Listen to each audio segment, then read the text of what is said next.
I need your skills more than ever.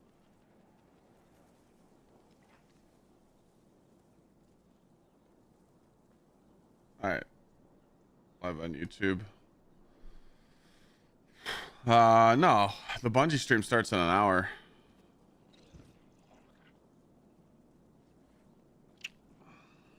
I had a good time in Sweden, yeah. Oh, what the fuck? The city is depending on My keybinds. now more than ever.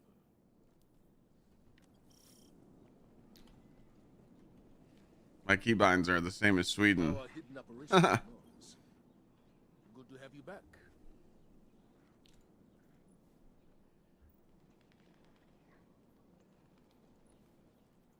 Boo! Boo! Everybody boo in chat. That's a nanny boo-boo right there. What the fuck? Nah. Nah. The time gating's crazy, dude. That's absolutely insane. It's, Dwayne, where you at? Our hidden operations on Mars. Come on, man. How you gonna announce a fucking void sidearm? A void rocket sidearm and then just hold it.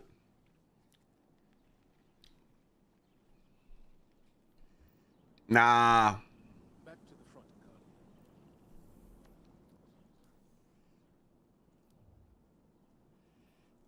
Guardian. The Nightfall this week is Heist Battleground Mars.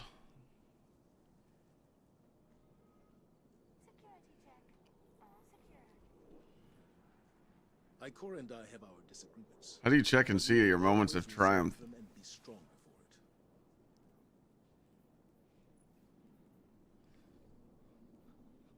It's the biggest piece of dog shit.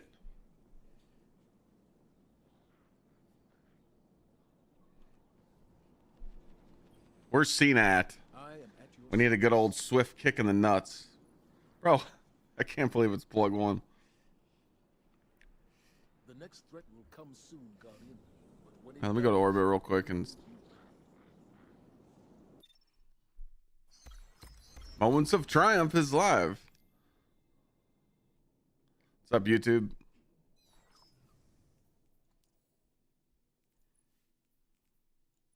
Moments of Triumph. Oh boy. Yeah, we're not even close. Oh man, look at that. I just clicked that and I can buy a t-shirt. I got a ghost. Boo.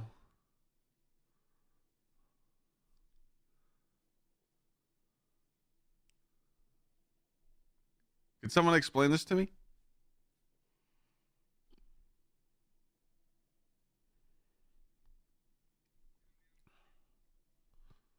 Why is Vesper's host not done? Okay.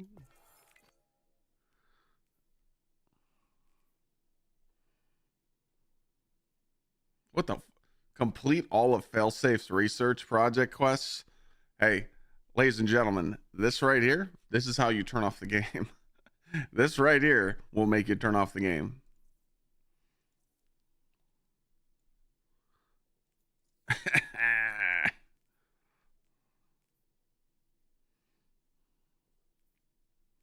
Yeah, we're kind of slacking on the moments of Trump. All right, let's see what's in the store for you guys.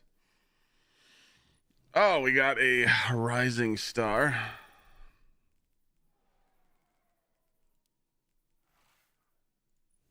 Forerunner.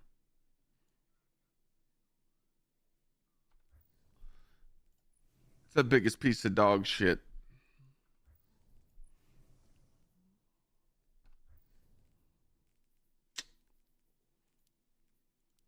That's crazy, man.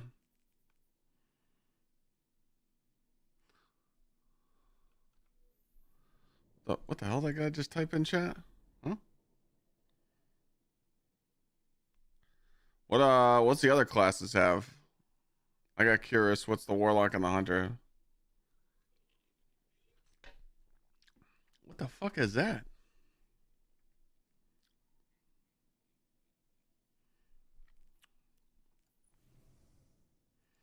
What What's a vigilance wing?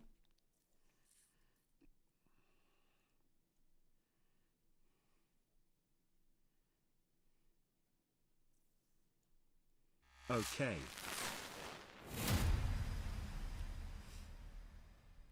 Yo, Big Lug, thanks for the 44 months. I don't understand why it'd be the rocket sidearm. Why wouldn't it be the rocket sidearm?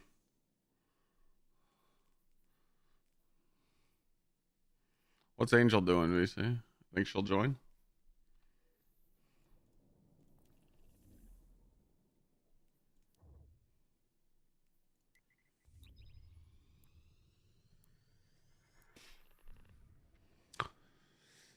Yeah, we'll just have someone from chat join. When I go back to orbit, we're gonna do the GM. So if someone wants to join, you can. Just wait until I go to orbit. I gotta go do something in the tower real quick. No, but like, how do you guys feel about this kind of marketing, right? So when they show a trailer for Heresy, don't you think all the available items that they show in the trailer should be available in Act 1, and then a trailer for Act 2, those items should be available in Act 2, and then a trailer for Act 3, those items should be available in Act 3. Don't market Heresy and be like, hey guys, this cool thing's coming, but you can't get it for 8 weeks. You know? Like, I get it. It's marketing 101. Did I just get another golden Kappa train? Holy shit. Thank you, Twitch, for the most fucking scam trains in history. We got a golden Kappa. If you guys don't know what this is, if you get involved on the golden Kappa train, you get a golden Kappa to use for 24 hours and you flex Give it. me golden Kappa. You can use it for the next 24 hours. Good luck out there, Guardian. Oh wait, I gotta fix my keybinds. My keybinds are from Sweden. I forgot to switch my shit. All right, WASD, E is finisher.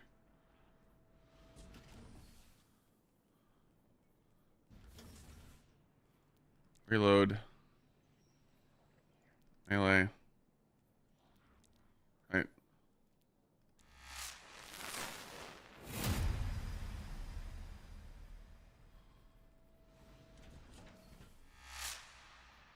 Class ability.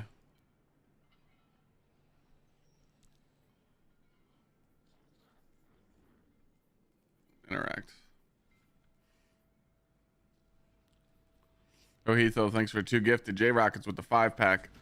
We got Torch coming in with a 41 months. Hole with the gift as well. Thank you. Okay, YouTube stream's good. Twitch stream's good.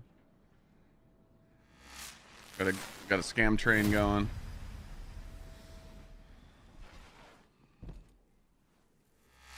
We fixed the cam box. Stream rig's juicing.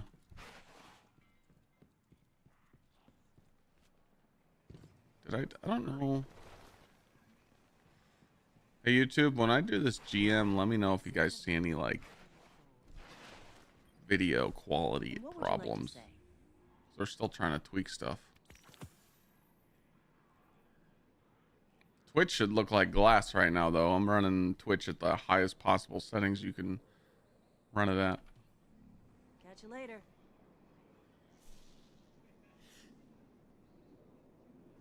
Which GM?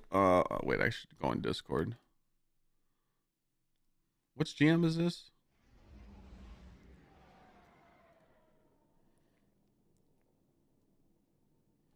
It's the one on Mars. I know, but what's the boss room look like? Oh, it's the big night. That's like, you know, Nah. like the hub where we got to bank the 5 balls in the middle. Oh, bro. It's Skull 4, easy clap.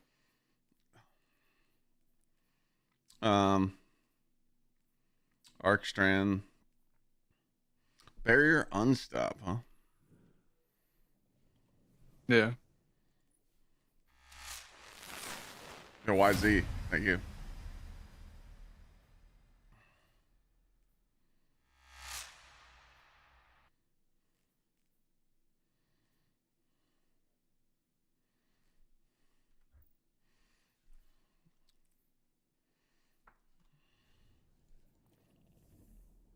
If someone wants to join for a GM, first person to join gets it. Arcade Strand.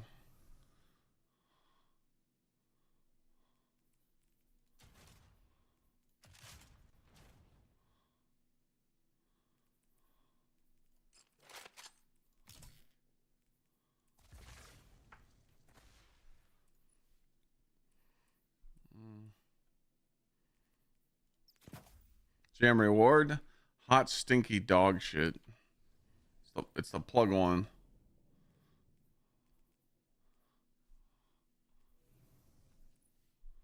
No double hands on.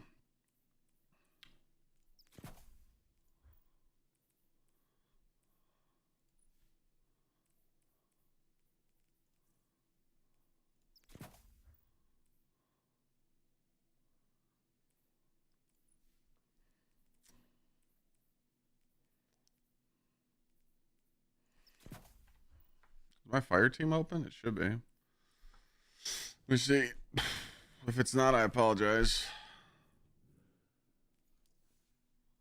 That's public. Exclamation point join. We got 30 seconds left on the Golden Kappa scam train. We need 3 subs to get to level 3. Gritty Goose check. You can get Gritty Goose from these trains as well.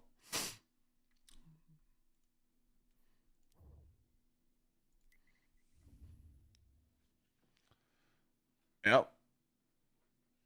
Damn, chat through. They didn't even care about it. Fucked up. They fucked it up. Yeah. Yeah, we're not gonna have another one of those for a while. Twitch is like, damn, you didn't juice this one. Didn't earn it. Yep. I get a Kappa every week. You would think. All right, someone's joining. Just let us know when you're ready.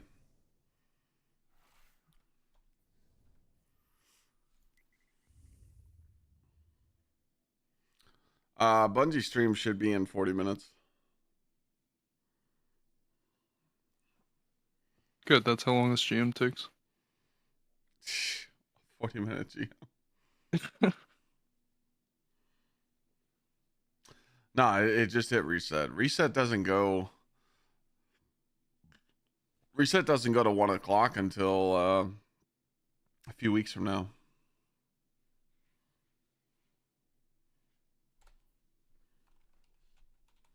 Are you ready, Fear? All right, should be good.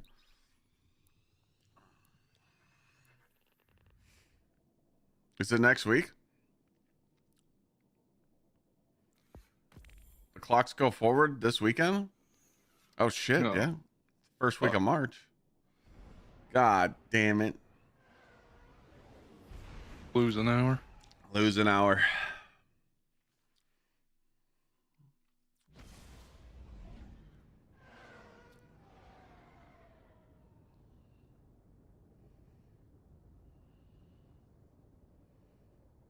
Oh, this one's got that dog shit, that entrance, right? Yeah. That's half the GM. Wasn't there a way to do it a certain way? Yeah, you can like cheese it. I think if you start one of them and then run away. I can't remember.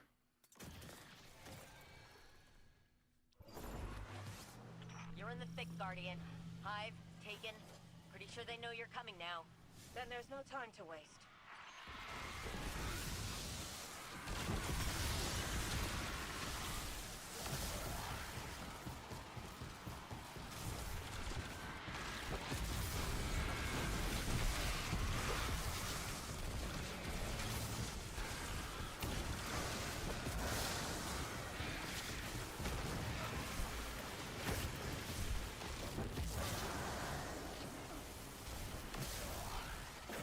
Go to A first and take care of that douchebag.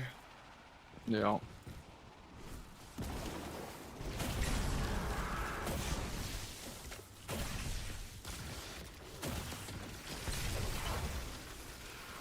Guardian, I need those cleared so I can tap into the network.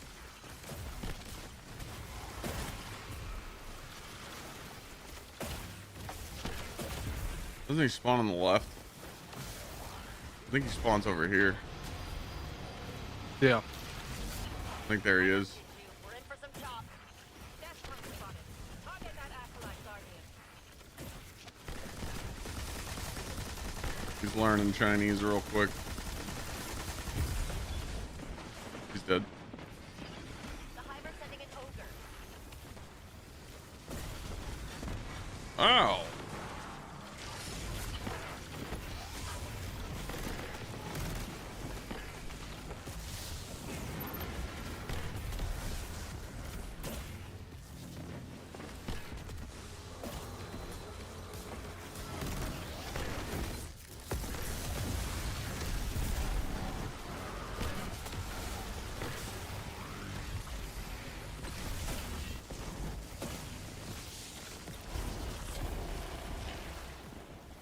Next. Moving back This to is a holding crazy. pattern. Good luck. I was getting ready to say something. Shmee.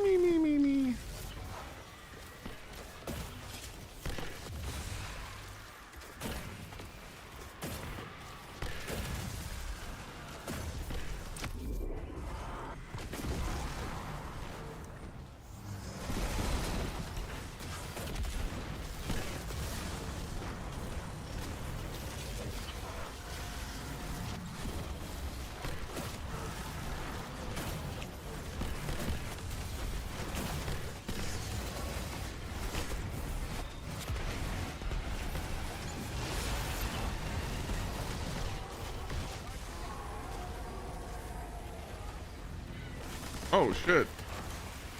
Right side. Fuck.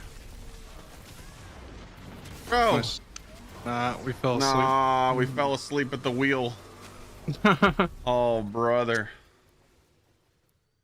All right, who was on the right side duty? Wow, washed.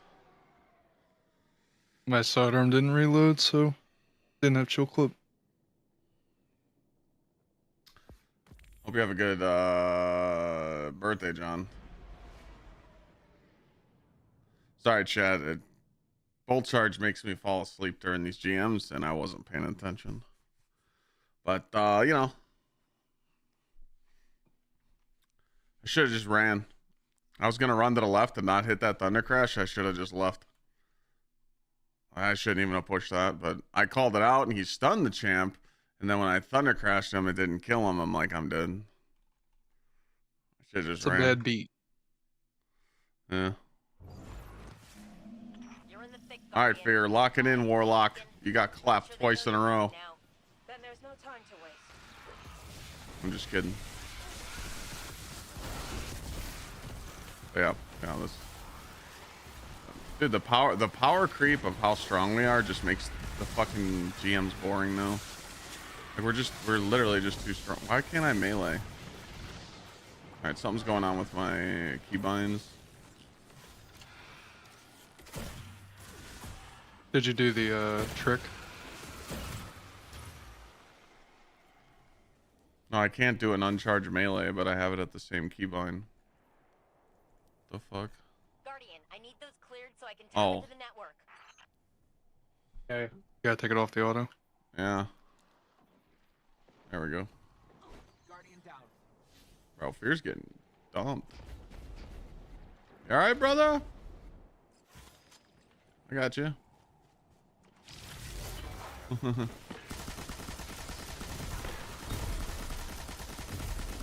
got you, bud.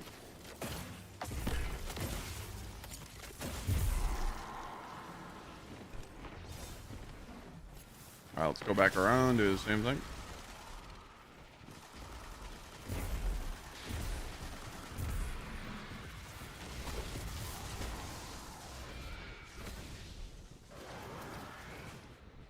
Ready? Clyde greater than have a great day button.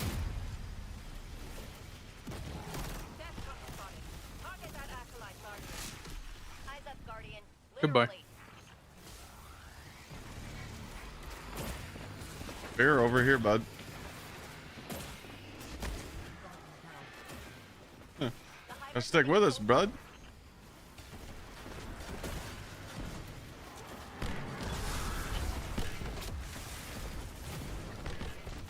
Look at that, oh, he started the other one. Oh, fuck. Okay. Yeah, it's good. It's gonna be a little bit of a nightmare. That'd be a fucking shit.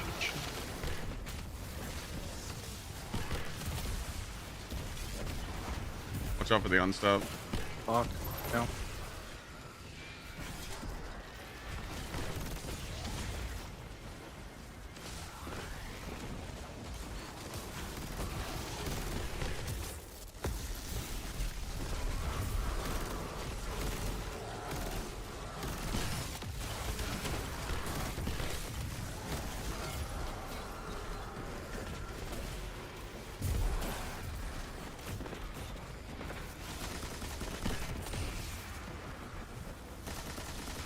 Oh, there's another unstop coming.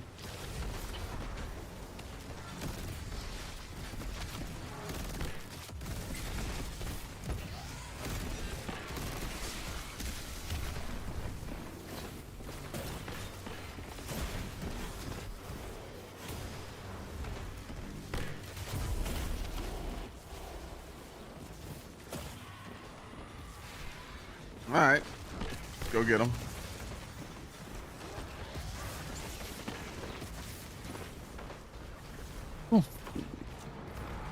Oh, okay, there's a big knight.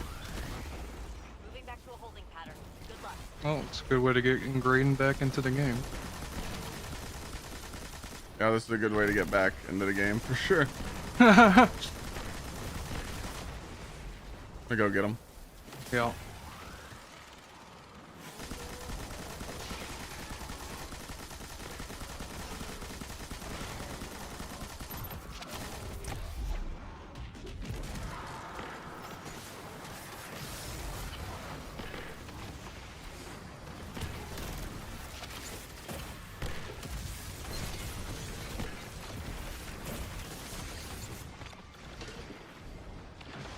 Hey, you got a sword on, bud? I think fear's trolling. Oh, I might die. Never mind. Be trolling, pal? Why'd you start a jam with a sword?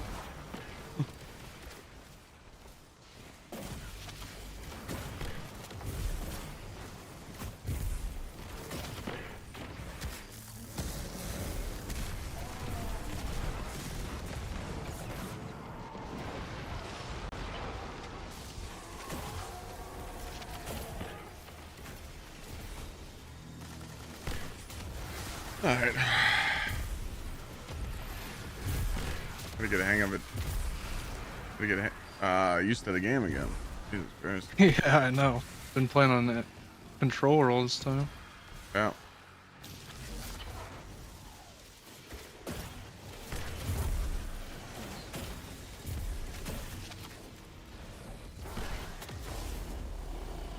We're done? Yeah. Third one sucks. Oh, this one we can start and then like hide in the corner, I think.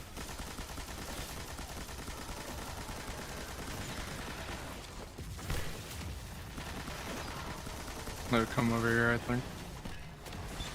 Oh, I'm getting smoked.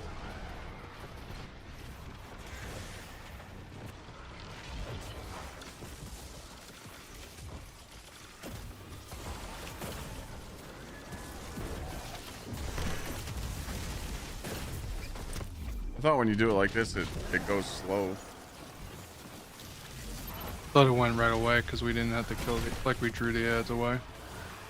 I might be wrong. I can't remember. Just shooting shit. Yeah.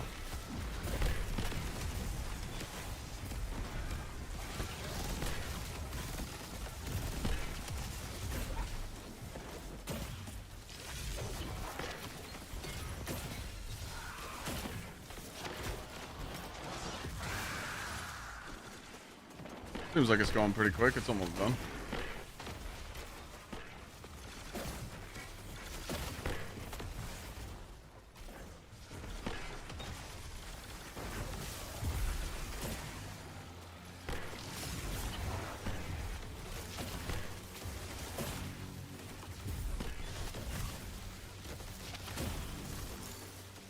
Should have used Trinity. Nah, Monarch. Powers are ours again. Yeah, Grabbing you a laser core for the gun. Monarch's the shit. Oh, yeah. I was just thinking about Trinity. All the arc shields. Yeah. Alright, now we just got... Oh, what the fuck? There's a champ there?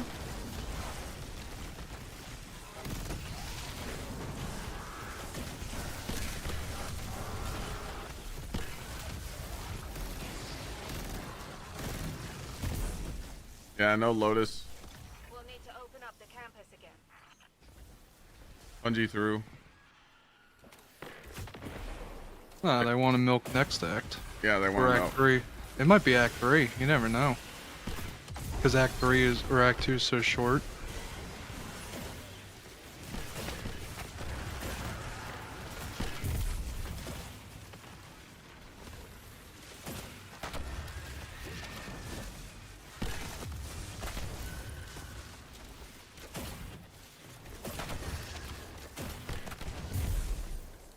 Let me know if you need like help more.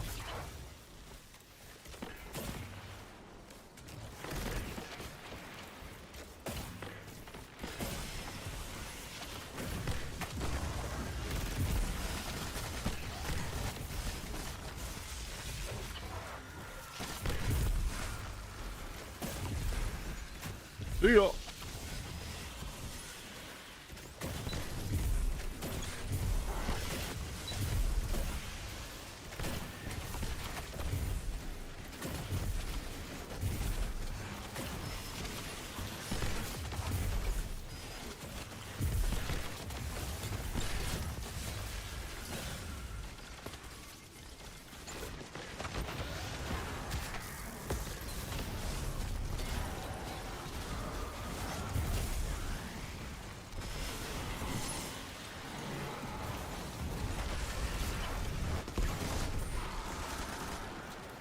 This is pretty stupid.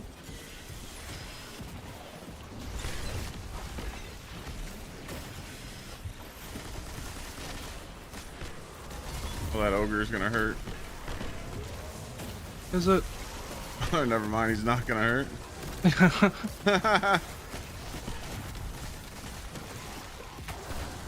He used to be beefy. That guy used to be a beefer. You used to not have bolt charge. Yeah, we used to not have bolt charge. Shit's so dumb. The perimeter towers ahead are back online and reading you as hostile. Mind The reveal is in 30 minutes.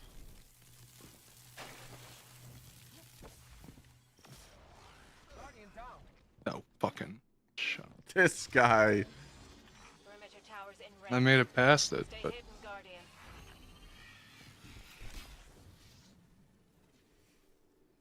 Eyes up, Guardian. Literally.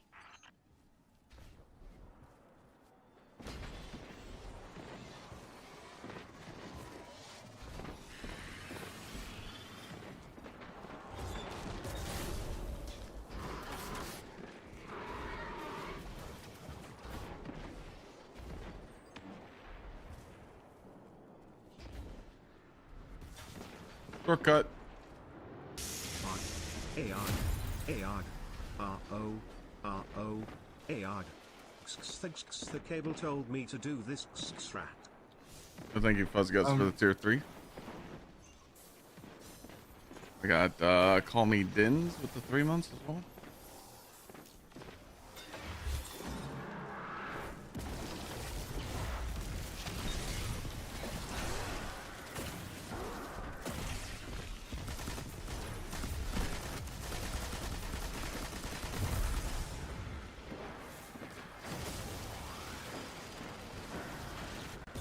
I think you fucked that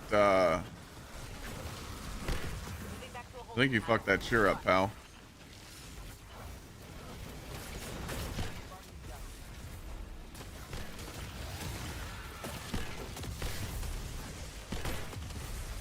Where'd he go? I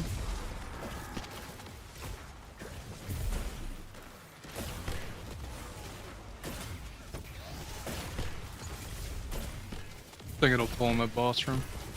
Yeah.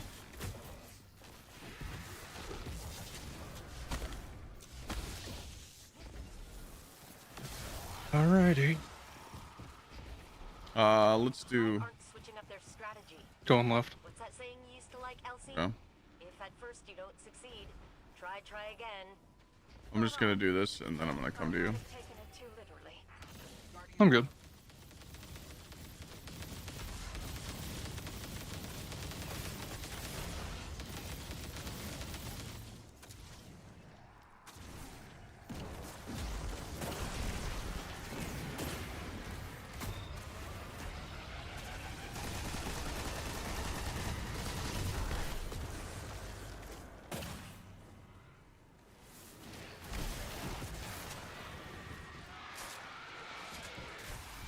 Never mind, I fucking sucked.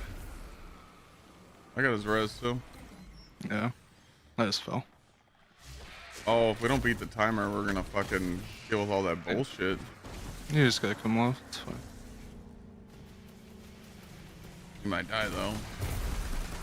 There's ads. Is there any ads by you? No. Okay. I just not used to M&K.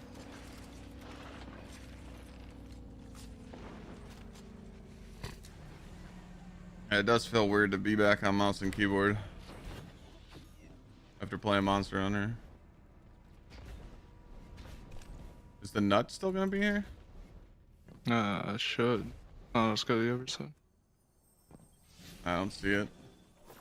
No. There, unstop, yeah. Yeah, we got a minute. Fuck. Should be able to make it. Do you need help over there? No.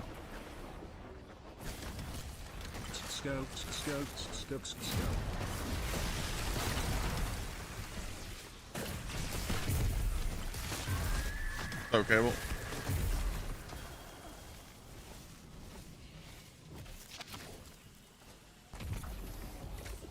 This GM easy? Yeah, it's free.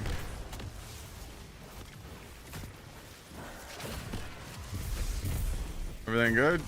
Yeah. I was gonna hit you up before stream and change something, but I was just like, fuck it. We're good.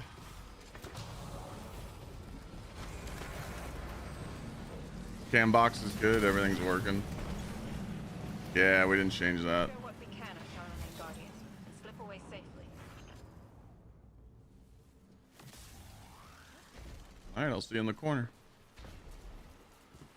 Ain't no way we're cheesing. Oh, I want a Big Mac with extra cheese. Ooh.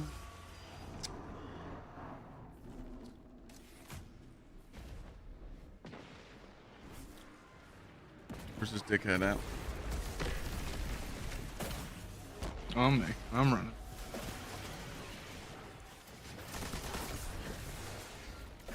Hey, Warlock, get out the spot. Oh fuck, there's a nuke over here. Oh, you guys pulled aggro? Wait, I think I got him.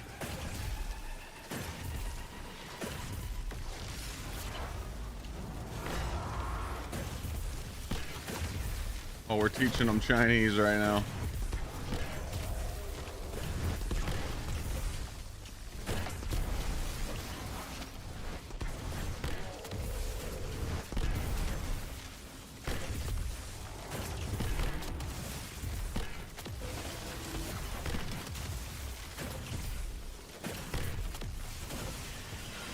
All right, all you.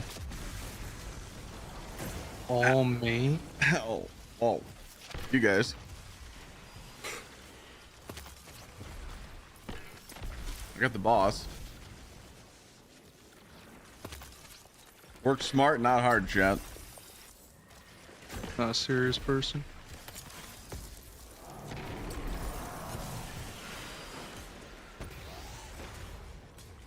The fact that he just stands here is stupid as fuck. Yo, Gunners, thanks for the 80 months, brother.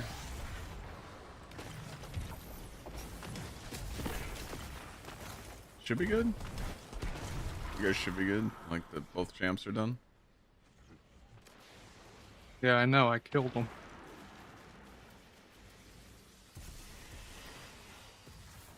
Wait, there's an Act 2 challenge this week?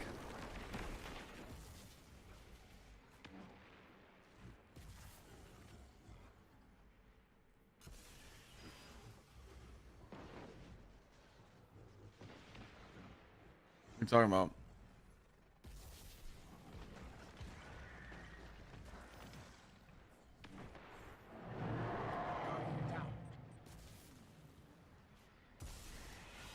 Beat back the Nether. Okay. Complete encounters in the Nether with runic enhancements equipped. Oh, we don't have the runes? Oh, that's funny. Wait, do you need help? I mean, it's not a fucking picnic over here. Coming.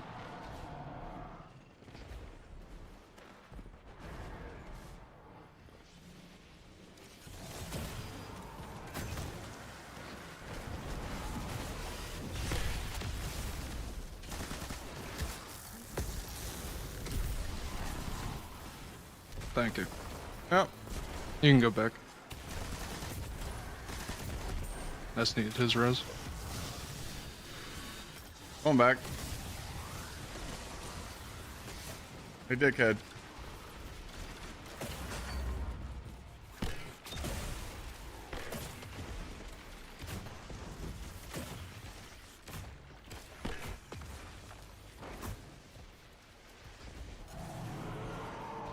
Oh shit.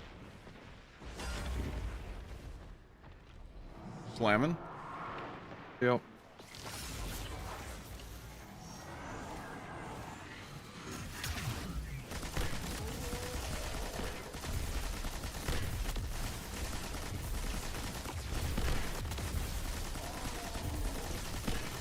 And more.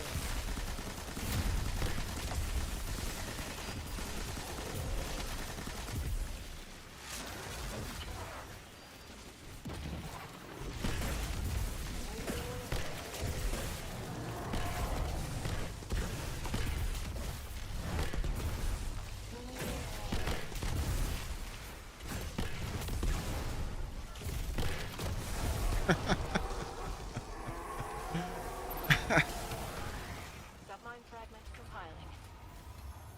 I've seen this term more than once in the data feed. What is the Fele stronghold? That again? Ikora's spies turned up that name around Dog the shit same time loot. Mars came back. Yeah, But it was dog stolen from shit. Rasputin's archives. I've never heard that name either. But Like, why would it be plug one? they're only used for colonization projects or No problem here. It's all good. This is promising. Comms. Perhaps Oh, additional yeah, good clues await in the information we've already collected. Someone tell Saint I'll be in my study. Yeah, Titans would just make this stupid.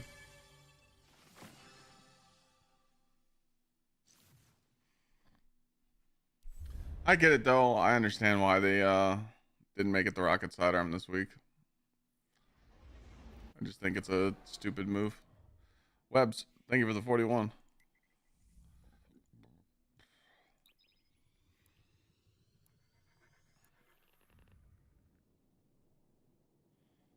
What's Journey GM? Guardian rank. Oh. Yeah, unfortunately, I can't go up any higher in Guardian rank until next week because it wants me to pop seasonal challenges. I'm saving those. You did the co-op missions? I did. I did the co-op missions.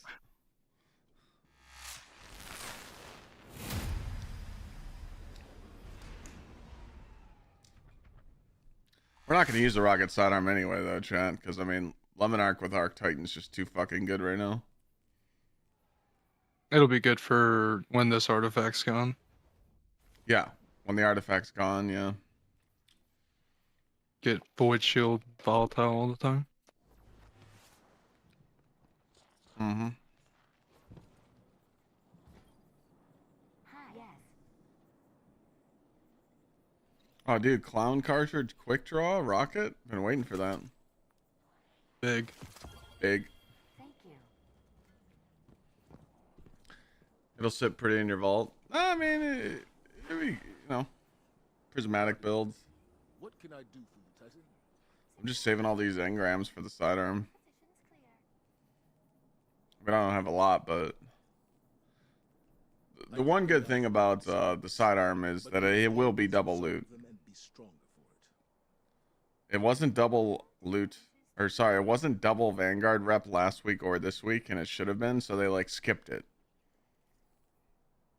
It hasn't been Vanguard rep boost for like, what, a couple weeks, right? Yo, Fuel, thanks for the 2 gifted. This is the feature weapon this week, so plug one. I mean, if you guys want my advice, sign on, do a GM, and you don't have to worry about any GMs this week. That's about it. Guardian. Welcome. I think I have something you will like. Let's find out.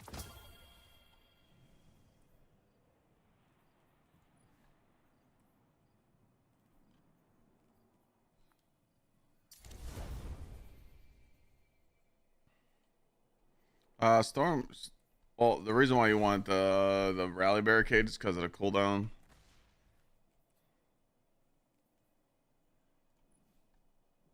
I must admit, Guardian. GM this week was like the Mars dog shit, Mars Battleground. Another month come and gone.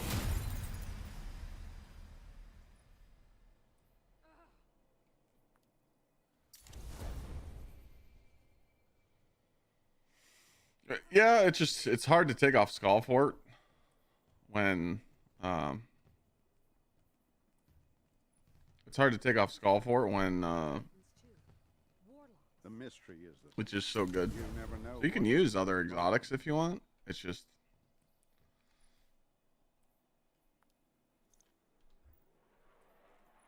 what do you want for utility? That's all it comes down to. Back in the natural habitat. Yep. The world's changing, Guardian. You must prepare and adapt.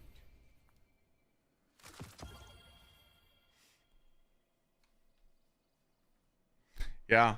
No, I'm a big fan of Heart of the Most Light this season too.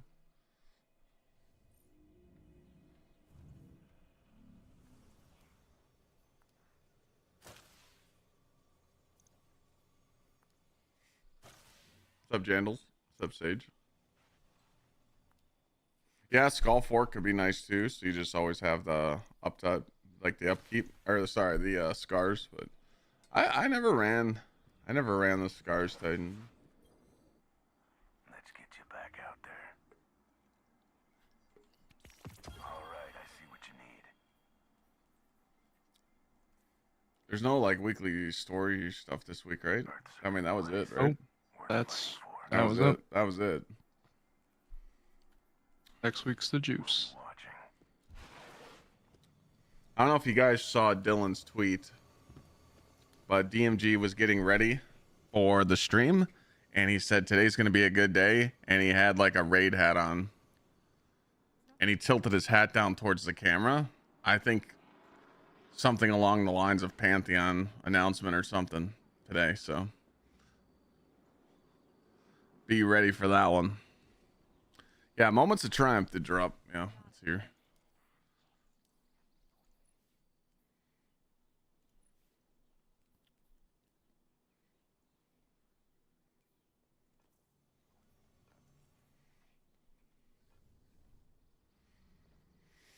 Yeah, Sunless Cell will be nice. It's gonna be balding, but that Shrieker room is gonna be rough.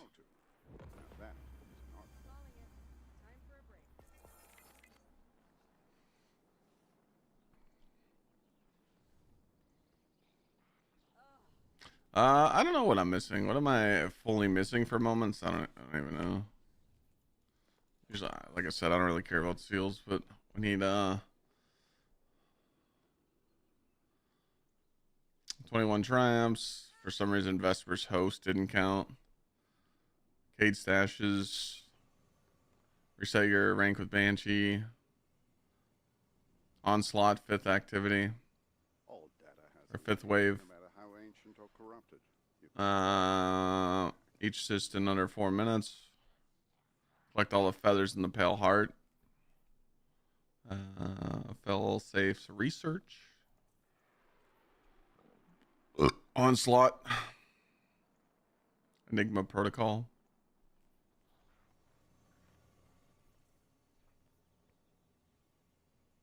That just sounds terrible.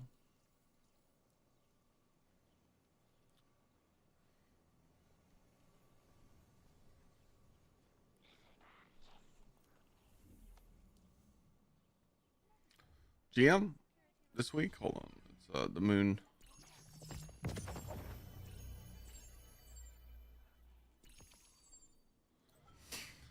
It was the Moon Heist Battlegrounds. Or sorry, Mars.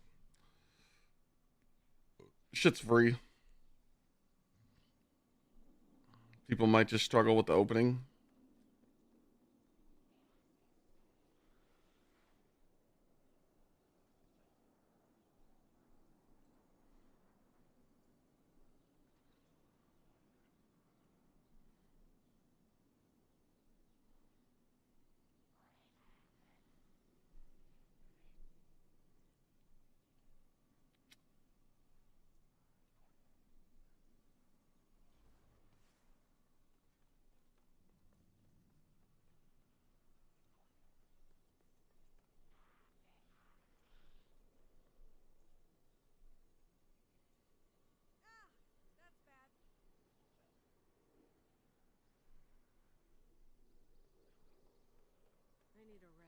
Well, I'm just throwing a tweet out, and then we're gonna wait for them to go live.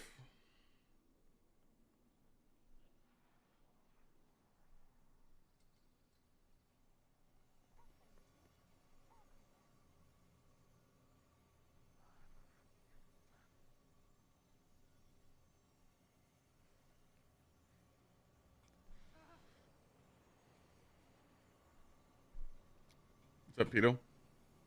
I don't know why the song command isn't working. I need to look into it. I think they just actually went live.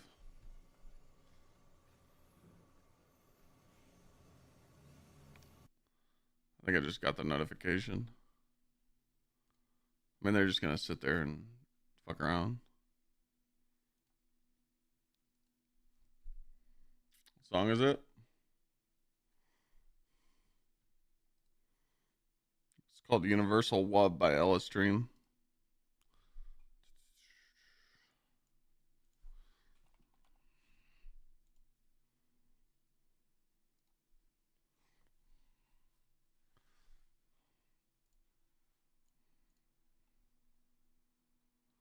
Oh, they went live on Sony too. Yo, look at the promo.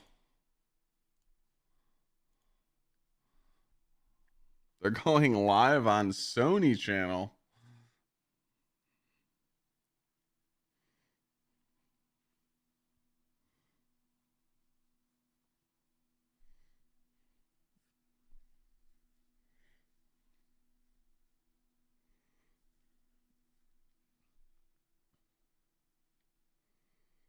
Hey, what's up? It's Clyde. I wanted to stop by and say I love your streams and thank you for everything you do for the community.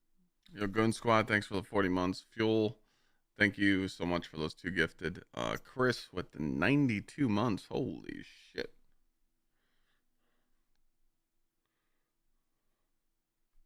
You think they're going to talk about the postpone?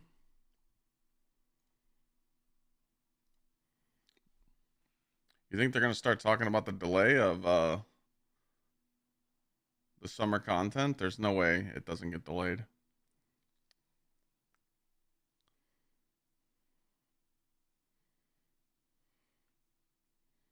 Dungeon weapons being craftable? Nah.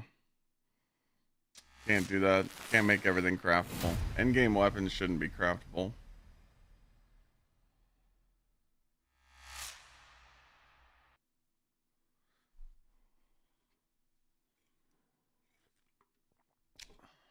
I don't even like the raid weapons being craftable, but I get why they do it.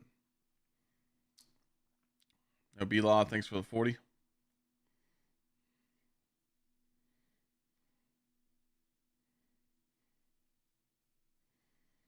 I feel like all the basic, like the basic starter weapons should be like craftable. World drops, all that stuff. But like when you get into endgame stuff, you know, like Nightfalls, GMs, you can't craft those weapons. Dungeons can't craft those weapons. So what's the point of raid weapons being craftable? You know? I use my time lost machine gun anyway over the crafted machine gun, because it has multiple perks. I like my machine gun better than the crafted one, so, but it's too late. Raid weapons have been craftable for a long time, so there's no reason for them to change it. I get it. So I understand why Bungie does stuff, but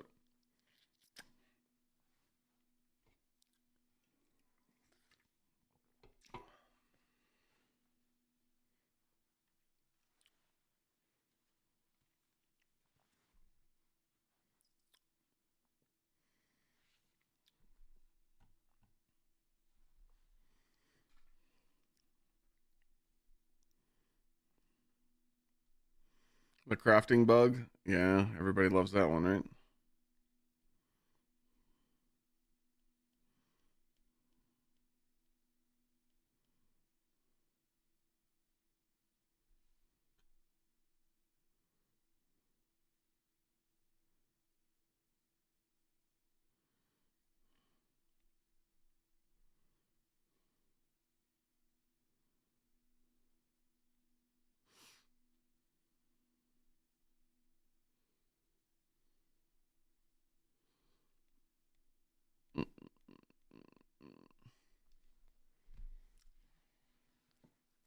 Warlords are in now. Battlefield games, God, back in the day. Yeah, actually, and I got hosted by Glad soon.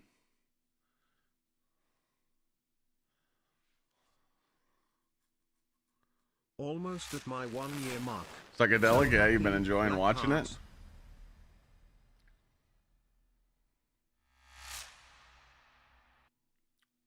You guys like watching the Monster Hunter streams?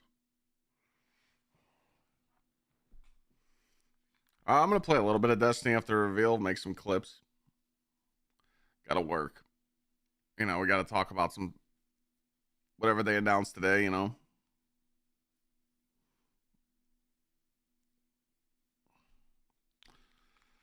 We gotta work. Well, the reason why that's plug 1 this week is because they don't want to run out of juice. So Act 2, they need people to sign on and play, so they put the sidearm there. Yeah, I mean, it's stupid. I'm playing Split Fiction with Sweat on Thursday. Me and Sweat have played those duo games. We did a Way Out and It Takes Two, so yeah. Me and Sweat will play those games, so that's gonna be dope. I wanted to play with Lana, so we'll see if she wants to play. She might not, because I already played it, so.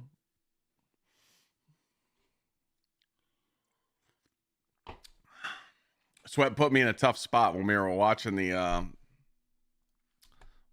reveal of that game, and he asked me right away, and then Lana comes downstairs like, can we play? I'm like, oh fuck.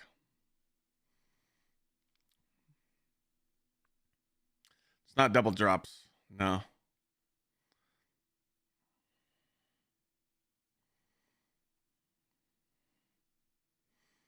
The only thing probably to do this week in Destiny is just to get ready for Act 2 next week and play Trials this weekend if you want. But do one GM and sign off. I mean, not really much, you know. I'm just keeping it a buck.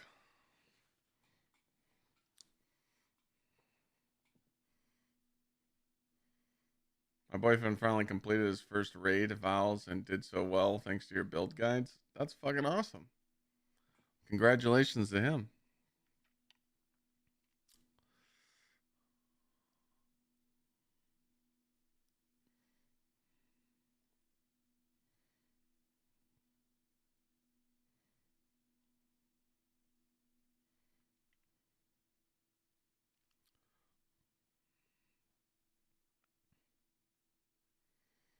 Oh, oh, that's what I didn't do. I didn't enable Better Twitch TV and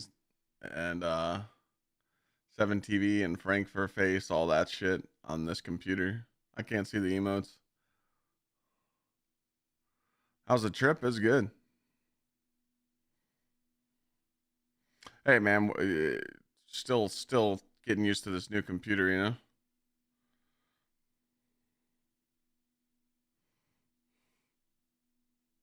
Yeah, I didn't swap either, no.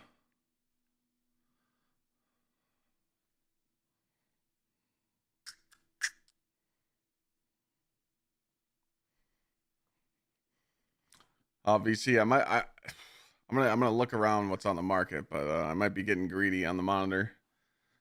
I might have to get a higher version of the OLED if it's available, so I'll cut you a sweet deal on this one.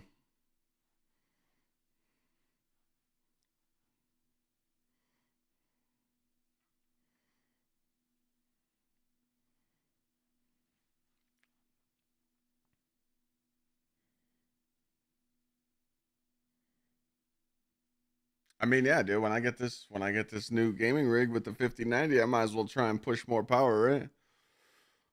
Okay. GSXR cheers. We'll see what's on the OLED market. Axillian, it's not too bad now.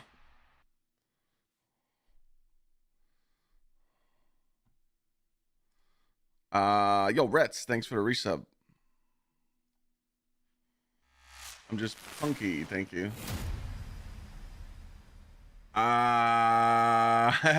Maybe, I don't know. That is a thing. I don't know though.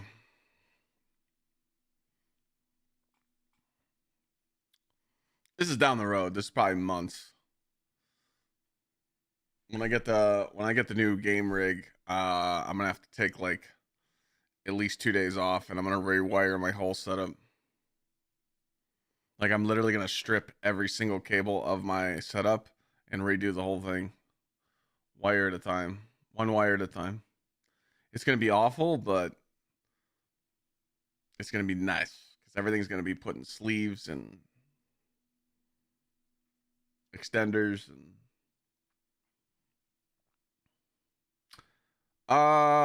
it'll probably take me a day.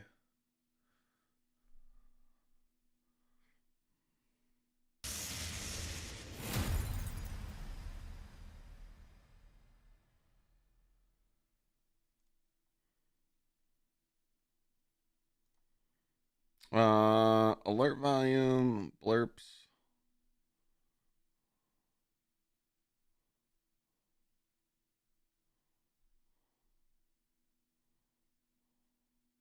All right, I got all the sound stuff off.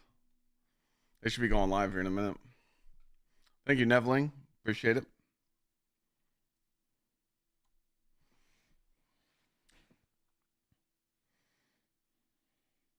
Soul Reaper, thank you for the 5. What's up, Internet Hacker?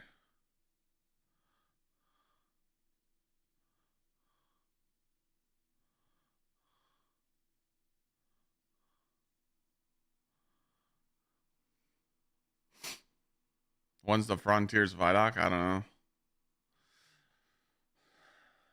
Well, my setup's really easy to do because my PCs are on this table. So you just run all your cables to this corner and then you run them underneath your desk and you're fine. The whole damn setup, Merc. Yeah, I'm doing everything. Dude, it's a rat's nest in this corner. Like if I showed you guys what it looks like in this corner, it's bad. I mean, it's not a big deal because no one sees my shit. Oh, whoa.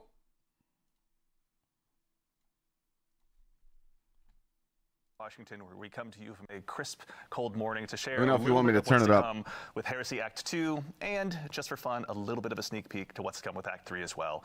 I gotta turn it up. I work on the social media team here, and worry not, we've got, as usual, an amazing cast of guests to go ahead and walk through some of the finer details of what you're going to be seeing today.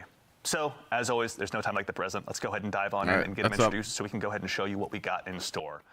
Here, sitting to my left, up first, is someone who, if you joined us last time, is someone that you may have already known. Rather, sorry, I'm going to go ahead and just make sure we get right into your intro. Someone that you may already know, narrative architect here at Bungie, the one and only Mr. Nico Stevens. Nico, how's it going today, man? It's going great. Thanks for having me, Andy. How are you doing? What's up, Nico? Doing so well, thank you. I appreciate it. Tell us something. So, for anyone that maybe didn't join us last time or isn't aware of what a narrative architect does, can you tell us just a little bit about who you are and what you do here? Sure. So, like I said, my name's Nico Stevens. I'm narrative architect at Bungie. I've been here since Season of Dawn, and basically I contribute to all of the stories that people play through, whether it's text, lore, gun names, building out the actual beats of the story. And as the architect, more recently, what I've been doing is kind of putting together the player journey, as we call it, that the player experiences as they go through the beats of like a main campaign. Yeah. So you're tugging our heartstrings months in advance at times. Oh. Excellent. Well, thank you. Good job, Nico. It's been a lot of heartstring tugging so far this episode. Sitting next to him, we have a new face joining us today, a senior designer here at Bungie, Quentin Quinones-Resin. Quentin, how's it going, man? I'm doing well. Thank you for having me here on the couch. Absolutely. Thanks for taking the time to join us. This is your first time joining us, so really quickly, second verse, same as the first. For anyone that doesn't know you or doesn't get the privilege of working with you here at Bungie, can you tell us just a little bit about who you are and what you do here? Sure. Yeah, I am an activity designer. I've been with Bungie since the Beyond Light expansion, and I've worked on, for example, the Altars of Summoning activity in Season of the Witch, and the Breach executable from episode Echoes. Very exciting. And of course, some more stuff we'll be diving into here just very shortly. And then, of course, sitting just next to him, a man that is a friend of all Guardian kind and needs no introduction. So we're not going to give him one. Let's go into the show. I'm just kidding. Hey, we know this guy. Sitting next to him is, of course, the incomparable one and only Mr. Dylan Gaffner, global community lead here at Bungie. Dylan, how you doing, man? I'm doing great. Thank you for your 15-minute Rick Kakis intro. I'm very much looking forward to it. I tried to edit it down. The streamer drop is crazy. So for anyone that may not have worked with you or your team in the wild world of social media, or just somehow meeting you for the first time, can you tell us a little bit about who you are and what you do here? Yeah, so Dylan Gaffner, DMGO4, as many know, Breadmaster, the guy that says we're listening. Yeah, ultimately, I'm a community lead here for Destiny, top of the team where we run all the twids, we make sure Guardians are informed, we take your feedback, pass it along to the dev team. But most importantly, we try to act as like the seat at the table for players. So if there's feedback, if there's conversation around something, or, oh, hey, excitement around activities, we make sure that voice is heard. He's the community punching bag. Well, thank you, as always, for being a voice of the player here in our hallowed halls. We do appreciate it. And in addition to these fine folks, we're also going to have some other folks joining us throughout the show. It's a pretty jam-packed one, so we'll make sure to introduce them as they come along. But worry not, that's just not me summoning them into existence. We have a ton of folks here to show you what's in store. So let's go ahead and kick things off. Nico, I'd love to go ahead and start with you. Obviously, we're going to go ahead and be concluding Act 1 of episode Heresy here very briefly and leading into Act 2. Before we kick off Act 2, can you just tell us a little bit about what got us here today? Yeah, so as people who've been playing know, we had an Echo that came from the Pale Heart, came screaming out from the death of the Witness, slammed into the Dreadnought. This revivified Oryx in the form of the Echo of Navigation. We found that during the finale of our first act, and over the course of searching for it, we delved deeper into the Dreadnought, started uncovering taken powers, and we met an enemy of the Dread who has taken something from us. Interesting. And also, in addition to our enemies, there's an ally of ours that had a very difficult start to the story. Are we going to be seeing more of Eris's story as we dive into Act 2? Yeah, so let's see. So back in Act 1, anybody who's playing through that first mission, you recognize that we had to change Eris's class designation from Lightless Hunter to Shish Kebab. How dare you? Shish Kebab. But in Act 2, you're going to be hearing some whispers from beyond the veil as you're going through Nether, as you're going through Court, and as you're exploring those activities and exploring the Dreadnought more, you're going to be picking up some of these messages and hopefully being able to reach beyond that and see what's on the other side. And for our eagle-eyed players who played through the first act and saw that cutscene where Eris died, they see her wake up in this ascendant world, very much resembling a throne world. Yeah, there's been some educated guesses in that direction, but obviously there will be a lot of lore to dive into, so Vase, if you're out there, maybe you can help us out and kind of tell us a little bit more about what's to come. Excellent, so that sets the stage, but we're also going to go ahead and dive into an activity here. We've got some gameplay ready to show on screen. Quentin, we've got a new activity that we're going to go ahead and release with Act 2. Can you tell us a little bit about what the Court of Blades is? There we go! Yeah, Court of Blades, when we were talking about bringing back the Dreadnought, obviously we're going to pay some sort of homage to the fan favorite activity, the Court of Oryx, that occurred in this space. OG days. But we wanted to freshen it up. We wanted to explore, what does Destiny look like right now? And so taking that and adding to that a lot of the activities recently have been sort of longer form, maybe a little stressful. Nice little arena fight. We wanted to create a shorter, quicker activity that folks can just come and slay out for 10 minutes and have fun. Exciting. So, as we go ahead and check out the Court of Blades, there's a lot of new augments available to players too. Actually, if we can really quickly look, there's some hive statues around. Can you tell us about the augments that players are going to have available to them as they go ahead and try and build their loadout for this activity? Sure. Yeah. What we wanted to do was to take some inspiration from the sort of roguelike things that we've been exploring over the last couple of years with Destiny, making sure that each run feels unique and challenging in its own way. And so what we've borrowed the concept of augmentations. That's not a new bow. That's the bow that was already dropping. So players will see those, and they're a little different in this case, where isn't that the bow that was not supposed to drop, but it's already dropping? That players may be able to overcome in other ways.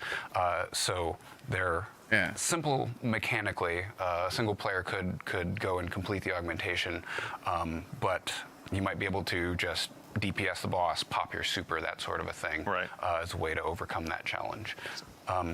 In addition, we've got sort of a randomized set of armaments that players will be able to purchase between phases that will allow them to combat those challenges a little bit. All right, I say we unleash our fire team here as we continue to go ahead and sort of explore what this has to offer rather. But in addition to the augments, there's also going to be some hazards that the Guardians are going to be going up against as well. Oh, it's a map. It's not all going to be just fun and games and building your powerful loadout. Like these folks are here to go ahead and resist you at every turn.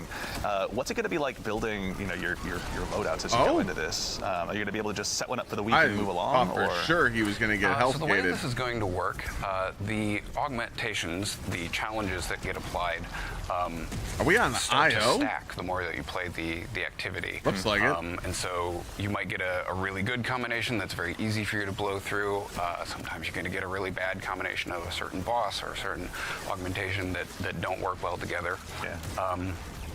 But we wanted players to have some opportunities to maybe shortcut those, or maybe combine a couple of the armaments that they can purchase and find a really cool combo. And so we're going to get will actually rotate on a daily basis with the hope that there'll be sort of a meta that generates each day and then refreshes. So as we had our fire team hop through that portal, Nico was like, "Ooh, I know. What do we got? What do we got?" I had the same reaction actually. So these arenas are going to take place obviously across the system. Nico, can you tell us about the eagle-eyed folks in chat? Obviously, all right, so you come and grab more buffs, and then you go fight more bosses. Yes. So the title of that area that you saw was Remnant of Silver, and that is on IO. It is in the cradle area where the Tree of Silver Wings was. And as players know, we have seen Mars come back, we've seen Titan come back, we've heard of Mercury, even though we haven't gone back and revisited it yet. Io is really the only one that we haven't really talked about at all. And that's because Io is still trapped between worlds, and right now it is I don't think that there should be a countdown fully enveloped by it. And Oryx, through the Echo of a lot of dead space just waiting. I should say, is kind of reaching what out if you to don't these want places to? Can you of just jump back paracausal to the power, portal, you know? Reaching out to Io for like, what this if you don't place of want darkness, buffs, you know? Hive worship, as you see here. Yeah. The Hive have like massive connections to the darkness, obviously. And then one of the arenas that you haven't seen yet is on Europa, which is the first place that we encountered stasis through clarity control, and it is a huge font of dark energy. Yeah, yeah, I can see why they would want to, why Oryx would connect with those places certainly, but no, it's really exciting to get to go back to Io. I think obviously Chad had the same reaction that I had when it was like showed up on screen for the first time. I've been there. What is that? It's been a while, hasn't it? Yeah. So when we're going through these arenas, like you were talking about the challenges and the difficulty with the Court of Blades, are we going to see similar mechanics to Nether, like the health scaling or things like that, or how's it different? We will not be seeing the health scaling and health mechanics from the Nether, so that's a bit of a load off people's minds. This is intended to be a bit more of a less stressful, more fun activity, but the difficulty does escalate after every two challengers. And so what we want to do, we've created these sort of light mechanics. You know, what you're not going to see is true raid level experience. This is not a replacement for Pantheon, that sort of a thing. We want it to be match made. We want it to be go in and have fun. The mechanics that you can buy as armaments sometimes will provide antidotes or shortcuts to. Why can't it be raid level to the mechanics that you're seeing as augmentations? Some of them you may recognize from the Nether. Some of them are going to be brand new. All right, maybe they drop some other good news. A few of them are actually going to be things that we've taken from some favorite old exotics, such as taken, as we see on the screen. Sure. Sorry, how dare you? Boo. Dog shit internet. This activity using the currency, and maybe combine that with something that increases ability regeneration, or maybe you see a couple of this is seasonal content. I get it. Armaments, and you decide on this run I'm going to use those. Yeah. So it's about mixing and matching and finding what works on a particular a lot of chances run. really I'll talk about it after your build. So Court also of Blades, in addition to kind of the standard run through that we're seeing right here, is there a higher difficulty mode available as well? Sure. Yeah. For people who like a little bit more of a challenge, we're going to have an expert version of the activity. Both will actually be a really good place to find the Act 2 weapons that will drop more often in both versions of the activity. But the adept versions will only drop in the expert mode. Got it. Okay. It will have expert. expert. Go ahead and make sure you got your build all tightened up. You're focusing on those augmentations for adept weapons, and just really go ahead and try and slay out. I think honestly, I'm just going to steal your phrasing there because I can't think of anything better. Sure. To that end as well, Nico, we're going up against. You were mentioning at the end of Act 1, Zivu and Savathun were none too happy with Oryx's answer and demeanor towards us. Who are we going up against as we go ahead and fly through this activity? Yeah, so a little bit of a refresher. The finale, we walked in, we saw the Echo of Navigation, and this is where Oryx learns that we killed him in the Taken King. Yeah. And his response is, "You killed me? Very cool." Yeah, I'm super into that. How refreshing! I was like, "Whew! Finally, one less Hive god to be mad at me." Yes, right? exactly. So what Oryx is kind of doing here is he wants you to be his guy. You know, he wants you to take up that mantle of Taken King, and he's testing you. This is him testing his knife, right? Making sure it's as sharp as it's supposed to be. And while he is doing that to prove that you are the Taken King, Zivu is here saying, no, I want my brother back. Yeah. Let me give you another champion. She's presenting her own Hive champions, trying to say, let this be a vessel for you. Yeah. Much like we saw in Pit of Heresy, it's a similar idea to or that. Oryx's champion versus on the other Zivu's end of the spectrum there is saying, this is stupid. We should all just move on from this chain to the sword logic that we have. Yeah. Stop being shackled to these old ideas. Yeah. We can all be free. That sounds kind of heretical. It does sound a little heretical, a little bit, yes. I mean, we have to give a shout out. So Oryx has been kind of whispering in my ear through Nether and through the activities of Act 1. I'm assuming we'll see more. Of course, we've hidden the VO, we've hidden the subtitles and stuff to avoid spoilers. But I wanted to give a shout out to the voice actor. So the voice actor for Oryx is Joshua David King. They did a fantastic job every single time we were in the recording booth.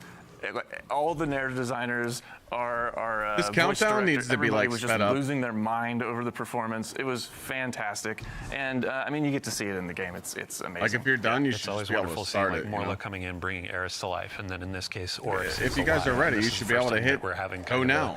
a relationship with the Taken King. Yeah, So. it was a big deal for us Unless because you we could wanted stand to in the make sure circles. that, Is that we what it did does that there? character justice, and they Oh, didn't standing really in the have, circles rushes Oryx it? as a character didn't really have a That's what it does? suite of voice acting before. So Okay. we wanted to make sure that I it felt I didn't know true what that was to what for. Oryx was back I'm in the just Taken making King, sure. as well as now with the Active Navigator. Evolving from sure. just grunts of like, take it, and now it's like, yo, sword logic, you killed me, you're cool. That's the thing, and that's cool. 'Cause, yeah, I don't want to. We don't Oryx want has to wait been on really reading timers, the you know? thesaurus recently and making sure that he's got his vocabulary all up to snuff. Actually, as well, really quickly, Quentin, I'd love to go ahead and check with you as well. There's new. I think we were talking about the shaping slab earlier as well before the show.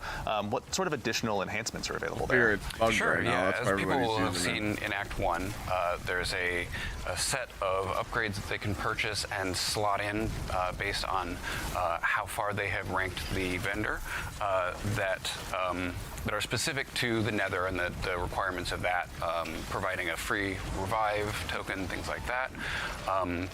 Court is going to get a whole new set specifically for it, as well as some permanent upgrades to help players deal with the heavy and increasing challenge as they get deeper and deeper and try and up that score of how many challengers they can take down in a single run. Chances for our creators to make some guys. Maybe Abontis can help us out this time around. We probably got something in store there. But we now actually would love to take a moment to introduce another new face to our couch for the very first time to help kind of talk us through some of the weapons that are going to be available to you as we go ahead and kick off Act 2 of Heresy.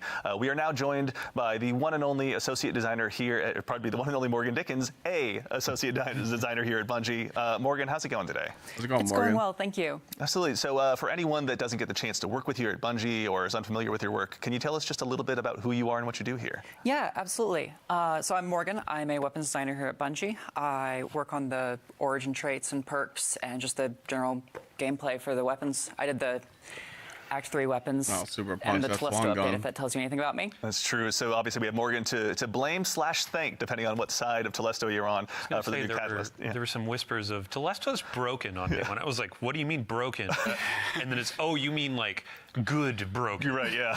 So good job. Community loves it. Thanks, chat, for Oh, shouting yeah, out. I'm liking the kicks, Yeah, as we all Dylan. collectively wiped our Okay. brow, and we're like, okay, cool. Telesto's broken in a Morgan hands us another win. So speaking of, we're going to have some new weapons. The folks in chat have obviously seen let's tell you about, let's go ahead and start with what's here on screen.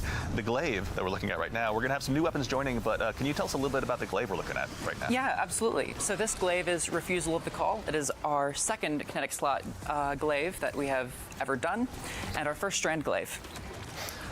So this one, as someone who's been humbled by fact that glaives more Bungie's often still than using than I care resources to on admit this in the Crucible glaive is recently. insane. What are some roles we should be looking forward to with this one? Yeah, so as displayed on screen, Sword Logic Discord is a very fun role with good ammo efficiency and really high damage potential. And if you're looking for a fun Crucible roll, tilting at windmills. Don't get me and, wrong, melee glaives are momentum really is strong. really Like fun. you can fuck shit up. That's a good name for a perk. Like Tilting GMs with glaives, at but windmills. it's just In Crucible, very niche. Tilting your opponents. Why do you stare right at me when you say that? I don't know, but I do want to make another call out. So in Act 1, we were talking about, when you're going to the Dreadnought, it's peeling back, the skin is coming off. When we were just looking at this glaive, they all follow that same theme. So right now, you have a big sword on a big stick that's covered in teeth. Like, I cannot, this is my number one thing when Act 2 goes live to go and grind for me. So. Yeah. I'm looking forward to that. And I couldn't help but notice, obviously, there's a very, very scary looking new Void bow as well that our Guardian here has been using. Can you tell us a little bit about this bad boy? Absolutely. So Anamnesis is a Void lightweight frame bow. This one's really cool because the origin trait grants charge speed. Dealing damage to enemies and getting final blows will slowly just lower that charge time. Lemonarch's got a competitor. If you're a bow lover and Write that you down. have Or always wanted the to new take something bow, other than the Archer's name. Tempo I in the didn't left look at column, it. now's your chance. Yeah, fair. I have my New my bow, vault is new littered glaive. with Archer's Tempo in that first column, so The names I'm of really them? looking forward to that I one. can go back What are and get some roles? I think screenshot, we've or got you some can repulsor make a brace clip action on going that. on, but what are some roles we can look forward to here? Yeah, you can pair Repulsor Brace with either Destabilizing Rounds or Demoralize. And if you want to take advantage of that origin trait reducing charge time, you can throw a successful warm-up and impulse amplifier on it and have one of the fastest firing bows in the game. Yeah, honestly, even having just gotten that roll on Exalted Truth like the other weekend on Trials, like I cannot wait to go ahead and pick it up for a spin with this bow. The timing is impeccable too. Like last week on I think Reddit, there was a post about, oh, legendary bows, I don't use them very often, etc. But folks were going into the Nightfall with Monarch. Yeah. Monarch. And I'm like, oh, here's a new Void Bow that goes with the artifact that has all these cool perks. Maybe you'll have a new thing to use in Nightfalls when the sidearm comes around next week. Chat, yes, the sidearm is next week. Don't worry. But yeah. Yeah, exactly. Awesome. And so, in addition to those, obviously Dylan mentioned there's a sidearm. Next week. What is the other? I think there's two more that we haven't covered yet. Yeah, so there's a sidearm, a submachine gun, and a fusion rifle. Exciting. Oh. The sidearm is one of our first heavy burst sidearms in a bit. 3 other weapons. And it's got bolt shot on it, which, given how quick sidearms reload, is pretty fun. Yeah. And you can also get sword logic on it as well. Yeah. It's always a fun option. Yeah, seriously, I When can't you wait. say heavy burst sidearm, is that a 2-shot? 2-shot. Got it. Yeah, it's going to be It's a powerful. 2-shot. Again, I can already hear it ringing out, I'm sure, in my Trials matches. But we also have, there's a new fusion rifle. Oh, here, actually, we got the sidearm up on screen. Let's hang out here for a second and just take a look. That art style is just so good. Bolt I can't shot. get over it. Okay. Yeah, the design is really cool, and the glow actually gets heavy a little burst bit though, brighter right? as you stack up the origin trait, which is fun. Oh, that's cool. Super cool, actually. In addition to that, I know we were talking a little bit before the show as well. There's a new fusion rifle in store that sounds pretty terrifying if you're going up what's against this us. Can you tell us a little bit about what's in front of us right now? Yeah, so Afterlight is another weapon that really benefits from that charge rate boost.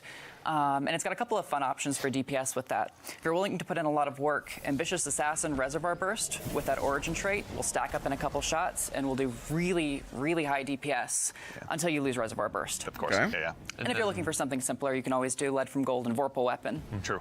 Yeah. This version of the weapon is one of the heretical arsenal versions.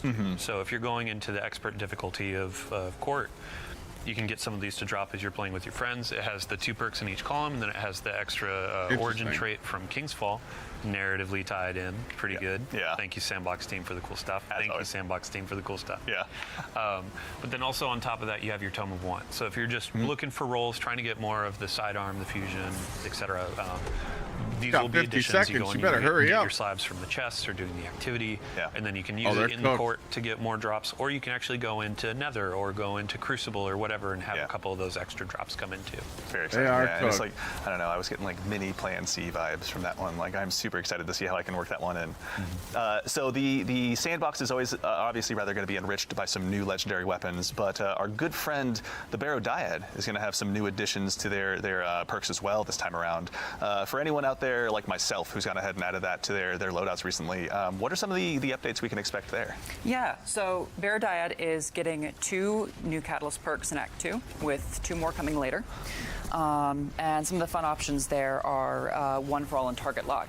Not many exotics have like damage perks Talking about on the exotic their SMG. Catalyst, but this one you can really alter your play style. Yeah, I feel like target lock is almost made for that one. It's going to be super exciting to take that one out for a Final spin. round. I'm going to be excited to see what Maven comes up with as a build video. Yeah, absolutely. Big shout out, Maven. Thank you very much for all your build videos. Can't wait to see some more, obviously, along the way. And sorry, it'll be 2 catalysts go live on Tuesday next week on the 11th, and then we have 2 more coming in Act 3. Cool. Okay. So still more to unlock, Okay, but so obviously a lot Barrow of Dyad's stuff happening potential is next starting to week. really continue to Catalyst. build, obviously. And if you haven't And the gotten sidearm. that exotic quest, shout out to our activity designers. Like, I was blown away. And if you have some problems with like kind of insects and holes and stuff, it's Yeah, a I little thought there was going to be a creepy. final So wave be there. prepared. It wasn't. But And actually, okay, we're taking a look at Barrow Dyad here really quickly. This is one where if the Guardians out there haven't had a chance to get their hands on it, as Dylan mentioned, the exotic quest is live right now, but coming next week, we've got 2 more catalysts that'll be hitting. So looking forward to expand that. And actually, while we're here in menu, we'd be remiss if we didn't take a look at our friendly neighborhood artifact as well. As has been the case with All the right, here we acts, go, our artifact artifacts have mods. continued with another, or expanded, pardon me, with another row. Can you tell us a little bit about what we got? We only got 5, so I vote we go ahead and just dive in and check them all out. Yeah, absolutely. Let's go. So the primary theme for this one is trace rifles with a secondary theme of like element matching. So in hit the the marker, left hit column, the you marker. have overload trace rifles as a new anti-champ option. And then we have a new trace rifle perk, Beam Medic, where rapid trace rifle funnel blows heal both you and nearby allies. This is a fun thing to pair with the new detonator beam perk, which will help you get those multi-kills. Yeah. Yeah, very looking forward to it. It's a lot of healing there. Like, I'm already imagining how I'm going to get Microcosm back into my loadout. Honestly, already. Like, I cannot wait. Then Well, Ted good has a news for purpose you. again. Skipping ahead to the 4th column perk, Harsh Refraction. Trace rifles do more damage to targets with debuffs that match their element type. And this is always on for my. I was going to say, all right, so Kinetic is going to be a very happy camper in that case. Oh, can't Okay. wait. Any others that we want to look at before we go along? I know we have a little bit of extra time here. Yeah, absolutely. So for Microcosm, if you want to just really double down on that, Limit Break is the 5th column perk. And it will get you increased super damage when you are either critically wounded and you cast it, or when you have an elemental buff that matches your super type. Perfect. And actually, while we're here, we may as well just take a look. What awaits us in the 3rd column as well? So the 3rd column is a new artifact perk that will help you get more access to elemental pickups, like tangles or fire sprites.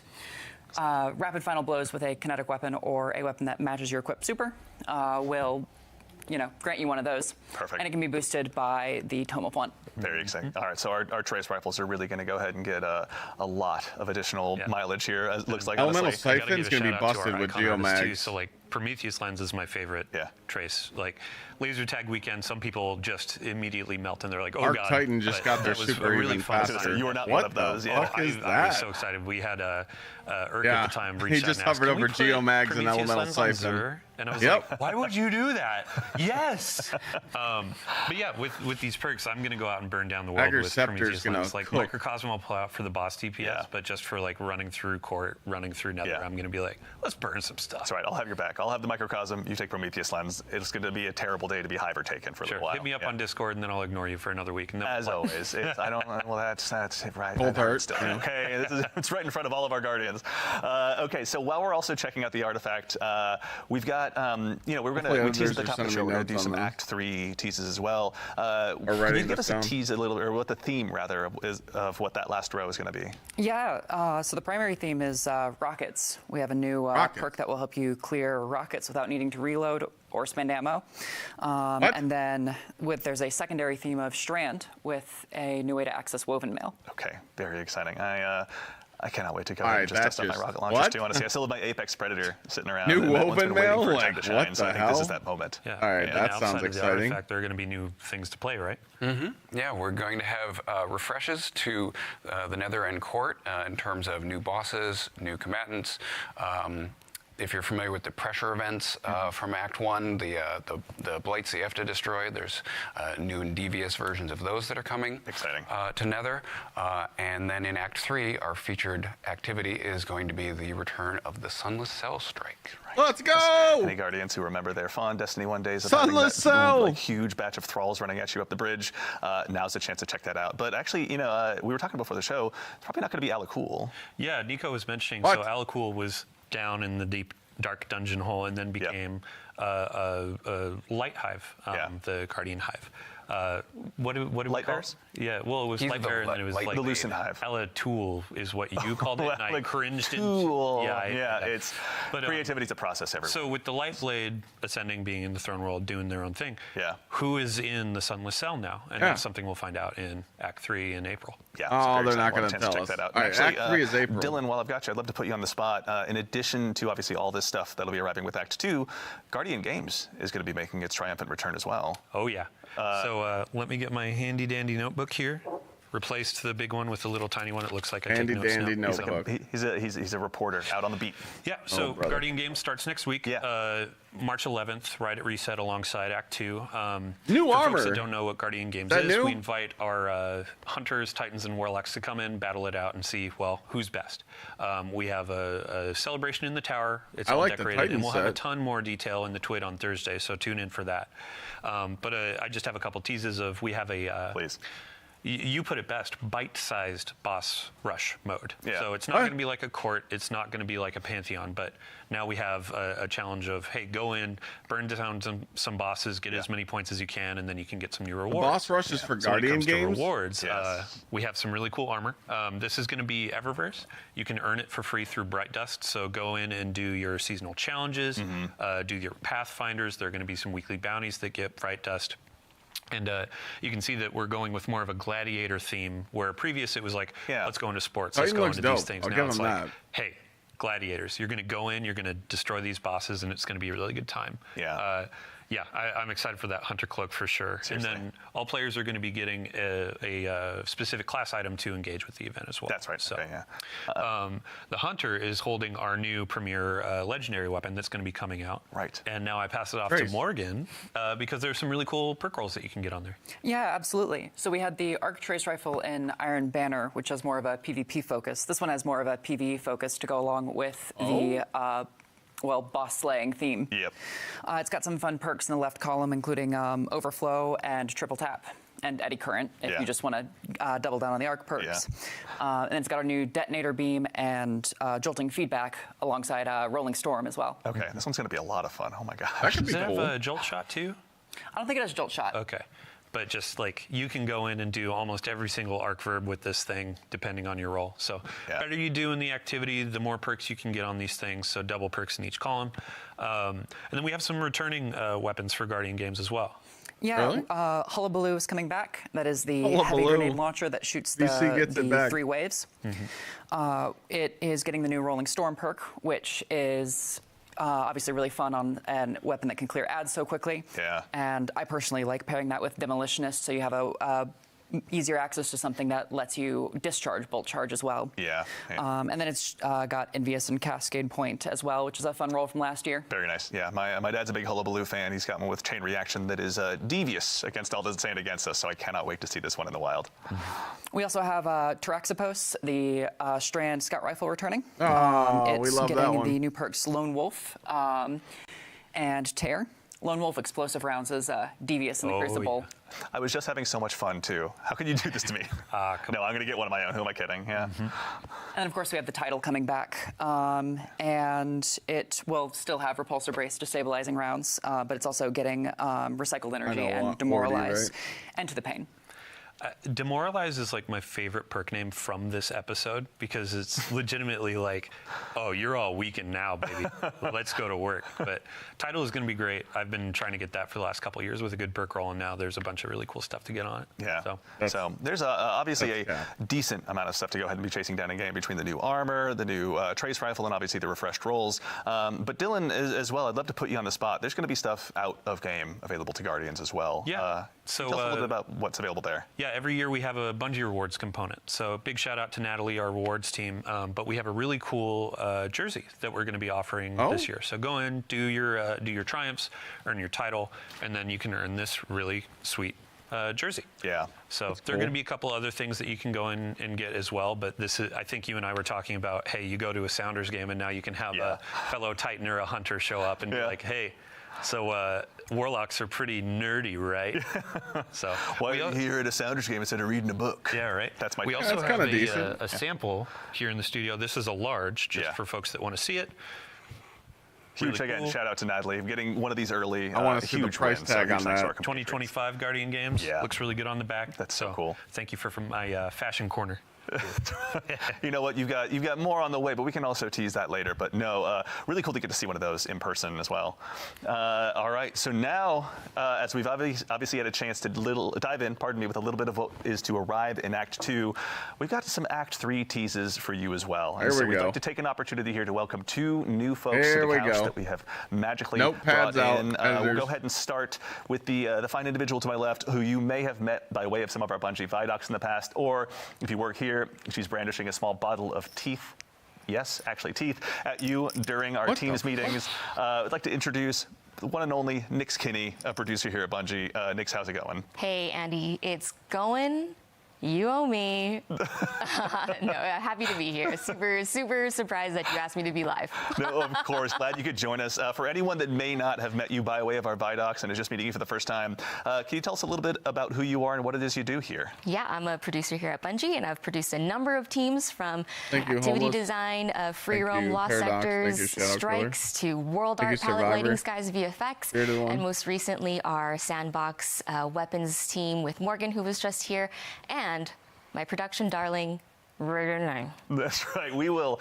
That is a Charlie Brown-ish line for now because we're going to introduce that in just a moment, I promise. But of course, we're going to go ahead and make sure and introduce right next to her, Rodney Thompson, a senior design lead here at Bungie. Rodney, how's it going? Doing great. How are you? Doing well. Thank you so much. That's so nice. Anyone who may not have had a chance to meet you or doesn't get a chance to work with you here at Bungie, can you tell us just a little bit about who you are and what you do here? Sure. I've been at Bungie for about 10 years. I'm a designer. And I'm the sandbox craft lead, and additionally, I've been the team lead for the Charlie Brown redacted team that Nick's just mentioned. Very exciting. We've got some cool stuff to check out. Now, actually, Dylan, you and I were talking a little bit about this. There's going to be a new event arriving with Act 3. Yeah, this event is free to all players. Mm-hmm. It's going to offer something for lower skill for folks that maybe want to start getting into some endgame content. And then it's also going to offer some things of higher difficulty. I don't want to steal too much thunder. No, come on. Yeah, I mean, let's tee it up. Yeah, that allows us a chance to introduce it. Rodney, would you like to do the honors of introducing the Rite of the Nine? Yes. Rite of the Nine. So Rite of the Nine is our new event that we've been working on. Really excited about this. It is a limited time event that features our dungeons. 3 of our dungeons that are part of this event. That's going to be Prophecy, of course, because of the 9 associations, but also Spire of the Watcher and Ghosts of the Deep. So these 3 dungeons, you know, we've seen a lot of reaction. Positive reaction to the contest modes for our new dungeons as they've come out. And we were thinking, you know, what would it be like if we were able to go back to our older dungeons and experience that kind of level of challenge? They're going to put contest on the old dungeons? Yeah. And see how things play out in, you know, Ghost of the Deep? With some tweaks and some tuning and some additional modifiers and things like that to really like bring the challenge up to kind of contest mode levels, right? So we're like, okay, we got this great, you know, set of dungeons. Let's really put the screws to our players and see what they can do in a hard you know, mode for these dungeons. Yeah. But then at the same time, we were like, well, you know, a lot of these dungeons, you know, there's a lot of players out there that haven't gotten to experience them because they can be pretty intimidating. They're you know, flirting the contest mode. Intense. They're wanting to bring back contest mode for all this old content. They're flirting it. Could take this event as an opportunity to introduce these classic dungeons to a whole new audience by way of what we're calling Explorer mode. And so basically we've got new stuff at the top end in Ultimatum mode. We've got new stuff for players, or new opportunity for players to learn the dungeons in Explorer mode. And then we have Eternity mode, which is sort of aimed at our middle-of-the-road experienced dungeoneers. So we've kind of got something for everybody. Excellent, awesome. Well, we've got stuff to actually show live out here. Tell you what, So why is don't you there any guys loot for that? tell us just a little bit about where we're at right now? Sure. So this is the social space for the event. Eagle-eyed veterans might notice that this is the third Spire social space. It was originally used for the Trials of the Nine PvP Trials of the event. Nine. But it's been a while. It's been since year 1 since you could go to this space. So we're bringing it back for the Rite of the Nine event. You can see off in the distance there as our brave / reckless guardian runs off into the horizon. You can see, there we go. It's a death button intrepid one at that. So you can see the Spire of the Watcher tower off in the distance. That's indicating that during the week that we have this set for, Spire is the featured dungeon. So there's going to be one of these 3 dungeons featured during each week of the event on a sort of rolling basis. Okay, so it's on a rotator. So here we're obviously this is a familiar face as well. What are some of the things we're going to be able to get up to here? Obviously, thank you, Gemini. We appreciate the introduction. So what are we going to be able to do? Vendor, and the Emissary offers you quests, bounties, rewards, a wide variety of things to do during the event. Like I say, it's all dungeon focused, but we're going to be leading you into those dungeons and giving you rewards for beating them on the various difficulty levels. And I'd be remiss if I didn't mention, I believe I see some weaponry here in the background. Yes. What are we looking at What here? is that? So for this event, we have taken 4 of the weapons from each of the featured dungeons and given them a big revamp. We've redone their perk pools, introduced perks that have come in over the season since the dungeon was released, and put those into these weapons and really given them a good juicing up as far as like the perks that are available. And what you're sort of seeing here is the ability to attune to these various weapons, just like you could during Into the Light with the light weapons, so that if there's a particular one of these that you really are hunting a certain role, you can attune to it get more drops of that weapon during the course of the event. No survivor. Very exciting. Okay. That's like so depending on fans, what dungeon is featured, Lou will be back so there. we've got, as you were mentioning, ultimatum mode. We can go ahead and talk a little bit about later.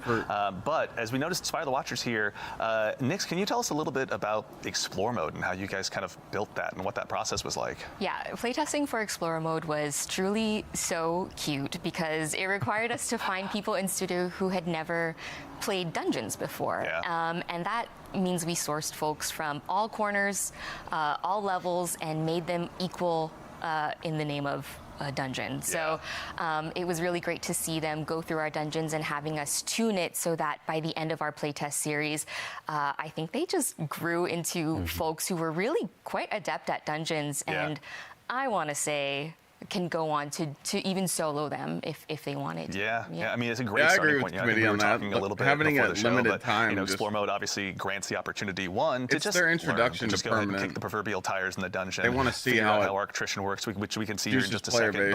But for folks like myself who do really enjoy running dungeons, and I've only soloed one dungeon, but if I wanted to go ahead and really get all of my strats ready for a solo, maybe a solo flawless run if I'm lucky enough, this seems like a great way to approach that. For sure. Yeah. I mean, they're in the Explorer mode. You have some tool tips, so that'll give you some idea of how to navigate these puzzles, and also some waypointing to help you get through some tricky areas that you may not be able to find on your own. Yeah. There's a lot of minutia to always find in these, and it may not always be obvious which way to go. And so you guys, like we were talking about before the show, you actually built some new tech to help kind of establish those breadcrumb trails for the Guardians.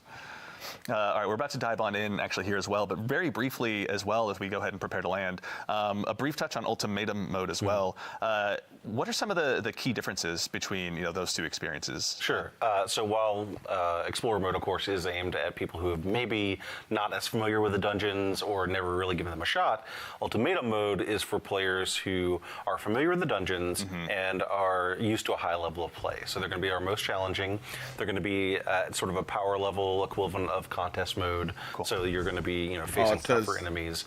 And then we're also using some activity modifiers to sort of craft the experience and make it a little more challenging, but also just give you a little bit, require you to make a few decisions before you go into the dungeon or before you go into an encounter that you wouldn't otherwise necessarily be thinking about. So for example, we're using the not swap activity modifier, which basically means you need to keep one exotic equipped for the duration of an encounter.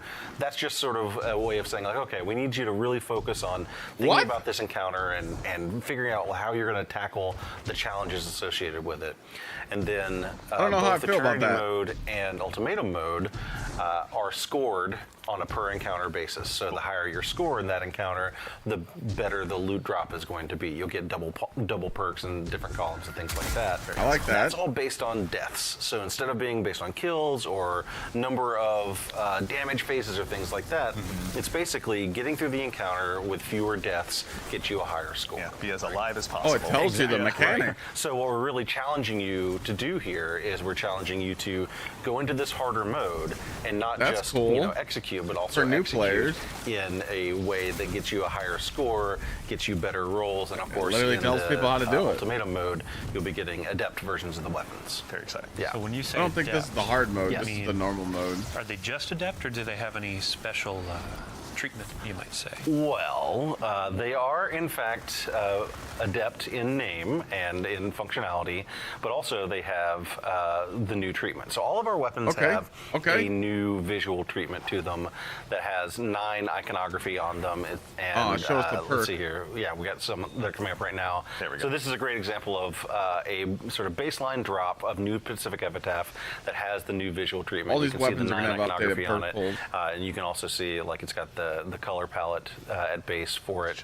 So all of our weapons that will drop during this event will have a new visual treatment. It'll also have the new event exclusive origin perk, which is Gravity Well. This will drop on all weapons that drop during the event, and is only gathers nearby ammo right of the night. So it'll be exclusive to this event. Very exciting. And then I think Guardians out there, that's cool. We've referred to them as holofoils in the past. So as you're going in, you're doing demo harder chain on that's going to be really good. You're earning these adepts. They're going to have the animated holofoil.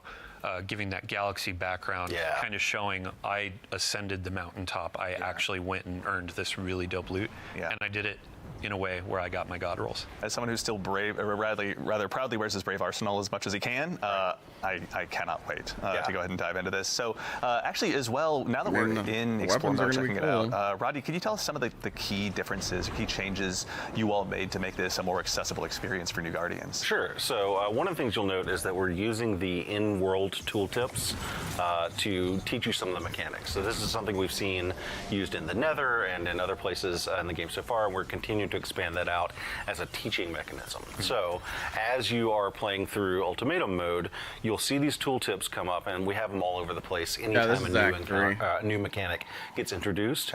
And it basically is a way to, in-world, see, like, okay, this is how this mechanic works. We're also using waypoints. Here's a great example of one of our teaching waypoints that sort of shows you, hey, here's where the path is supposed to go, and kind of direct you in a lot of the places where there are not as obvious paths through the dungeon, right? Yeah.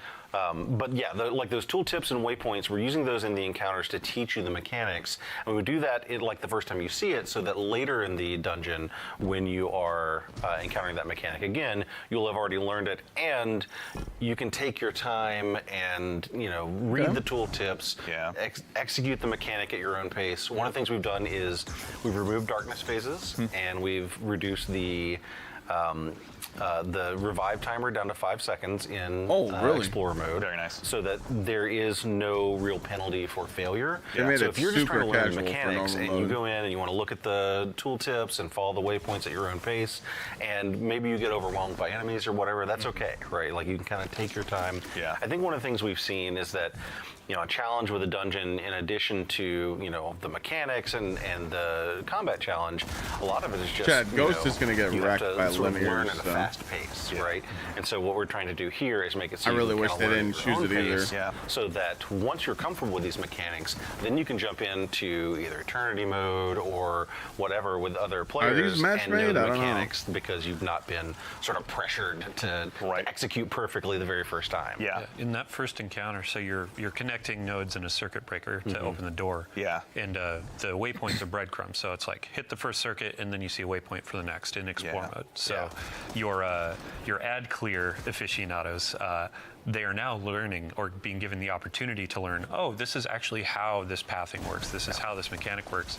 So when you bring them in, or when I bring you in, like so why did you stare right at me when you were talking about ad clear aficionados, man? No reason. But yeah, it's like when you bring them in to go ahead and make that jump, Warlock. Then it's like, oh, hey, you remember where those waypoints were? You were able to memorize it. You have this like memory.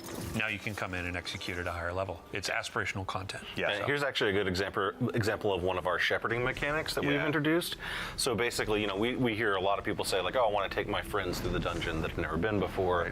A lot of these traversal sections can be really challenging. So Warlocks need assistance. This section of Spire of the Watcher, for example, once one player gets to the midpoint of this traversal section, we have these helper platforms that rise up from below, so that a player who's maybe struggling a little bit with that section can follow along and continue to make progress forward, even though they may not have been able to execute Warlocks usually just skip this whole section. I know.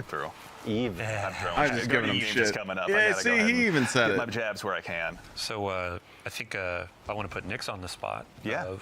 As players are going through this, like, we have a bunch of rewards, not just for Explore mode where you're getting the normal drops and all that, but overall through this event. So.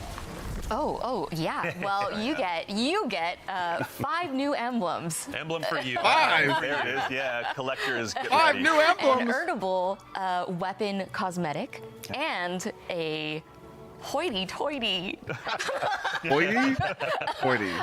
title, event exclusive title that you can get from doing some challenging challenges in Ultimatum mode. Yeah, it's going to require a lot of participation, I think we were talking about before the show. Like, these are not ones you're going to be able to earn right away. It's going to take some time. Yeah, it's going to take some blood, some sweat, some tears. Yeah. Not going to take some time. They're just going to time gate it so it takes some time. Daily playthroughs, it's like, here are my weapons, but then you have the overarching goal of, like, emblems for the collectors or the title, so you can show off in the tower like, I'm the dungeon delver.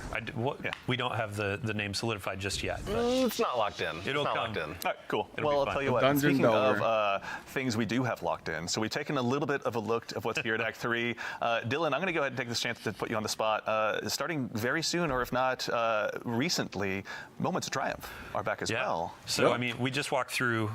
Sorry, I just put that down. So that was very authoritative. Yeah, we just walked through like, here's what's coming in Act 2, here's what's coming in Act 3, and then here's what's coming with Ride of the Nine later in Act 3. Right now, if you're so inclined, Moments of Triumph just started like what, an hour ago, 2 hours ago? Yeah. We have some cool rewards that you can earn as you're prepping up for the next acts, as you're getting ready for what's to come. Cool cosmetic ghost. There's going to be a sparrow that's going to be really fun to earn. Nice. Actually, I think we have we can take a look at those really quickly as well. There we go. All right, there we go. There. Perfect. So with Moments of Triumph, every year we basically celebrate the previous year of content, ask players to go back in, check out your triumphs, get some of these things done, do some Grandmasters, raids, etc. Yeah. And then you can earn some free cosmetics in the game. Very cool. On top of that, we also have our yearly Bungie Rewards t-shirt. Yeah. So I think I own 6 of these at this point, maybe 7, but this is the 2024. And yes, I'm going to call this out for my friend Matt. 2024, because it's the previous year, not 2025. T-shirt, which is really fun. We have a sample here in the studio. Thank you again, Natalie. Very excited. This, I believe, is a large as well. Let's make sure. Yeah, large. So basically my size. I'm 6'1". Yep. There we go. But yeah, you can get your customization on the sleeve of your gamer tag or your player name. Very nice. And then when you're walking around in the outside world, people can see you for the nerd you are. Outside, who goes out shout there? Shout out to the individual who yelled Dead Orbit forever when I was walking around in my Dead Orbit t-shirt the other day. Very nice. But yeah, very frequently, it's like you see people in their raid jackets, you see people in their Moments of Triumph t-shirt. And then when you purchase any Moments of Triumph related, the t-shirt, the pins, anything like that, there's also a special emblem. It's a gift with the purchase. So in-game, you get a little bit of swag too. All right, That's really cool. I always love those sick. shirts because, going to a PAX or something, it becomes this hidden secret language where you're looking around and see people with their different Bungie Foundation shirts on or their different Moments of Triumph shirts on, and you kind of give each other just a nod as you walk through those hallways. Yeah, so it's like you have your in-game Ghost Sparrow, but then when you're going through Rite, it's like I have my title. In real life, it's like I got my title. Yep. I got it on my war vest. I got my T-shirt. Earned it. Yeah. Excellent. All right. Well, everyone, we have had a very big show today. And so that, I think, about leads us to the conclusion is what I would say if we didn't have just one more thing to share with you. So obviously, we've touched a little bit on some of the stuff that's going to be arriving with Act 3, and we actually have a sneak preview also of a currently in development limited-time PvP mode that will be joining Act 3 as well. New PvP mode? I thought we go ahead and just throw it up here on screen. Let's take a look. Everyone, we'd love to introduce you to Heavy Metal. No way, Metal dude. is a opportunity for you to go ahead and take out a team of Drake tanks against a team of Briggs. There's so you no can test way. to see, whether you're good behind the barrel of a We're gun gonna be driving or around in behind tanks the and- barrel of a Brig. But this is one that just the playtests, pardon me, have just been absolutely insane to watch. Yeah, I'd say this since is day one probably going to of be Beyond really Light, fun. Players saw the Brig come to the game. And they're like, when do I get one of those? And We're this gonna roll is around in the answer Briggs, from the dude. development team. Yeah. But Briggs we had to make it a versus little tanks? competitive of Guardians have had their Drake tanks since Destiny 2 launched. Yeah. They're really fun. Let's see when you get into matchmaking who can come out Dude, on top. Brig is gonna wreck. This is one that we're very much looking forward to unleashing upon the community, but as you can tell, the Drake trick tanks shots. and Briggs alike provide some pretty unique tactical opportunities that we're looking forward to seeing getting into the Guardians' hands. But yeah, this one has just been an absolute hoot to see in development, honestly. Yeah, and when it comes to this is a PvP thing, we say competitive, but this is a goofy, this is fun. You're sitting down on a Saturday It's night, kinda you're cool. chilling with your buds. I It's think they did let's good hop in a with tank this. and try to do some 360 no scopes while we boost off of a ramp. Yeah, we just This finished is a raid just with to go some in and palate have cleanser fun. here and just have a good time. I want to go for a movie of the week. Why don't I hop into a Drake and try to get a triple kill? Chance. Yeah. There weren't enough sick flips in that raid. Yeah. Get out there on my Drake tank. Dylan just told everybody how to get movie of the 360 week. no scopes can we get into this thing? We'll find out. Does the Drake tank have a scope? I don't think so. But But yeah, that's something we'd be remiss if we didn't take a chance. Sorry, off screen they just did a huge jump as well. But we'd be remiss if we didn't take a chance to show that off to all of you. So that for real this time concludes our show. So a huge thank, of course, to Nico, Quentin, Morgan, to Nix and Rodney, and of course, I'd really like to know when Mr. this Dylan Frontier's launching, man. We really appreciate it. So hard to plan my summer right now. Sorry? Thank you for hosting. I'm also here. But of course, more importantly than even me is our fire team in the back of house. We've got Peyton, Ashley, and of course, my compatriot in social media, Mitch, out there helping us go ahead and do the heavy lifting behind the scenes. Thank you a ton for joining us as always. To the crew here in the house that puts on the show and has to deal with the likes of me, thank you all so much for your time. We really appreciate all of your help. And of course, we'll also, pardon me, ask you all to go ahead and stick around for just a little bit longer, because before we conclude the show, we're going to go ahead and raid Bergen's star. So do us a huge favor, stick around for a little bit, join the raid, give him a follow, and tell him we said hello. We'd appreciate that. So today we covered a lot. We went through the activities coming with Act 2, such as Court of Blades, the continuation of the Barrow Dyad quest line, some new weapons joining the sandbox, took a bit of a look ahead at Act 3.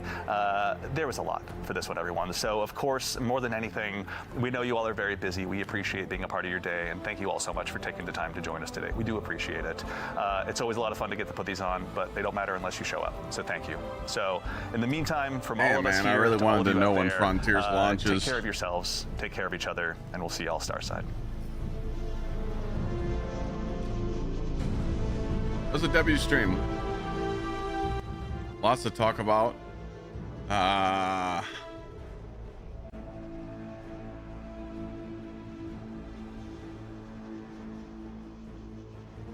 well, lots to talk about. I'm gonna go over everything, and then just so the editors can just have tons of clips to work on, and that's it. So we're probably gonna watch the whole thing back, and I'm just gonna make clips on everything.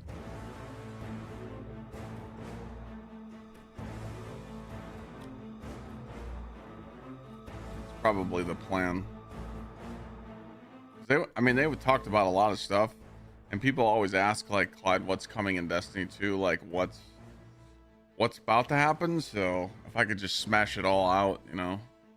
It wasn't too long. It was 50 minutes. I could skip through some stuff, but I do need to kind of like talk about everything. Might even be able to squeeze it into one video, so like a long YouTube video as well. I'd be down. Your boy, thanks for the resub. Homeless, thank you. But yeah, I mean, nothing really in Act 2. I mean, yeah, the whole court thing, but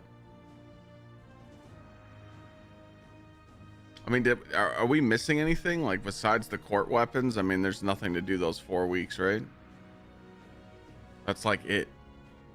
So next Tuesday you'll be doing the sidearm farm and the GMs. You'll finish your exotic SMG, and then you'll just do court and get your weapons. That's it.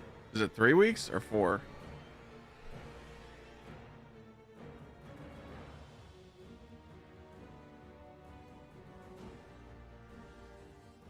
Why is Act 2 only 3 weeks?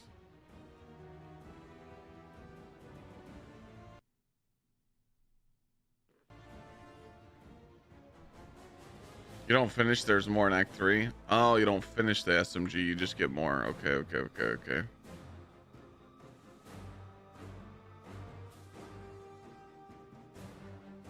Oh, they want to get to Act 3 sooner so they could drop the content. Got it. So, Act 3 starts, I thought, the first week of April, right?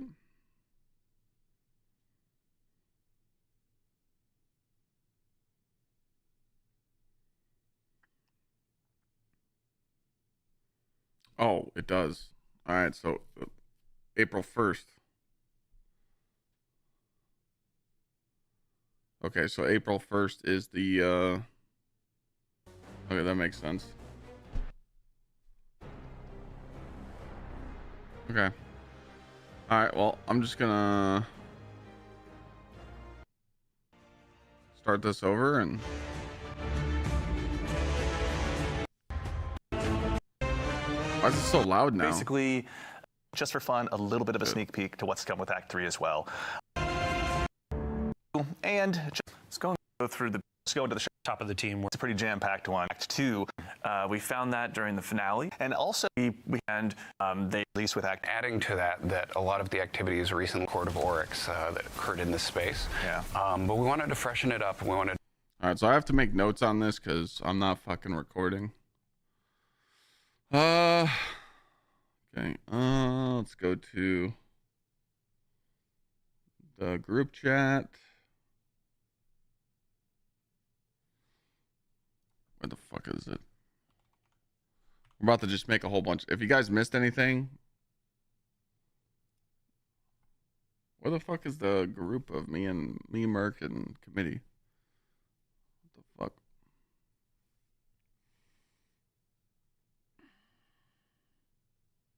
Aha, thank you. All right, so we got around 19 minutes. I'm just putting timestamps. 19 minutes, Court of Blades.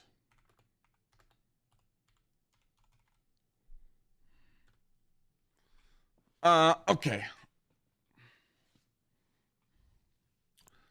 So, what do we know about Court of Blades, chat? We're going to make a clip on this. We know that it's a Court of Oryx style thing.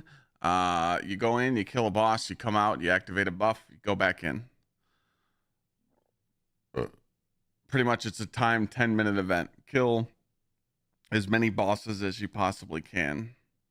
What weapons come from this activity? Is it the bow and the glaive?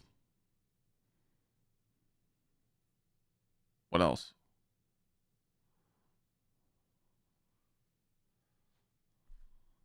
To explore a shorter 10-minute. Really quickly feels a little different than the just DP challenge.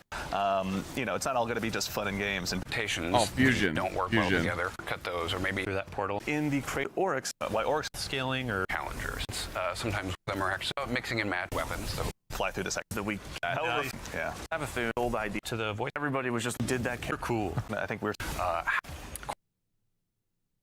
try and up that score. Very first time to help kind of. I work on last was so as displayed on screen, right. Sword Logic Discord is a 31 glaive. Very fun role with good ammo efficiency and really high damage potential. Potential tilting at in going to off when we were just sword. So dealing damage to enemies. 32 bow. And getting final with and then they show the fusion, right? On it. There's a new fusion rifle. Oh, here actually we got the sidearm up on screen. Let's hang on. Sidearm drops from this. 33 sidearm, and then fusion, for right? A second, just take a look. As you step into that, I know in reservoir. It has the 2 perks in each column, and then it has 34 fusion. Just writing all these notes down. So, all right. The extra origin trait from King's Fall. I don't know, your weapon. Okay. So and live right. You have overload trace rifles, and then for this one, only got 5, so I vote we go ahead and just dive in and check them all out. 37 artifact. All right, here we go. I can't hit a marker, so I'm just gonna type it. Marker. Court. All right. Ladies and gentlemen, Bungie just got done with their developer live stream, and we're gonna be going over some. Actually, no, this isn't gonna be a. I shouldn't do an intro because these are gonna be individual clips. Court of Blades is a new activity that's coming in Act 2, and it's pretty much like a fan favorite of Court of Oryx. The way it works is you're just going to start. You have 10 minutes to kill as many bosses as you possibly can. Go in, kill everything, activate a tablet that's perks that are on these statues and go in and rinse and repeat. Once you kill so many bosses or time runs out, you will be able to unlock all the loot. Pretty simple, right? There's some cool loot with this activity. You're going to be able to get a glaive, a bow, sidearm, and a fusion. The bow does have stabilizing rounds with repulsor brace, and it also has a cool it also has a cool origin trait. Pretty much it's going to speed up the draw time. They did say that it's going to be one of the fastest drawing bows with the right perks, but again, Lemon Arc does exist.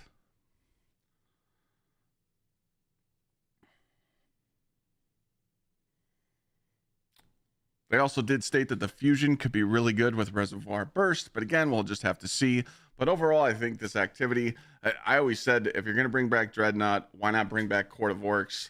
It was, you know, a pinnacle activity in D1, but we'll see how this works. We did see some bosses on like IO. We did see some bosses in certain areas that we've already seen in the game. So it's, you know, going to be reskin stuff. You're going to go in and kill some bosses, but hey, you know, sweet loot. Hopefully it's an easy activity to just, you know, mindlessly do and get all the weapons and collect them. Yeah, absolutely. So the primary theme for this one is trace rifles with a secondary theme of like element matching. So in the also, we're getting 5 new marker artifact. Also, we're getting, when I say also, new artifact perks in Act 2 are coming as well, and it seems like it's hinting. New artifact perks are coming as well with Act 2, and it seems like they want us to use trace rifles. The first one is Overload Trace Rifle. Again, stunning champs, easy dub, right? The left column, you have Overload Trace Rifles as a new anti-champ option. And then we have a new... Then we have Beam Medic. Rapid Trace Rifle Final Blows heal you and your teammates. This could be really good for those Warlocks making us all the ammo with Dent Head. Trace Rifle perk, Beam Medic, where Rapid Trace Rifle Final Blows heal both detonator beam. I cannot wait. Well, I have good news so for them. Next one. If you want to just... Harsh Refraction. Trace Rifles do more damage to targets afflicted by elemental debuffs matching their element type. This could make Trace Rifles hit even stronger and pretty much make everything just fall over. Cold Heart, we're looking at you. Really double down on that. Limit Break is damage when you are either critically... Limit Break, casting a super while you are critically wounded or have an elemental buff matching your super element grants a period of increased super damage. This could be really cool. Those one-off supers, just being able to get extra super damage, probably around 10 to 15%, but hey, you know, we'll take the extra free damage. Wounded and you cast it or cast it. So the third column is a... And then Elemental Siphon. This one looks busted. Rapid Final Blows with a kinetic weapon or a weapon matching your equipped super. Create elemental pickups that match your equipped super.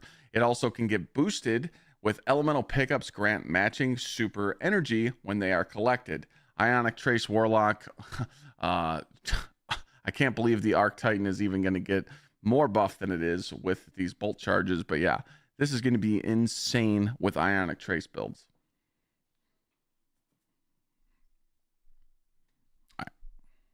A new artifact perk or go ahead and get mileage. So you are not one of those yet. Oh, and I was like, why was scored? And then go ahead and just previous versions are featured. Yes, and it's not going to be allocated. Sending being do obviously. Yeah, there's Titans and Warlocks to come in. A celebration in the tower teases of some boss seasonal challenge time. Yeah, I'm excited for that Hunter Cloak for sure. All right, so what were they talking about Guardian Games? They said Guardian Games was bringing an activity, right?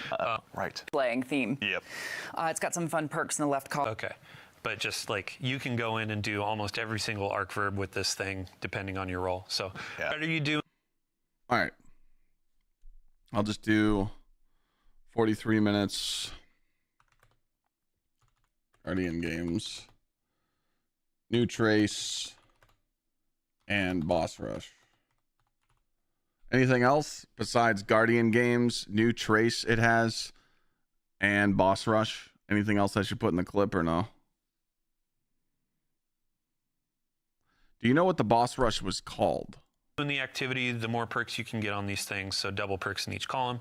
And then we have some returning weapons for Guardian Gate, depending on your role. Okay, this one's going to be a lot. Okay. And I reaction that is. And all right, we're just gonna roll with it. All right, marker.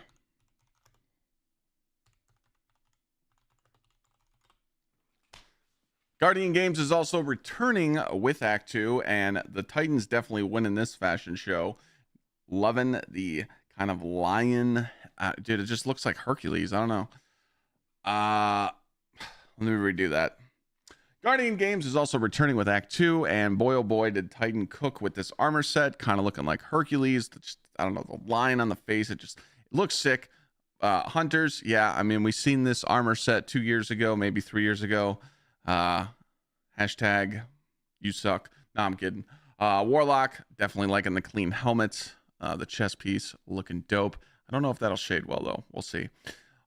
If you want to know what weapons are coming back with Guardian Games, there's some old fan favorites, but there's also a new trace rifle that can roll with some good perks, so you'll be hunting for that. And also there will be a boss rush mode for Guardian Games, so you're pretty much just, it seems like it's going to be like seasonal bosses or like stuff that you've seen in story missions or like seasonal activities. There's just going to be bosses in there. That way they could switch it up and have you do something new than what we're used to doing for Guardian Games. So yeah, be on the grind for that, and definitely check out that new trace rifle, stacking it with the artifact perks. It will still it'd be great. Armor, I think you and I were talking new of team. For anyone that may free roam lost sectors.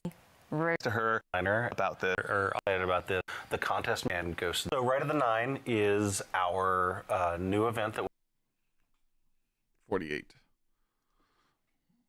minutes. Right of the Nine.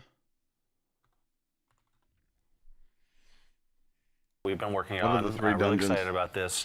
It is a limited time event that features our dungeons. 3 of our dungeons that are part of this event. That's going to be Prophecy, of course, because of the 9 associations, but also Spire of the Watcher and Ghost of the Deep. So these 3 dungeons, you know, we've seen a lot of reaction, positive reaction to.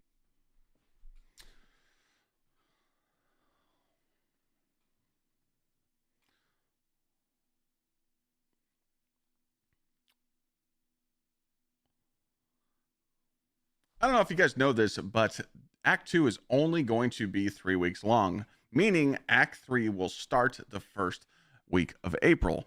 And there's going to be a cool activity coming with it called Right of the Nine. This is going to be a dungeon kind of contest teaching mode. Actually, let me re-say that.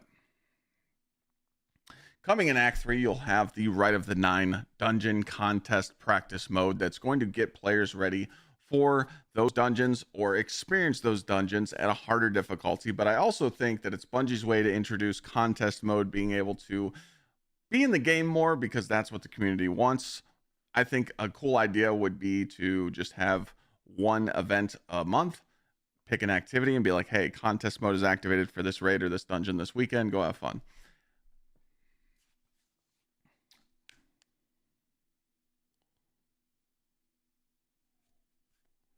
That could be a clip by itself, but I'll just keep going. So Right of the Nine is going to be Ghost of the Deep, Prophecy, and Spire. What the fuck is that? What the fuck is that stupid dungeon called? Spire of the Watcher? Is that what it's called? I think so. Right of the Nine is going to have 3 featured dungeons. It's going to have Ghost of the Deep, Prophecy, and Spire of the Watcher. With these 3 dungeons, you're going to be able to play one each week. It'll be on a rotator, and you can do like a tutorial mode where you go in and it pretty much tells you all the mechanics. It's like your training mode, easy way of learning the dungeon or playing with your friends. Then there's going to be an expert mode. What was the word they used? Then there's going to be an ultimatum mode where pretty much it's going to be contest difficulty, better rewards, yada, yada, yada. You know where this is going. Now, I know you guys are probably like, man, but Spire of the Watcher, it's going to be... Now, I know what you guys are saying. You're like, Ghost of the Deep's going to be rough. No. Queen Breaker, easy dub. they did show that we are going to be in that old Trials of the Nine social space. And what's cool is you can actually attune or focus weapons that you're hunting that week. They didn't really show us any loot system besides how you could focus each weapon each week. But again, very cool. They did say that there's going to be like 5 emblems, a title, no armor that they showed, but there could be more. But again, really cool step in the right direction to encourage people to play harder content. But I really feel like they should make contests more available and play it more, because it's fun to just go in there and get destroyed. I don't know if it's going to have res tokens like contest mode.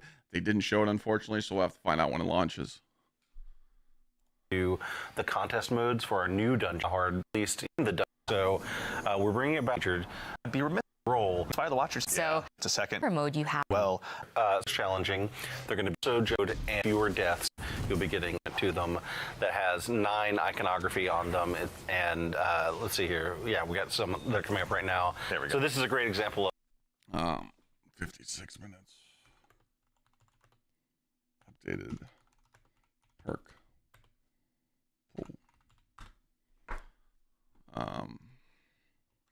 Marker.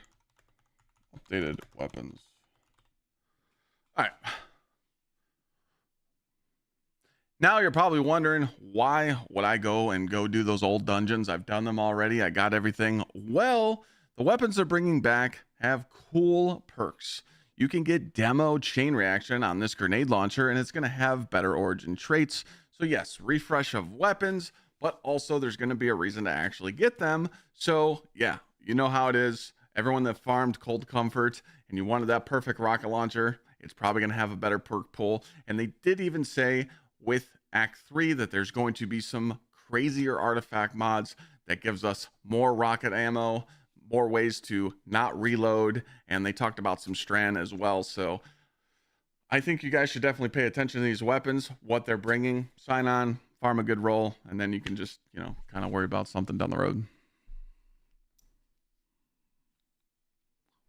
Let me re-say that last sentence. So it'll definitely be important to sign on, farm the weapon roll you want, stuff in the vault, and just have it down the road. So this will be a limited event as well. So they did point out that this dungeon kind of Rite of the Nine.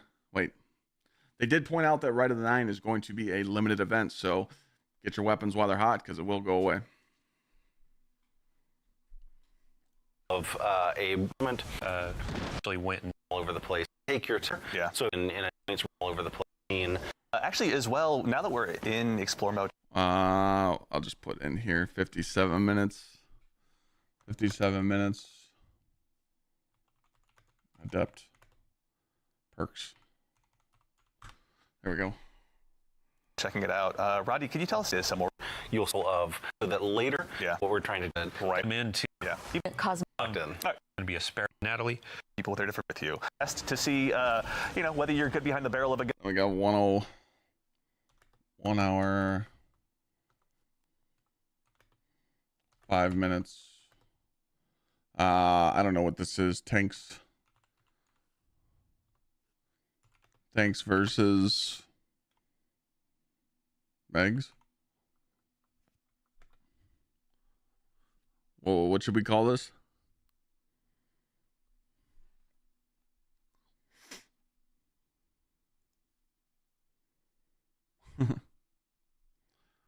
Armor Core.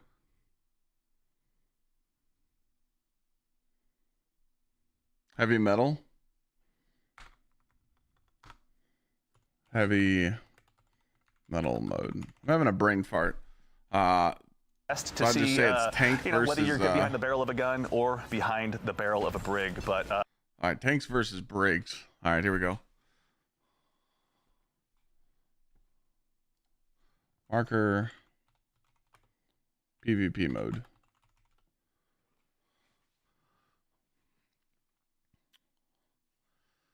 All right, let me introduce you to Heavy Metal. This is going to be a PvP game mode in Act 3, and it's going to be tanks versus brigs. This looks insane.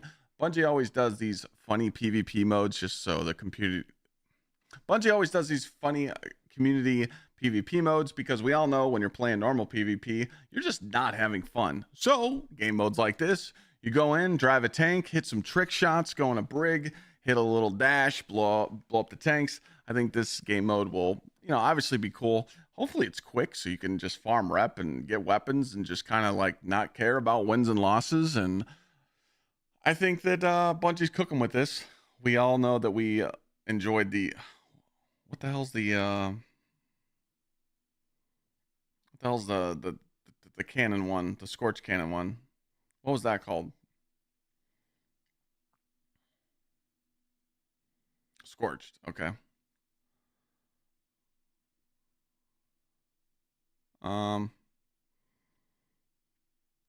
After that last sentence, I said, don't use that last sentence.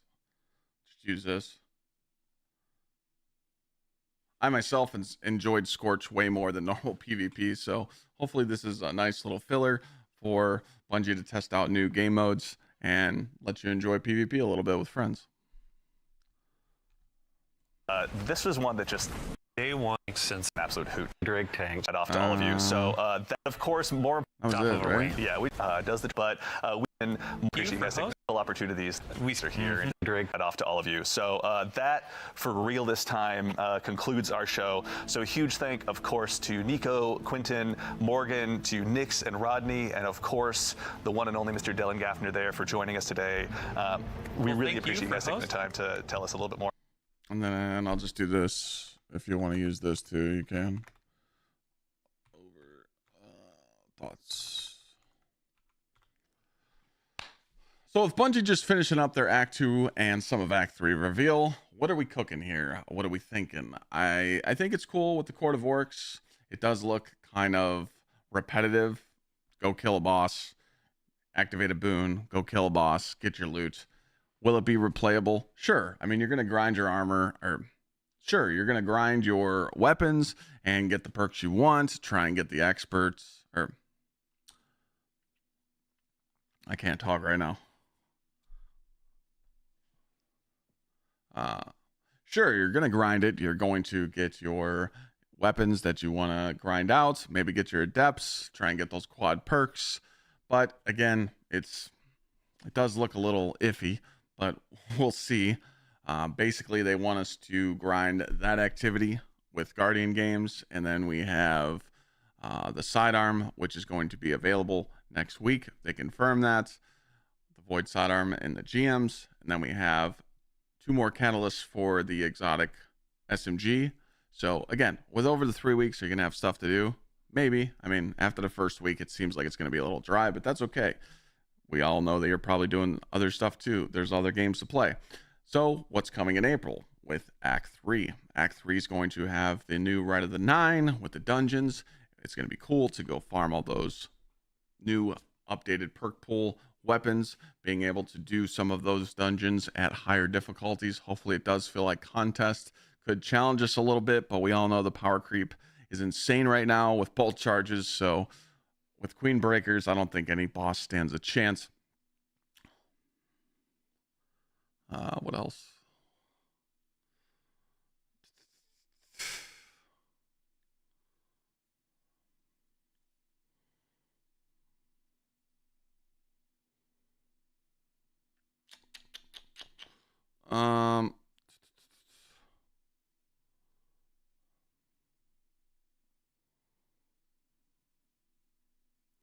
Overall, I think it's kind of what we expected. Bungie's just going to tease us little by little each and every week and encourage us to keep signing on at least once a week, keep up with the content, and wait for Frontiers. Hopefully they announce the Frontiers date soon, because we're all wondering when that launch is coming.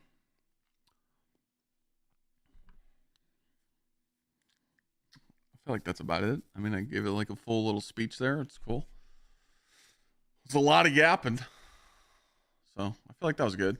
Oh, what do you guys think now that I'm just sitting here not making clips anymore?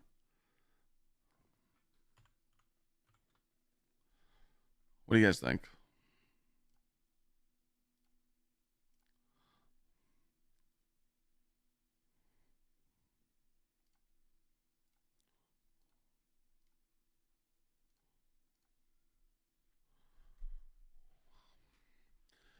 Yeah, it was better than I thought it was going to be. There is some questionable stuff in there, in my opinion. There's definitely some questionable stuff. I mean, if you want committee, if you can squeeze it, go for it. I don't give a shit. I just made a whole bunch of clips, so we had stuff to upload. I just wanted to get shit going, you know. No Pantheon is a huge L. Yeah. Funny story. I mean, I could talk about it now. I wasn't like NDA'd or anything. When I was at TwitchCon, I was talking to some of the Bungie guys. And I actually talked to the lead director and I asked him, I said, hey man, this was at TwitchCon. So I don't know when TwitchCon was last year. It was what, October or something. I told him, I'm like, dude, Act 3, right before Frontiers, or, you know, we didn't know what Frontiers was, or no, we did. I don't know if I used the word or not. I just said, hey, before the next big installment, Pantheon needs a return. And he's like, no, I agree. You know, maybe we got something cooking. So, like, I think that's what he was talking about, was that dungeon stuff, the Right of the Nine. It's okay to bring something cool in the game, like Pantheon, and then take it away and bringing it back, but not bringing it back, like, by now. Like, not bringing it back for Act 3 and saving it for a later date. Could be good or bad, because since we know they're not bringing back Pantheon now, before Frontiers, the next time they do bring it back, let's just say they bring it back Act 1 or Episode 1 or Episode 2 into Frontiers, it could be really good. It could be, like, done the right way. Like, I'm talking, like, some Callous shit, you know? Some, you know, Spire, like, old school raid bosses at contest level. So Bungie does have an opportunity there to really juice it, you know. I feel like yeah, Ajax, I mean, I feel like the dungeon stuff could be cool, but again, it's like the power creep. Like, you got, like, dude, have you guys run GMs? Like, dude, you fall asleep. I'm just telling you, like, we're so fucking strong in the game right now, it's boring. That's how I feel. Like, we're too fucking strong, you know? And we know the mechanics of these dungeons, so it's just because it's at contest difficulty doesn't make it hard. You know where to stand, you know what mechanics to do. It's gonna get fried, you know? So the reason why Pantheon was cool is because Pantheon added mechanics to add hiccups into the encounters to piss you off. If they do that with these dungeons, that'll be cool. You know? Well, it's not, they said contest difficulty, Merc. It's not locked. We don't know 100% if it's going to be exactly like contest with the res tokens. I'm not going to jump the gun on that again. Just because it's -20 doesn't mean it's contest, because contest feels like -30 sometimes, depending on which enemy's shooting you. So if it's at that difficulty, if those 3 dungeons are at that difficulty, that's good. But if we have unlimited reses, who gives a fuck?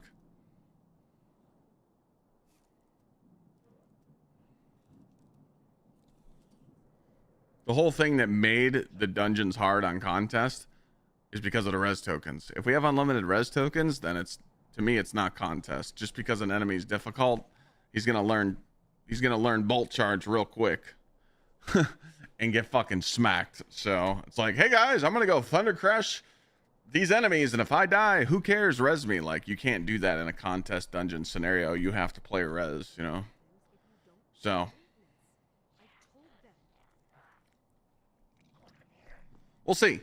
Again, all this stuff is good. It's just I don't like how they're structuring the stuff right now, because again, this is just me speaking freely, right? No judging here. Next Tuesday, the sidearm for the Vanguard sidearm that you guys are waiting on is going to be available.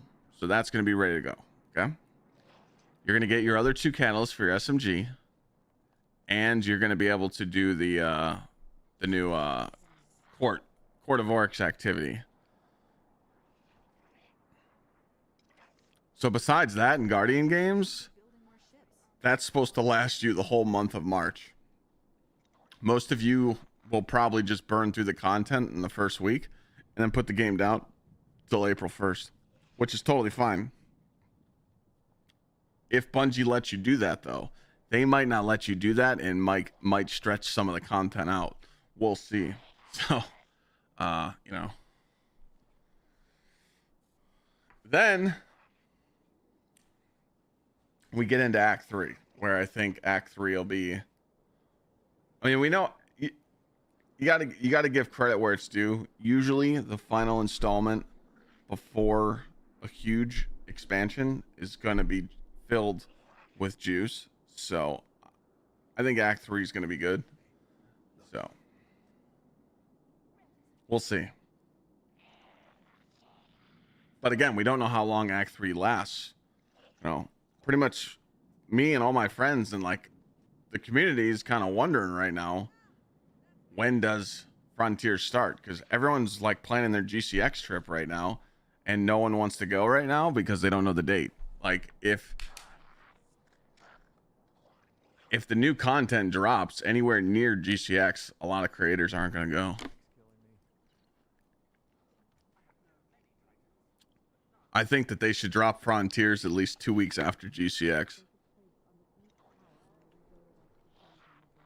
That's just me. I mean, that GCX is literally a Destiny like meetup for the community members, for people meeting their clans for the first time, for Bungie coming, creators going and meeting everybody.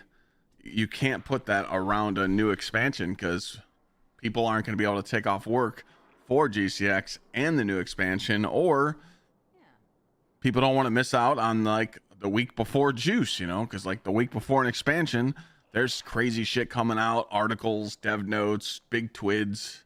So I really hope that they announce that soon, because I've had a few friends tell me that they're not going. Like creators told me they're not going to GCX this year because they don't know when it's going to launch. Me personally, I just like GCX because I like meeting people. Like a lot of people that know me go to GCX and I get to hang out with them. It's fun times. Hi. Always something new at Eververse.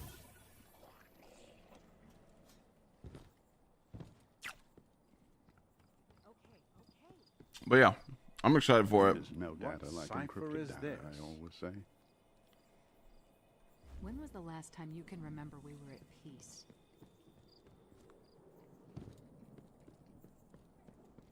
I do think Bungie overhyped those weapons in that live stream we just watched, because I think most of them will be dog shit. That's just me speaking freely there, you know.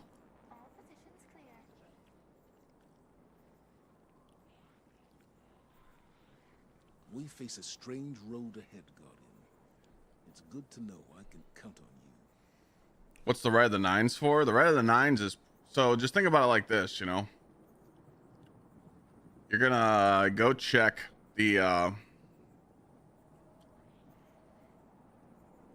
Trials of the Nine area. You're gonna see what dungeons featured that week. You're gonna see what loot's available, and you're gonna go run that dungeon. That dungeon might be Prophecy. So you're going to be doing Prophecy on teaching mode. Like if you're in chat and you have no idea how to do Prophecy, you can go in there on the easy mode and it'll literally tell you how to do the mechanics. Or you go on the ultimatum mode and you go in there on like the contest difficulty and you beat the shit out of it. Or you get your ass whooped and you get the loot, you know? Makes sense? And then it's going to change every week. Again, Pantheon should have been there.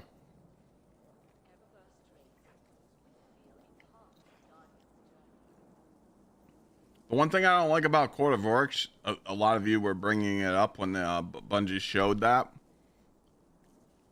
It's just reskinned arenas, you know?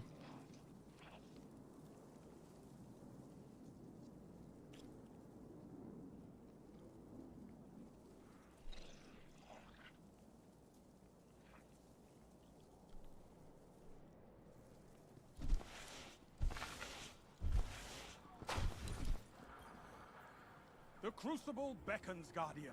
Will you answer? Titan, you have to lead by example. They can't make new stuff all the time. They can. They just choose not to because they don't need to, because they're just watching the money print. As long as people are playing the game and they're making money, they don't have to overwork. They go, hey, this is working, so we don't need to try any harder. What do you think? There's plenty of development time. The first day of Pantheon being out and being released, whenever that was, and they seen the feedback of the community of people being like, holy shit, we love Pantheon. Right then and there, the next day, there should have been a team working on the next Pantheon. Want to know why they didn't do it?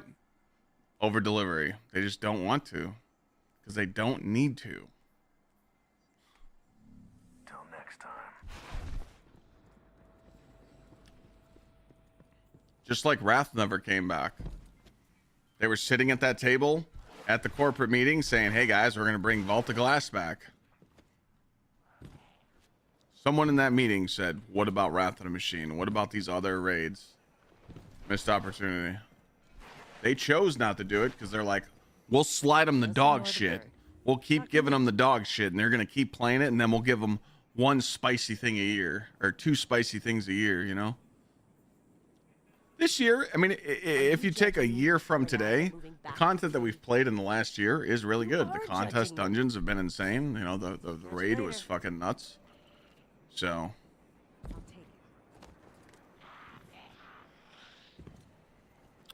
No, King's Fall's not dog shit. I didn't even say, yo, no, this guy's not real. Not launching Wrath, right? Right now, right where we're at in the game, from now until Frontiers, Wrath of the Machine needed to happen, or a Pantheon 2.0, and they didn't do it because they were too worried about the stuff that they just announced. They were just like, let's show them this. The community would rather do Wrath or Pantheon over everything that they just showed.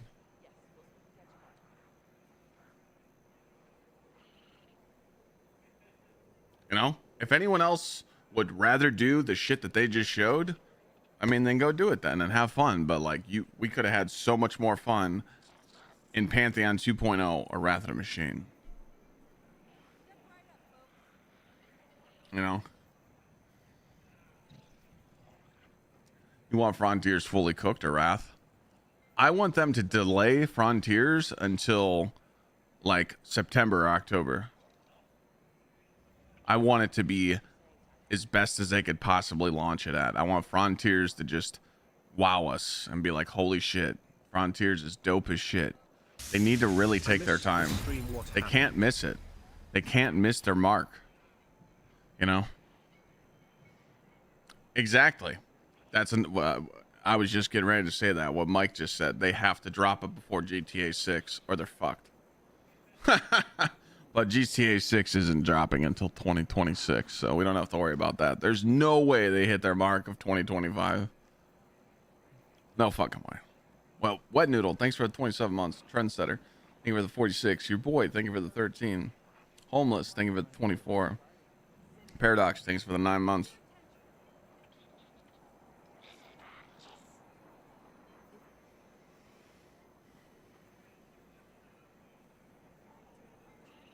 Oh, what did Jay-Zom say about the Eververse store?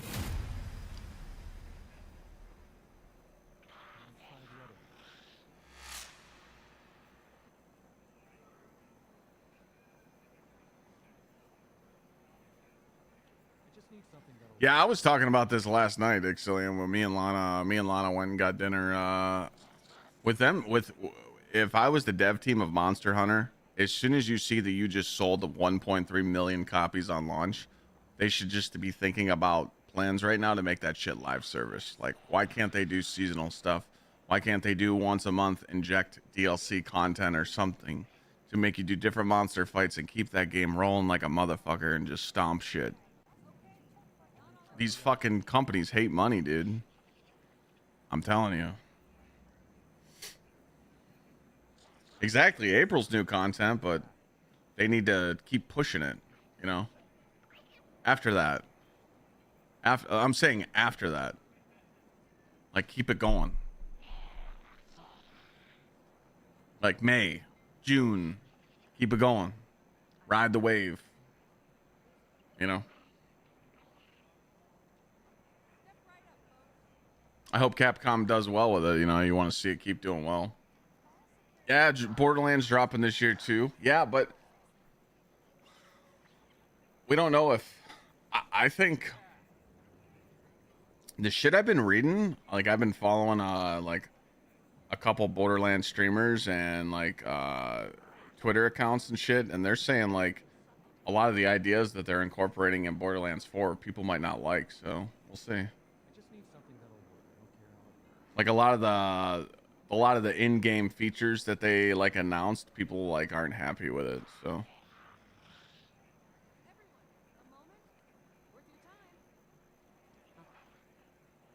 Yeah, Comedian. No, I think Monster Hunter is going to do great. I mean, I think it's a great game to play right now. It's hot, you know.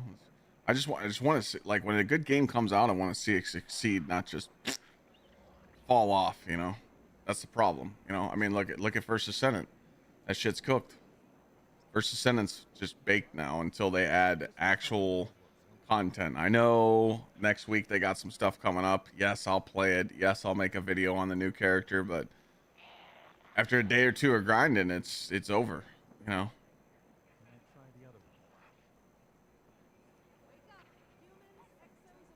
They were too worried about jiggle physics and bathing suits and skins instead of content, you know. They fucked up, but I mean, I feel like they did good, you know. I haven't lost full hope on First Ascendant yet, you know. They got about another 6 months in my heart to show some change, but after that, you know, we'll see.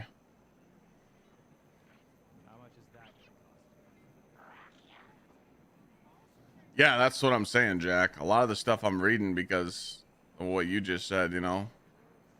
They removed quite a bit of the stuff that made Borderlands fun and amazing. So Borderlands 4 is going to be a little different.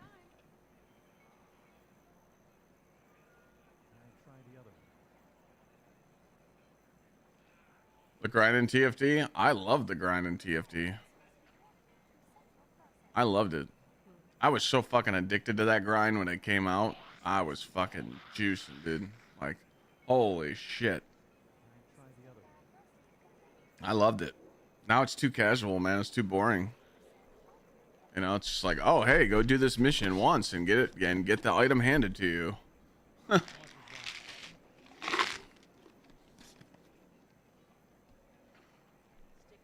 Yeah, JL, I mean, you had to push through the campaign boringness.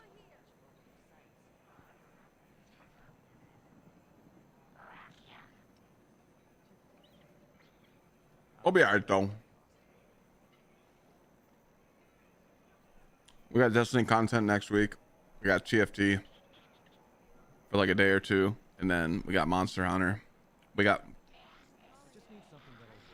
the fucking Lies of P DLC coming soon. Oh my god, I can't wait. We got the first Berserker, Kazan. That comes out too. We got Split Fiction on Thursday.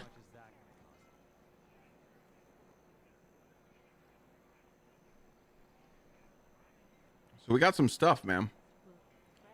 We got a lot of shit to do. A lot of variety stuff too, so I'm excited for that.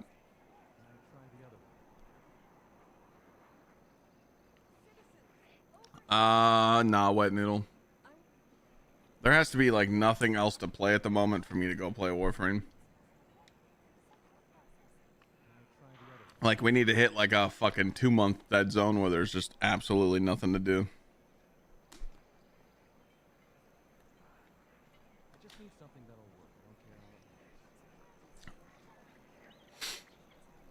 But yeah, I mean, we got some hopes. It just sucks. Like we signed on today. We were ready to play some Destiny. We were ready to play some GMs. I was ready to farm, and then they didn't drop the sidearm. They want to drop it next week. So now it's just like there's literally nothing to do this week in Destiny. It's really not.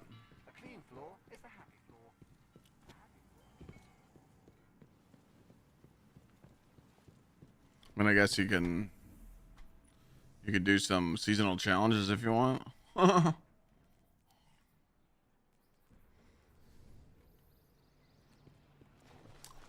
Is there any like dungeons or raids that are important this week?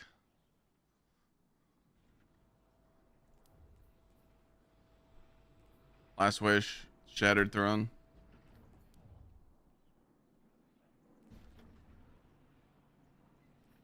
Duality.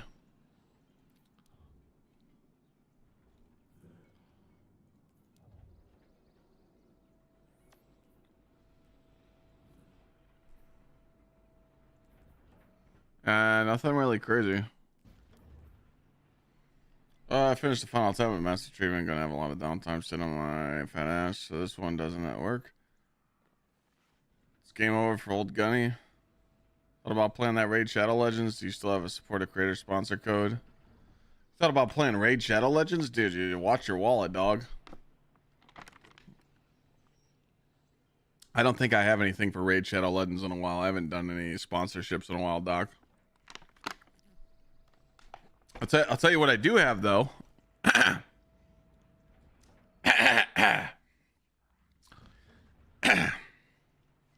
Exclamation point NordVPN. That's right. Protect yourself. Protect your security. Don't let little creeps find out where you are. Also, it's just a good way to protect yourself on the internet. NordVPN's run a special right now with my link. So if you type exclamation point NordVPN in chat, you can take advantage of those huge savings. We love them. Yes, we do. That was an easy pitch.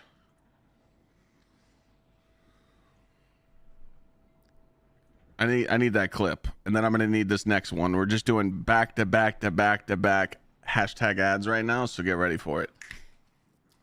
Also, you guys are probably playing Monster Hunter right now, and you're also looking at other games. Well, guess what? We got you covered. Exclamation point G2A in chat gives you a sweet deal on all discounted games.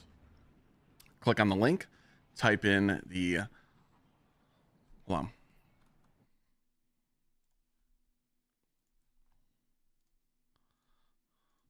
I'm going to redo that. I'm going to redo this. I'm going to redo this.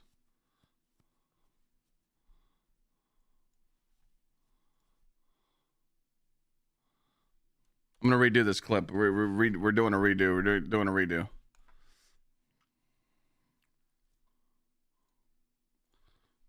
Monster Hunter.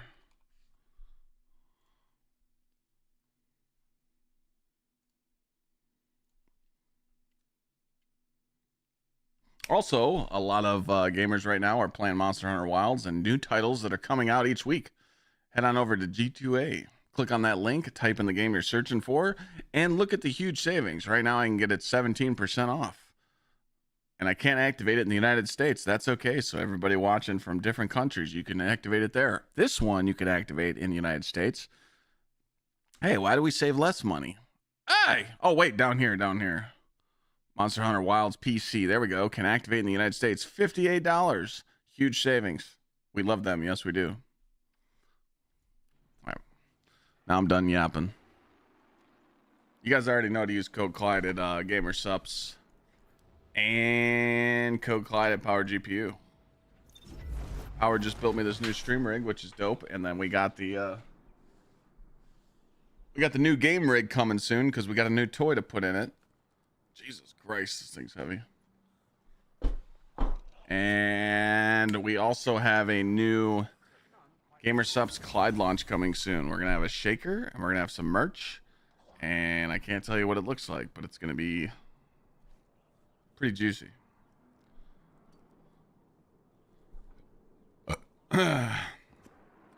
Thanks, Doc, for the reminder of doing the ad plugs. Hi, Guardian. Good luck. Good luck. Good luck. Name, Guardian? And And what else? All right, so we recorded all those clips, so editors will be busy with YouTube and TikTok for that. I am gonna record. I wanted to get out all the Destiny stuff first because I didn't want to launch the Monster Hunter video when all the Destiny stuff's talked about right now. So I think that was a good decision by me to pause it. But I am going to record the Monster Hunter video tonight. Voiceover. What else? What else am I forgetting?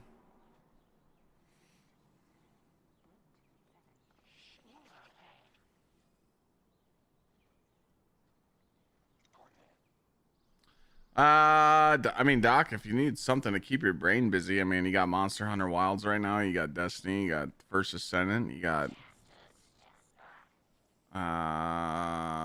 the other games I talked about, the first Berserker Kazan coming out next month or the month after, and then Liza P DLC. There's tons of shit, you know. There's a lot of games right now that are hot. How was the reveal? It was good. It wasn't lame. It was good, you know. I don't really know, like, how people feel about it, but, you know, we'll see. I mean,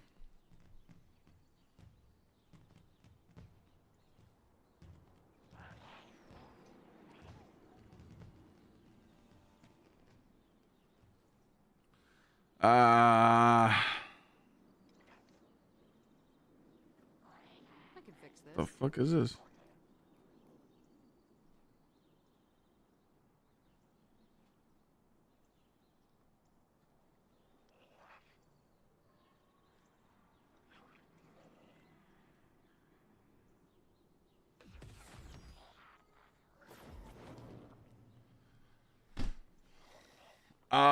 Wilds is fun, man. I've been having a lot of fun playing Wilds.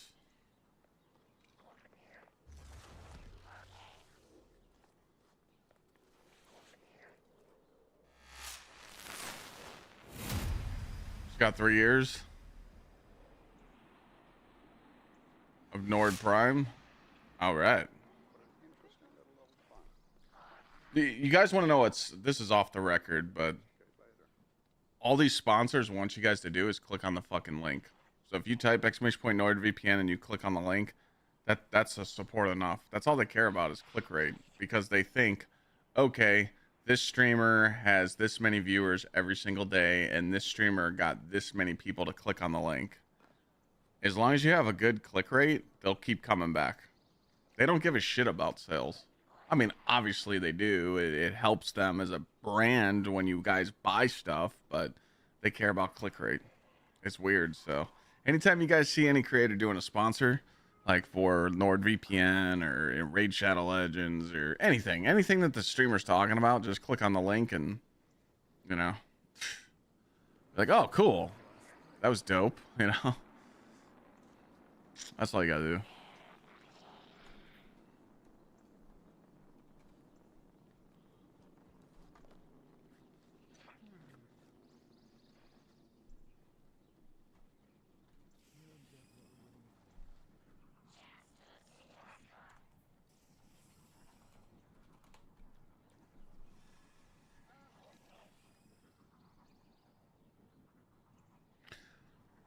But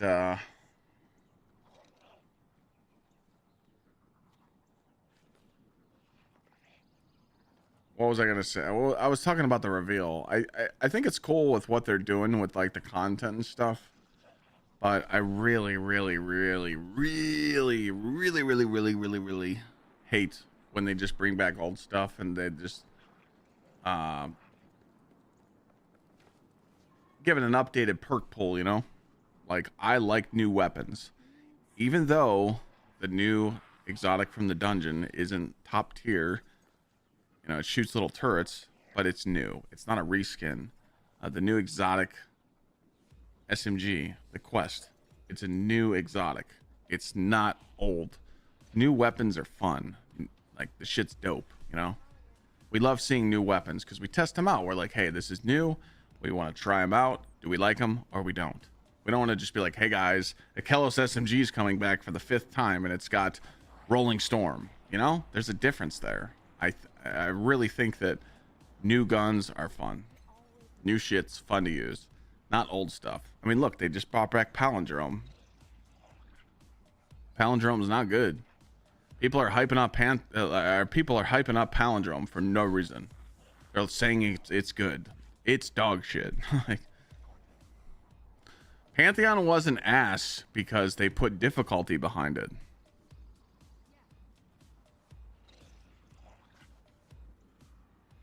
There was 2 fucking Rulks. You can't get that in a normal raid. You know?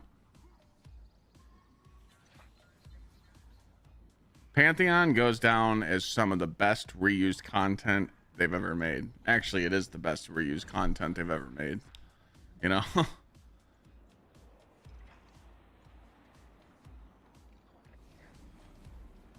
They're putting difficulty on the dungeons, but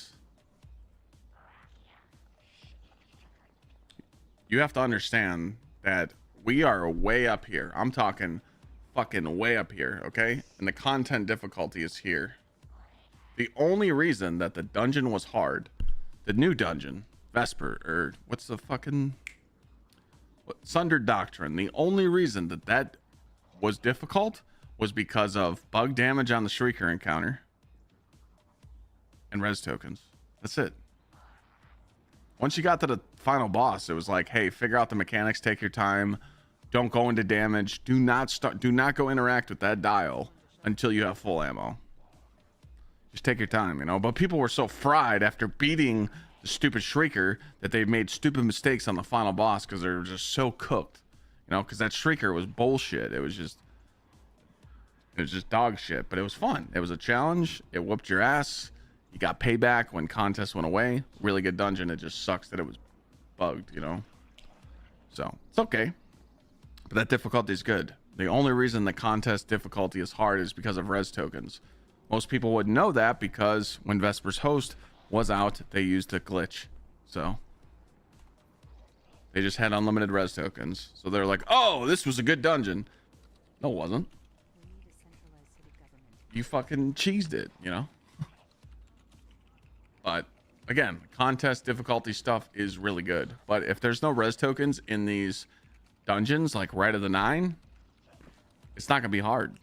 The res tokens are the only thing that makes it difficult content, because it's a marathon. You got to stay alive the whole encounter. If you're just able to go die, fuck it. Play sloppy toppy, you know. We'll see. I hope it's legit. I hope it's. But again, like, dude, Ghost of the Deep, Queen Breakers, dude. Ghost of the Deep boss is gonna get wrecked by Queen Breakers. Absolutely schmucked, you know. And then let's just talk about the first boss of the Ghost of the Deep, the annoying ass knight. Dude, you could literally just clear ads with Ionic Traces as a Geomag Warlock and get 2 or 3 supers per damage phase and melt that guy. Also, Hunter is still a thing there. I'm sure you could still use 1-2 punch Liars build. Like, that's the build we use to hit those. You might not be able to stay alive on contest difficulty, but that's, again, if it's like contest mode. There's a big difference. There's a big difference when you launch something on contest mode. You know, when you come here and you launch this on contest mode when it was available, some shit feels like -30. So with this new activity that they're bringing with Rite of the Nine, they're going to tell you it's like contest mode, but it might not hit the same. So we just don't know. We just have to wait and see. We'll be able to tell. As soon as we go in and we launch it, we'll know exactly what the difficulty is looking like. If it's equal to a day 1 dungeon or a day 1 raid, that's fucking cool. I think that's dope as shit. But again, is it worth it? Is it worth it to keep replaying? What scares me is that you're able to get those adept weapons from that activity of Rite of the Nine. So it has to be farmable. So Bungie's thinking in their head, well, they're going to be farming this a lot. Do we want to make it balding? They're not going to want to do that. So, since there is replayability in these dungeons that are coming, that's what makes me think to believe that we're not going to have the res tokens. They're just going to make it so you have unlimited reses. Because if there is res tokens, that means these dungeons could take players a long time to do, and they're going to be like, I just did this encounter for 45 minutes and I got one weapon. Fuck this shit. You get where I'm coming from? I'm just thinking smart here. I'm just using my brain. I know how the Destiny community is. If the loot's not worth it, they won't play it. People don't give a shit. People do anything right now to do a checkpoint. People don't want to do the whole raid. People don't want to do the whole dungeon. They find the easiest way to get the loot, the cheese. You know?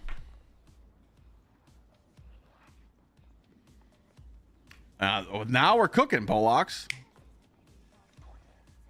Maybe the ultimatum mode does drop 2-3 weapons an encounter. We'll see. You gotta stop coming up with these good ideas, though, because you're making too much fucking sense.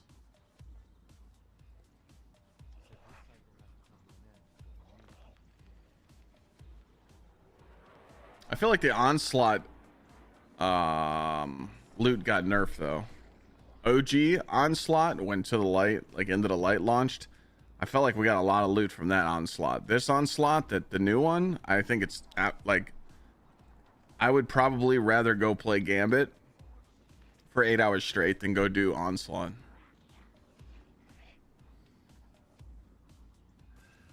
I hate Onslaught now. It's so bad. And it doesn't feel the same. Like old Onslaught, we didn't have prismatic. We didn't have all this broken shit. Like, you had to sweat your dick off. Like, you had to mark enemies. You had to get those rocket launchers going, the xenophages going. You had to have your tethers go out. You had to save your supers for a certain moment on level 40 to 50 because you were getting ready to get those brigs and you were probably about to go to orbit. We didn't even want to run Fallen expert Onslaughts because they were so baldy. Now I just feel like Onslaughts get cooked, you know? And exactly, they brought back Onslaught 2.0, but they didn't bring shinies. Where's the shinies at? Like, the devs can see how much the community enjoyed the shinies. I mean, technically they did do shinies with this new shit, with the new weapons. They're not shiny, but they're masterwork.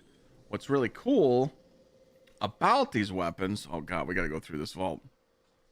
What's really cool is this.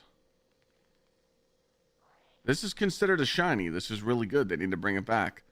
But to farm an adept with the rolls you want, you get runneth over.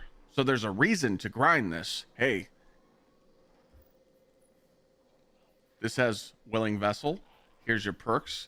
But if you get lucky and you get in a shiny, a masterwork one, you get runneth over. This is a really good idea. This is really good stuff for the game.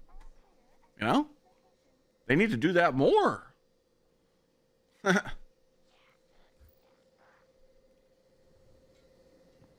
it encourages you to get that. It encourages you to chase it. You guys saw me when I was in Sweden. I was trying to get the GL. I didn't get the GL. I was trying though. I was trying to get this.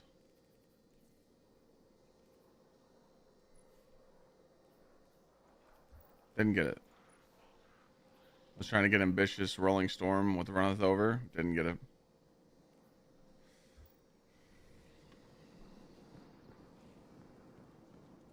I like how the dungeon mode thing, weapons guarantee have the origin trait, but it takes time away from the grinder. No, what not? What do you mean?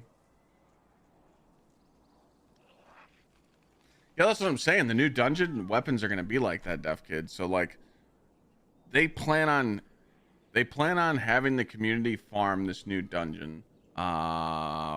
What's the name? I keep forgetting the name. Right of the Nine. Okay.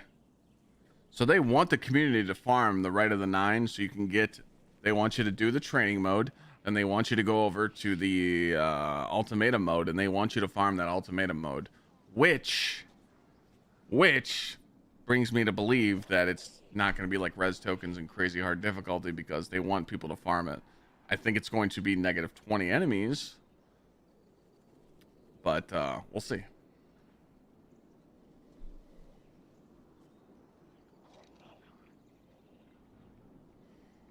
Well, see, the thing I was doing for Ashosis to grind expert nether, I was just doing the first boss and then reloading the whole activity. Going to the third boss is just not worth it. The loot's the same. Well, exactly, Polox. Yeah, the new weapons that they're bringing back with Act 2 and Act 3, or sorry, in Act 3 with the dungeon, they have the new origin traits, so they're better than the originals.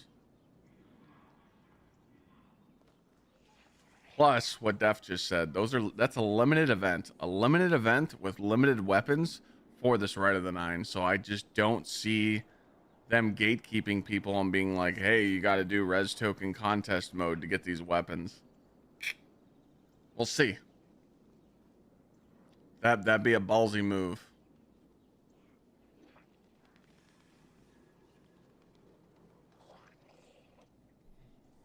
Yeah. This is the GM one. This is the one that'll be available next week. This will be available next week. So pretty much just save up all your Vanguard engrams and wait till next week. Easy dub. And that GM will be... what that says about us.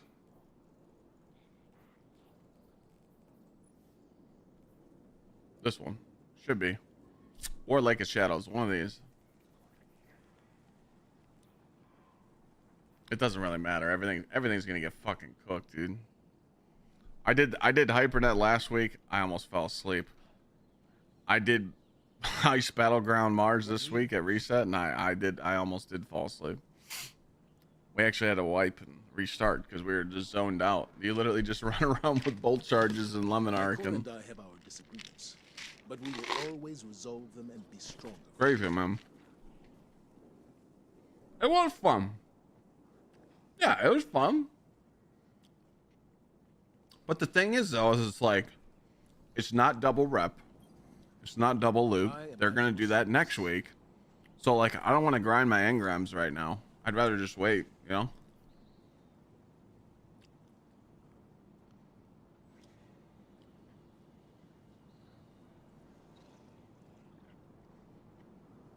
And the fact that you could still do the boss cheese and hide in the corner is funny as fuck. Rebuilding what we lost is not enough.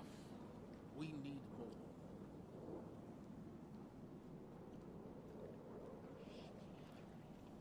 What up, Sage? That's alright.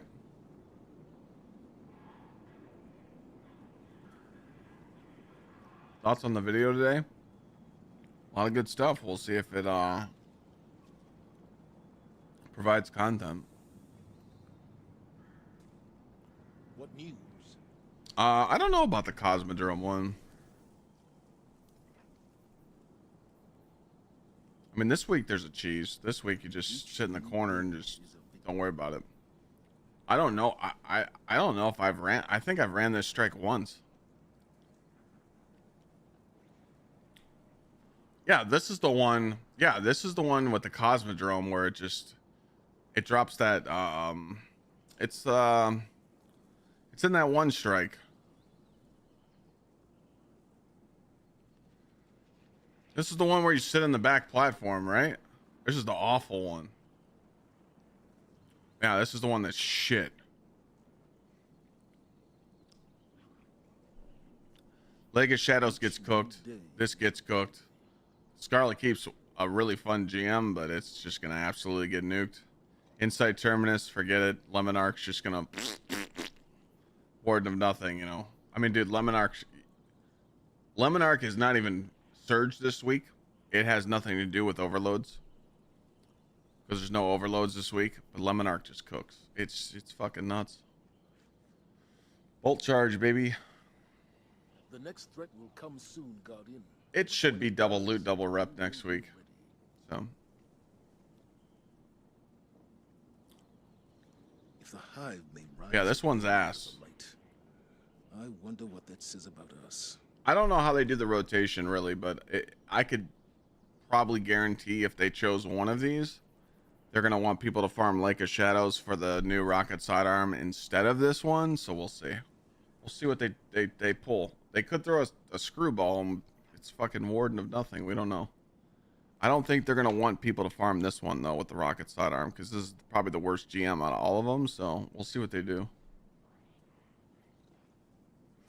Yeah, in the Vidoc today, in the stream today, when they said that the new bow would hang with Lemon Arc, that was kind of funny. It's like, dude, no. It doesn't have the poison ticks. Like, don't get me wrong, the new Void Bow is going to be good. It's got, you know, the repulsor with the stabilizing, and it's got the origin trait to make it fire faster, but it doesn't have the absolute raw power of the like Lemon Arc does. Plus, Lemon Arc is an exotic primary, which means more heavy ammo drops for you and your team. I mean, it's just it's too good, you know. They gotta hype up the new. They gotta hype it up though. They gotta hype up the new loot.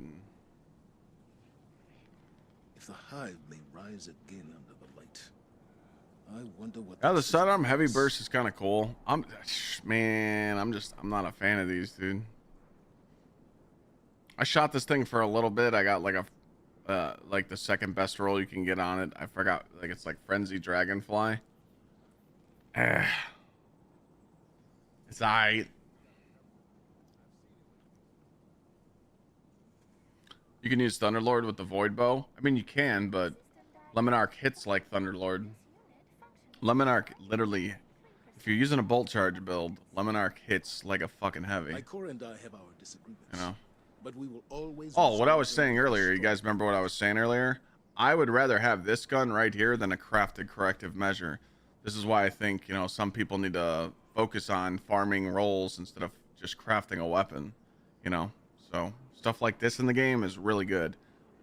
It benefits you to unlock craftable weapons in the Vault of Glass, and once you can craft so many of the weapons, you unlock the 6 perk weapons. Then you go and do your master checkpoints, or you just go smoke Atheon real quick and spend your spoils. That's what I did. You can get juicy perks like this. So our hidden operations of no.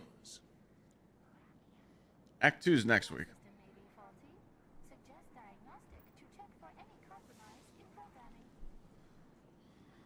No, you don't need all the patterns. You don't need all the patterns. I only have half the Vault of Glass weapons crafted. I have the sniper, the machine gun, and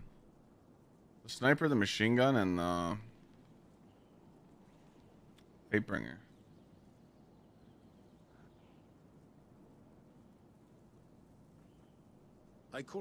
Rocket too. Yeah, sorry. But we will always resolve them. Yeah, I can craft 4 Vogue weapons.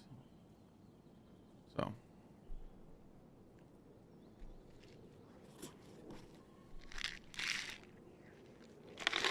Yeah, Mike, you don't need all 6 patterns.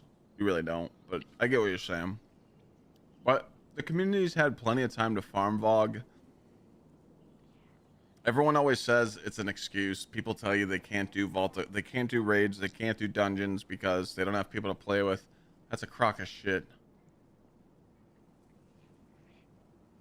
There's people LFGing in this game every day. There's people Fire Team Finder every day.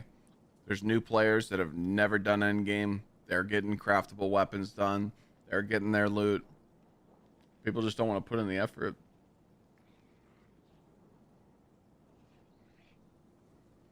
And I get it.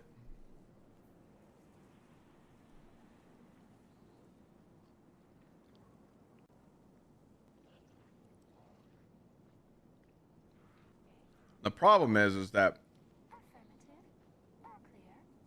people have to understand too that Destiny is a live service game. So if this week, I'm just using this as an example. This week, it's not featured, but Garden, right? Garden of Salvation. Everybody wants Reckless Oracle because it's absolutely nuts right now in PvE. People farm Reckless Oracle this week because, you know, it's the featured raid this week and you're getting down. Well, next week, people complain that they can't farm it. Oh, well, I couldn't do it last week, so I need to be able to do it this week, and I can't farm it, and it's not the featured. and I can't get my weapon, and this sucks, blah, blah, blah, blah, blah. Okay, well, go in and do your one full clear and buy your red frame from Hawthorne, and then maybe hit the secret chests on all 3 characters, and then do the second encounter on all 3 characters.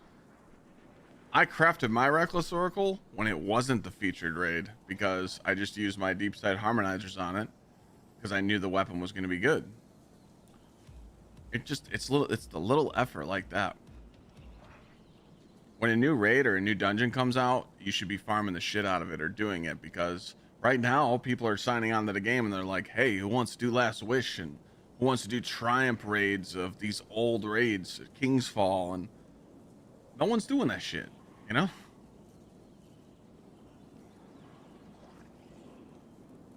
Games like this, man. You gotta find a crew, man. You gotta, if you really don't have no one to play with, you should make friends in chat.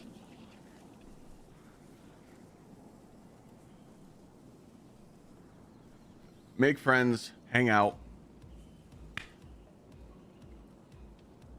Sit in Discord.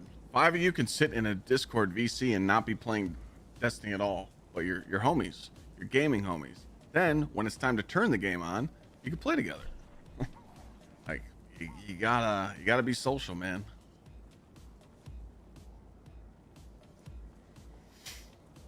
It'll work.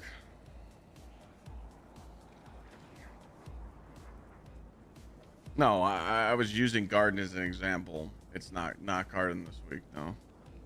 I was just using it like saying, hey, you know, when that raid was, you know. I mean, you guys saw, remember the week before this act started, or this episode started, I was farming Garden, and people are like, Clyde, why are you getting Reckless Oracle? I'm like, you'll see. First day of the episode, everyone was like, what the fuck? The gun's broken. I'm like, yeah. Got my shit done.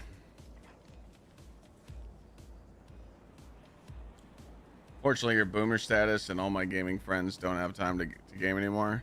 I mean, there comes a time in people's life where they can't game as much. I mean, dude, like my OGs, like motherfuckers that I was friends with from years and years and years ago, like J-Zac. I mean, J-Zac was like my homie, and him and like Coach, you know, these guys got families now. They're married, they got kids. Shit, J-Zac sold his fucking PC, you know? Literally got rid of his gaming setup. Like, shit like that happens, you know?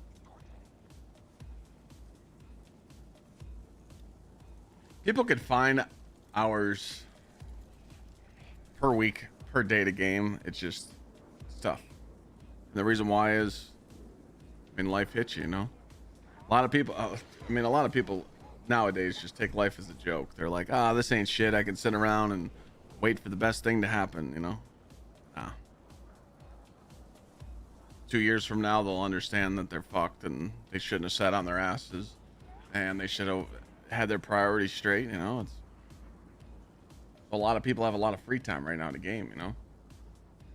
I told you guys, if I wasn't a streamer, I'd probably play video games maybe 3 to 4 hours a week. Nothing crazy. All I did was work. When I wasn't a streamer, I was just work. All I did was work. I didn't want to sit still. Now I'm a lazy ass.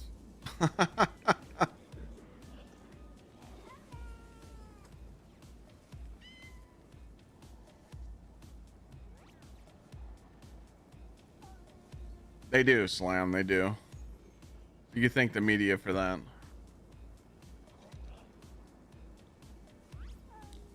That's another thing too, S. Ford. I was talking this to Lana last night when we were eating. I think the younger generation's fucked. Like people that are just younger than me, which is a lot of people because I'm Unk status. I think a lot of people just don't want to be in relationships. Like people are going to be single as fuck. It seems like the younger generation just doesn't care about meeting anyone, about getting married or anything. They just want to be single, and it's a yikes, dog. I don't know how the fuck you guys do it. Like, I hated being single. I hate being alone. But also, a lot of people don't live on their own, so I get it. You live with roommates, or you live at home still. It's a lot different when you're living on your own. Some people can handle that lifestyle, some people can't.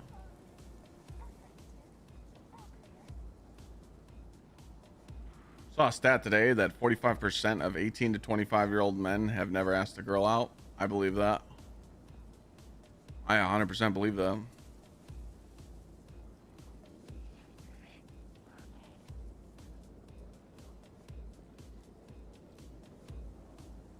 Pretty much what I'm telling you guys to do is go get fucking laid. Stop waiting around. Get on those apps. Do whatever. Just check the ID first, man. Ask for a birth certificate. Don't be fucking around with that weird shit, you know?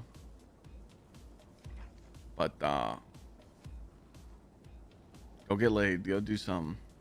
Tinder it up. Snapchat. The next fucking cute person you see, ask them out. Don't hold back.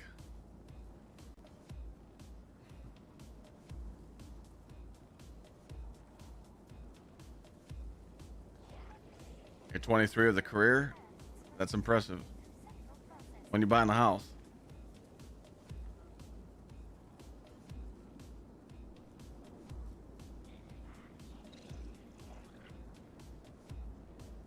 Not full-time yet? So you were working a second job then, right?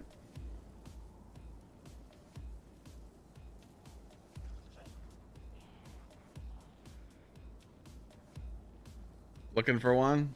You ain't looking hard enough.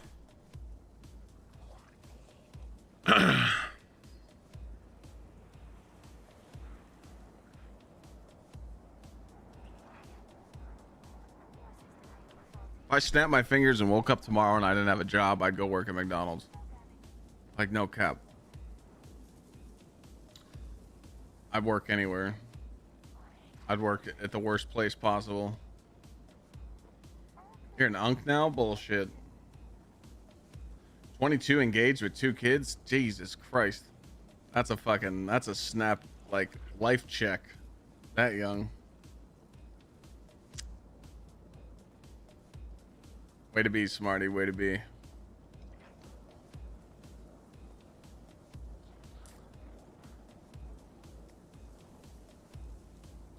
The grog shop? Yeah. Brig or tank? Nah, I mean, Brig kind of looked cool.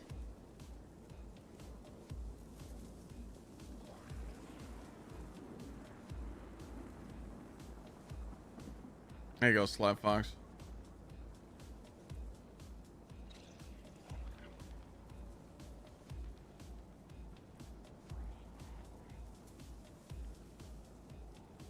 It's different, man.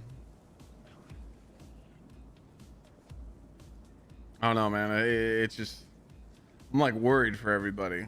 I'm worried. Most people in chat right now are smart, but like if you're not educated on how to be an adult, start asking around. You know, like ask your family, let them teach you some stuff. Because like, dude, there's a lot of people that just don't know basic ways of how to live day-to-day life. You know, credit score and how to manage your bank account and how to understand that debt, being in debt is good. A lot of people don't understand that. You know, preparing yourself for life. You know.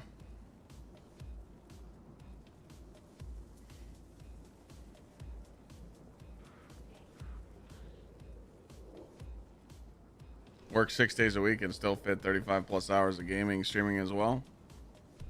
That's what we call that, a grinder, you know.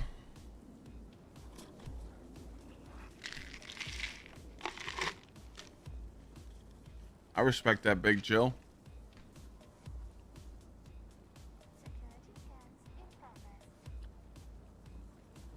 When is debt good outside of a mortgage?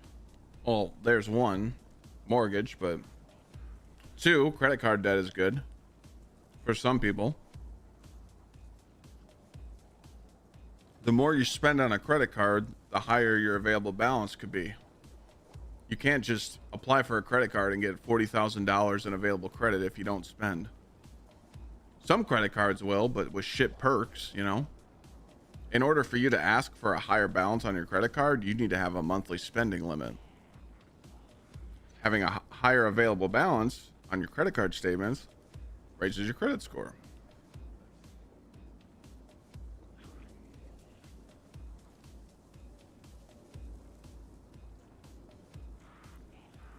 Hate something? Keep it that way. Yeah, as long as you keep the credit card utilization less than 15%, you're golden. It gives you purchasing power. Exactly.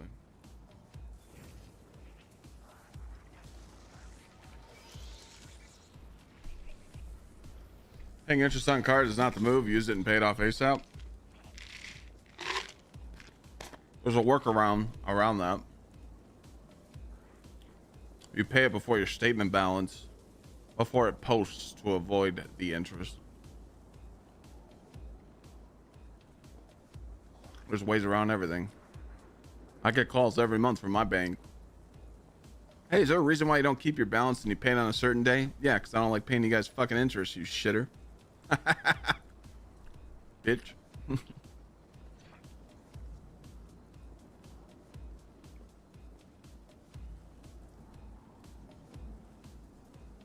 I've been there though.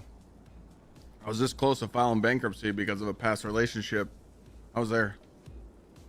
And I know what it's like to walk in somewhere and try to apply for something and get denied. That's the worst feeling in life. You feel like a piece of shit.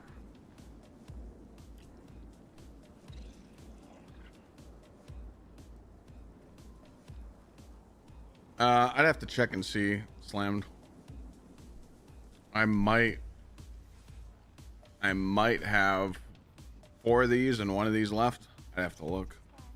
I don't know what emblems I have left. I usually just give them away for sub goals every time we hit 100 daily subs.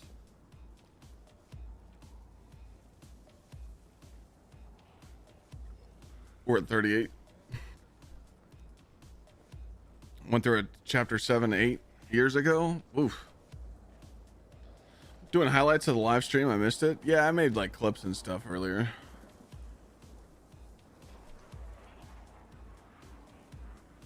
You haven't paid a credit card a penny of interest, yeah. Fuck them, right?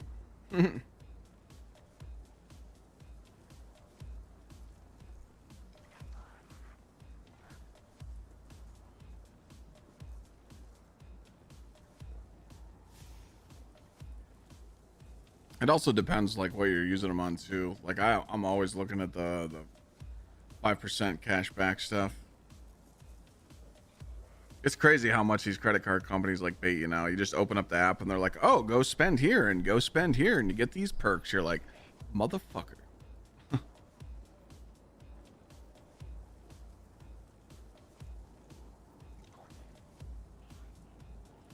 Yeah, I got about that. I think I got like 450 last year. Yeah.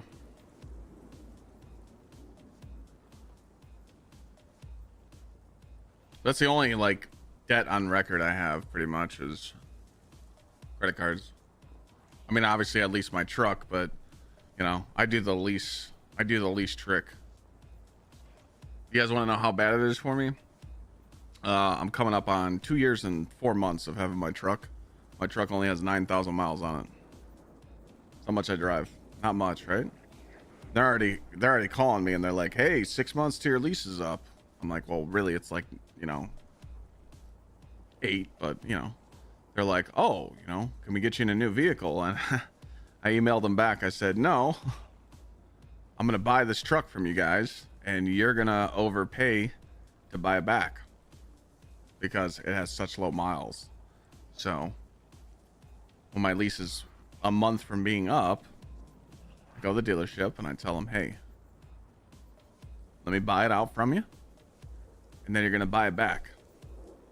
And usually if you do it right, you get enough money overhead to put down on your next vehicle for free. It's fucking fantastic.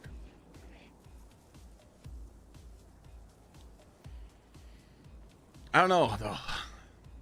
My family keeps like, because my grandpa retired from Ford and he's like, why don't you just get a Ford? I'm like, dude, those fucking Platinums just aren't worth the money.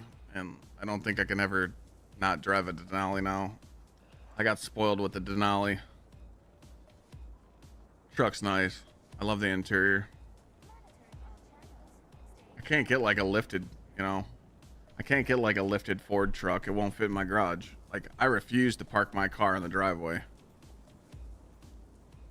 I like parking my truck in the garage. I don't want to scrape snow. I don't want to scrape my windshield. I used to do that shit all the time in my last house. I got a GMC Denali, Mike, yeah. Diesel. I think a TRX is a piece of shit. You're literally just, you're spending $100,000 on a truck for a motor. I mean, you're just trying to get tickets, you know. You give me all that power under a hood, I'm gonna fucking use it, you know. I got a 1500. I didn't need the Denali HD. I'm not towing nothing. I got the 1500. I could show you guys. I've showed it multiple times.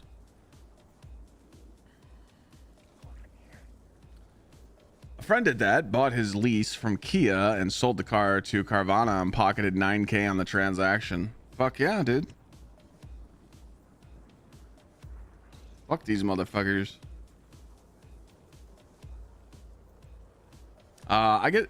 So for my truck,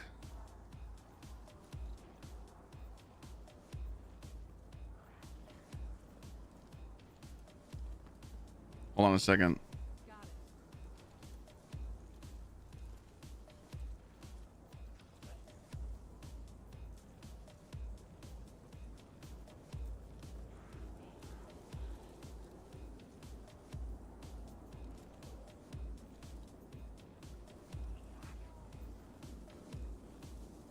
I get about 32 miles a gallon on diesel.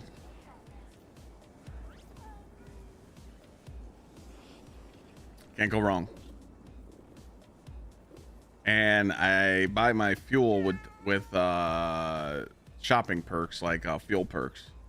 So I usually, when I put gas in my truck, I get it around $1.50 a gallon, maybe $2 a gallon for diesel.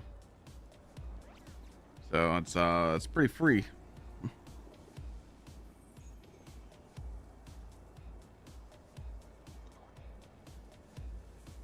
I don't know. I don't know what I'll get in January, because January is my lease is up. I don't know what I'll get.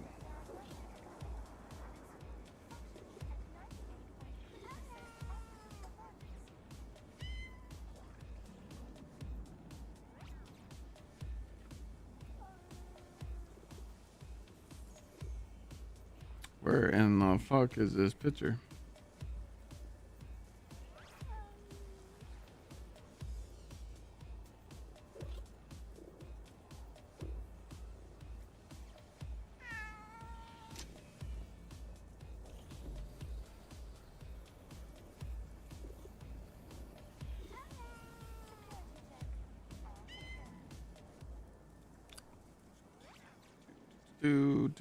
Do.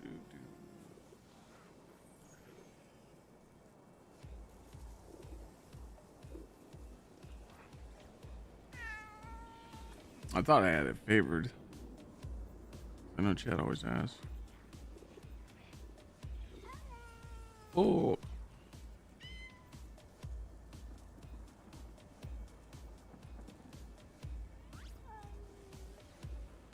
Oh, here it is. I found it. I was about to give up.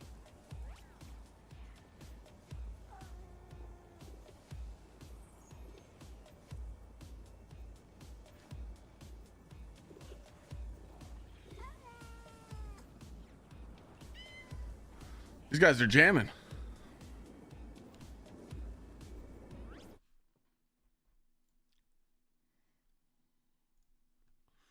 All right, we got.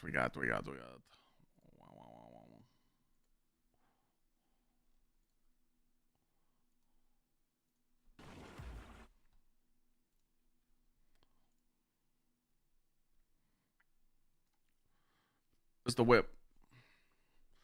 It's when I first bought it. Still looks like that. It's still clean as fuck. I love this thing though. Nice. It's like a fucking spaceship on the inside.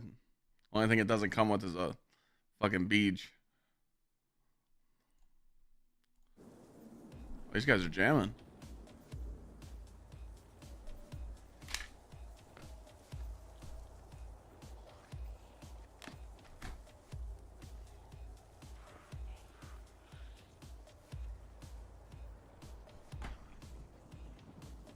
Man, I don't know what I'll get next. We'll see.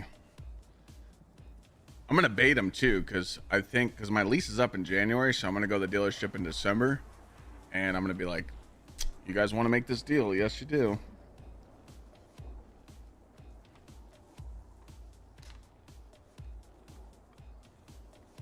So hopefully I can rinse them. The red truck, I traded in on that one.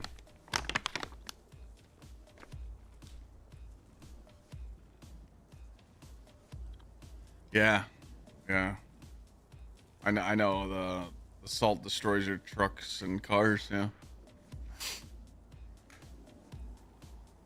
Love to get a diesel, but I mean, dude, most trucks they're dropping the 6-cylinder diesels now. It's just like, if you can get the fuel perks and you can get discounted fuel, diesel's the way to go, just because. I mean, it's not like old school diesels anymore. You're not driving around in a 2007 Ford F-250 trying to smog everybody, you know. It's like clean diesel, you know. Like my truck doesn't smell like diesel fuel or nothing. Like it's very eco-friendly now. I mean, old school diesels, Jesus Christ, dude, those fucking things stink. But I mean, for the mileage, you can't beat it, you know. 32 miles a gallon in a truck. And a lot of them are cheap, you know. I mean, trucks are not getting any cheaper. Fucking dog shit how expensive they are, but I just once you're in a, you know, I miss it though, dude. Trust me, I miss the cars, man. I miss the, you know, I miss the Mustang. I do, but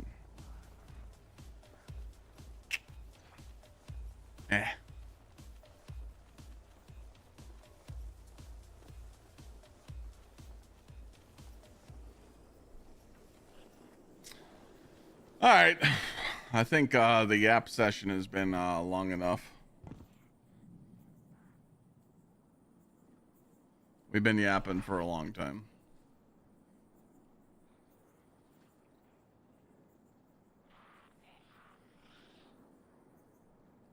Well, yeah, that's the thing, man. Like when you go from the truck to other stuff, it's just Jesus Christ, dude. I make the deals.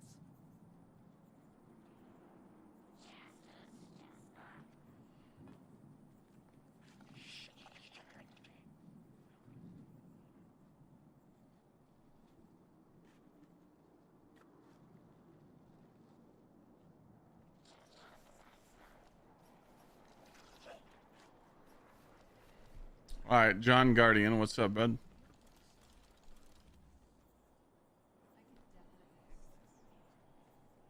Well, I mean, the only reason I have a truck too is because I live in Ohio, so you can't live in a snow state and not have 4-wheel drive or all-wheel drive or a truck, you know. So it's there. If I lived in a sunshine state, I probably still have a truck, but there's just nothing on the market that like catches my eye now. Oh wait, they're in chat. They're listening to me. AT4 is nice.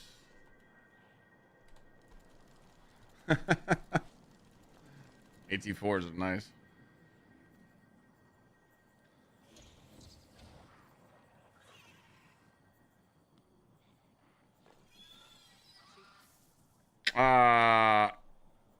If it was me,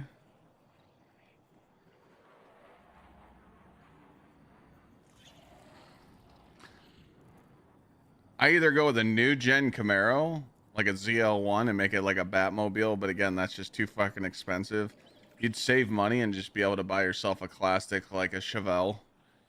Probably just go with like you could probably get like a Chevelle SS, like old school, or get like a fucking old school Mustang fastback. You could probably find those restored for 20 grand, 30 grand. So if I lived in like a nice state that didn't have salt on the roads, I'd probably have a old school muscle car to drive from time to time. Be nice, you know. Maybe like an old school vet too. You could find a used Corvette for cheap too, for like 30 grand. Even the new vets, dude, those are cheap for a supercar. I mean, not really, but you know what I mean. Like, you go with a $90,000 vet over a $300,000 Lambo, you know.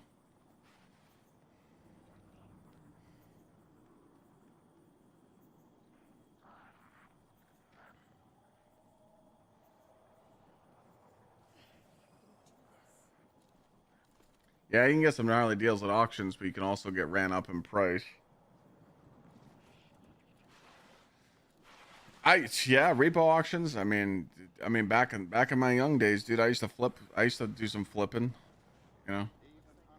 I used to flip some cars when I was doing some deals when I was younger. I used those auctions for like tax write-offs. It's different now.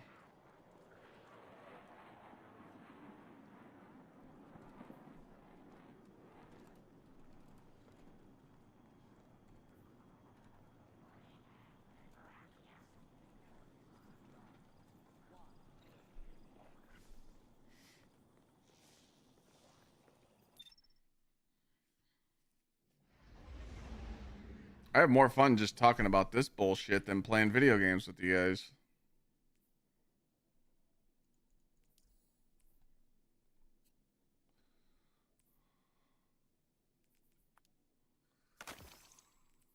New dungeon thing is called Right of the Nine. It's dope.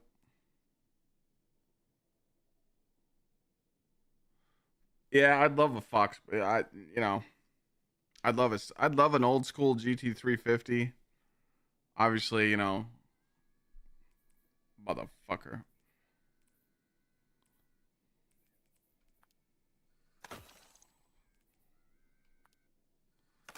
Obviously, it's not realistic to, you know, get Eleanor. It's just, you know, it's too much fucking money. But,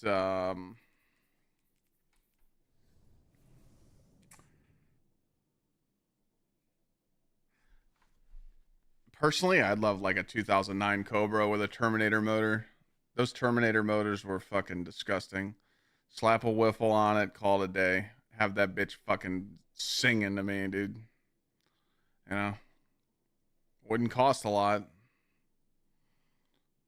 You know it's another car that I liked a lot growing up? Trans Am WS6 package. Those are fucking sleepers. They're just heavy.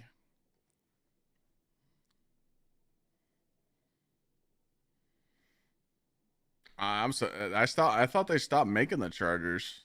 Enter. Did you get like a 2024? I thought they stopped producing those.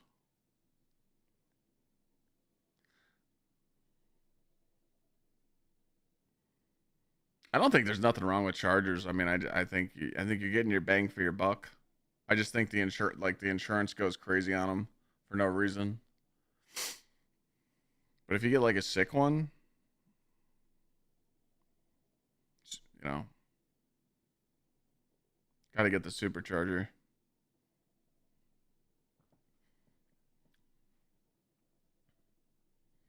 The Z28 T-tops, hell yeah. The Trackhawk Jeep is sick. Yeah, that thing's fucking monster, dude. All right, shot first.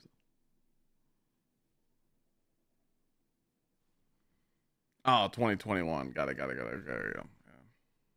What's up, Meta? Thank you for the 13. Salute. Hey, man, a dub's a dub, enter. You know, I always, if that's the car you want, you know, you roll with it, you know.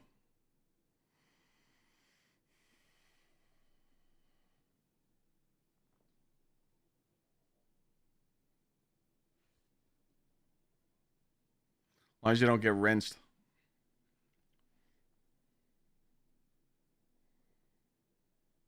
I haven't even looked at the car market in the last couple of years. Is it getting better, or are they still trying that bullshit of selling these cars over ticket, over a sticker price and stuff?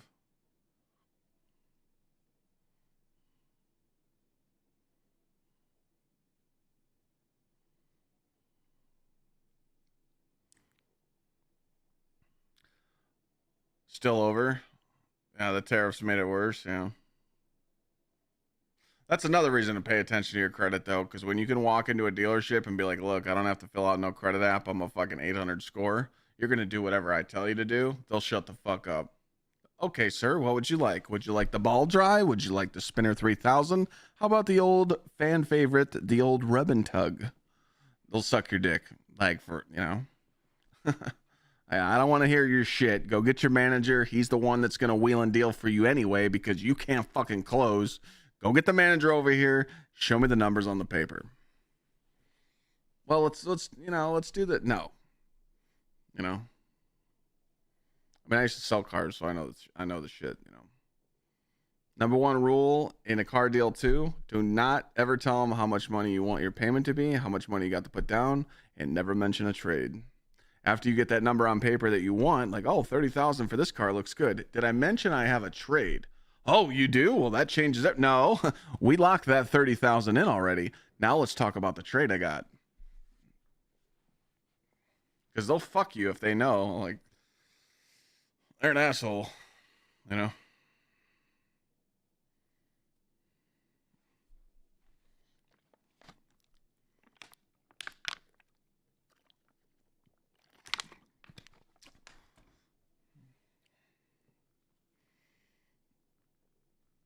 That's everybody's homework today is, if you're not in that fuck you position with your credit score, do something about it. Starting today, starting now. Start focusing on paying something off and increasing that score.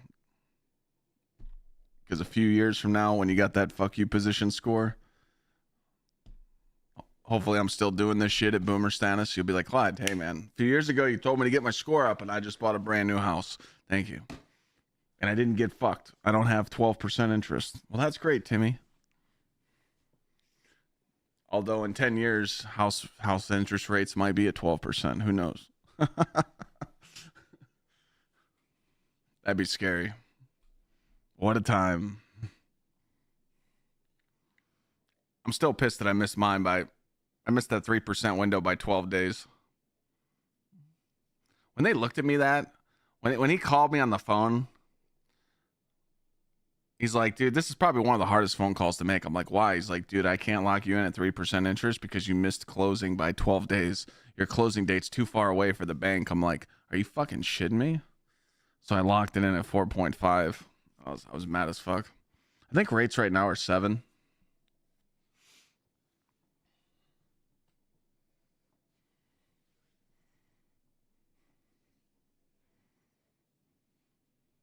Usually 7. Sits around that.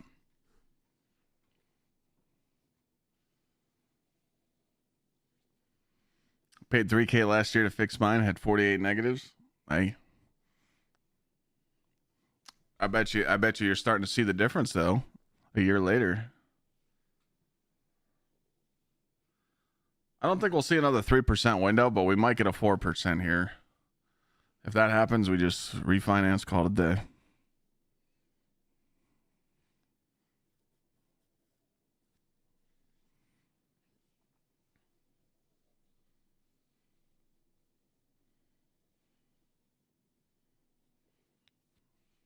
Yeah, I think if I was sitting on, like, some of you guys that got lucky in chat and you got those 3%, I would never sell that house. I would just rent it out. Have someone else pay it off for me. Never sell that one.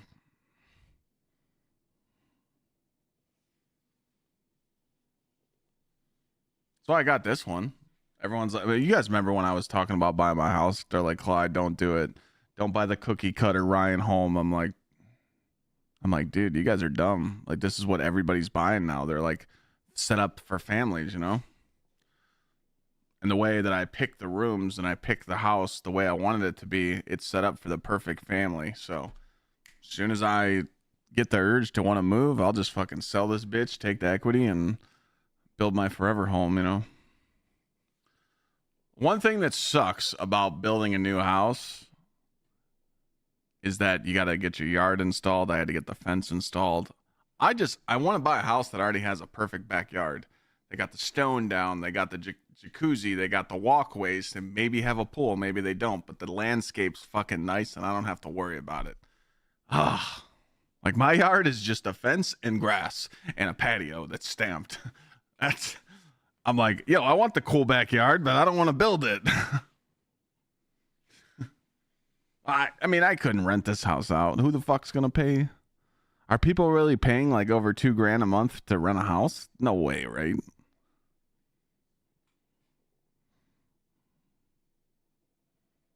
No fucking way. Nah. Those are suckers. Those are suckers.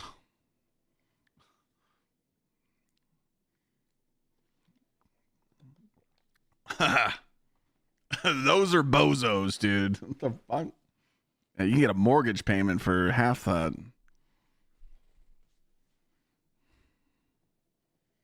I get it though. Some people just in that situation, they have to rent. I get it.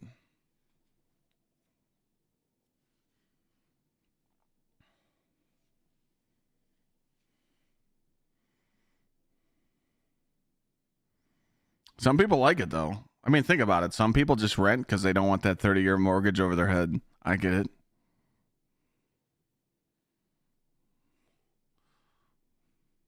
Yeah, I mean, if you're up in the Jersey area, yeah, dude. People that live in like Philly, Jersey, all that area, New York, yeah, I mean, dude, pack your shit and leave.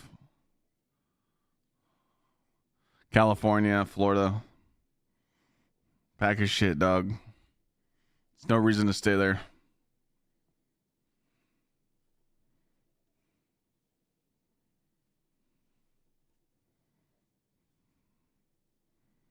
Renting is nice for maintenance if you got a good landlord. I've rented a house where like literally leaks are happening and drywall's fucking cracked and they don't fix it.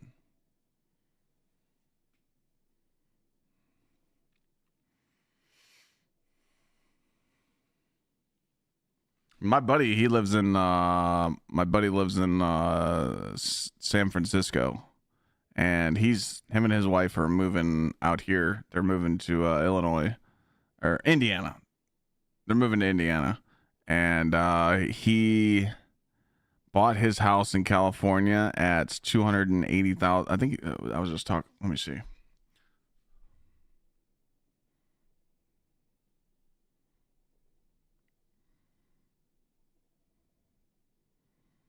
In 2017, so that was what, 8 years ago. He bought his house at $295,000.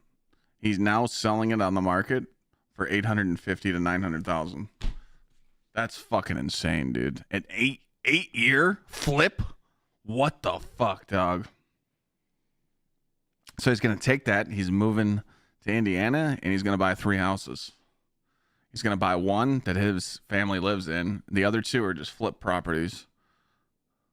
So he's selling one house because he owns a property in California and he's able to buy 3 in another state. Like, what the fuck? And he's going to be able to pocket some. It's fucking crazy when you own a gold mine like that, like when you live in Cali or, you live in a state that real estate's so high that you can sell your property like that. Like, that's fucking insane, man.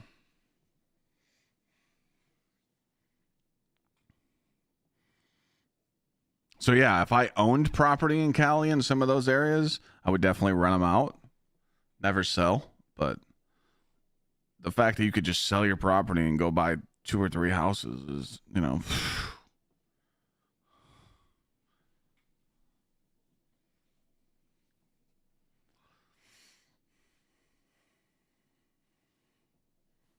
Yeah, I get you there, Mr. J. That's how I felt though. Like, I felt that though at like 20, at 20, 21, I'm like, dude, I'm never gonna own a house. And then like the next 6 months, I bought one. And then 2 years after that, I bought another one. Good old VA loans, dude. But I get it though. I get why people think that.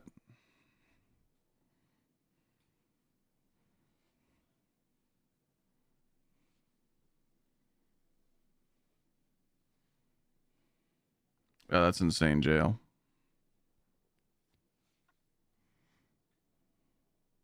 Talk about a flip.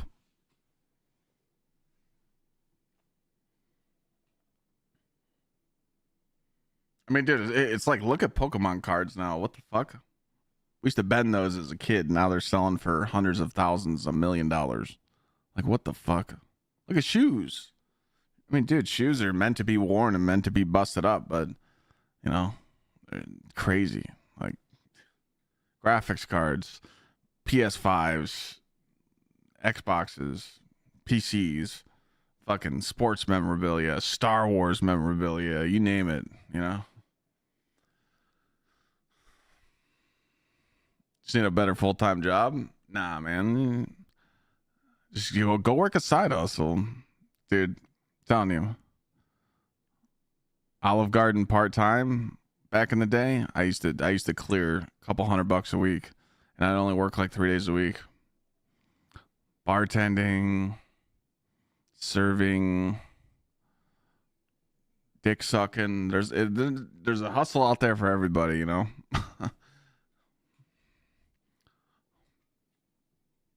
I'd walk to work if I had to. I walk down the street for a side hustle. Uber Eats, DoorDash. There's tons of shit, you know?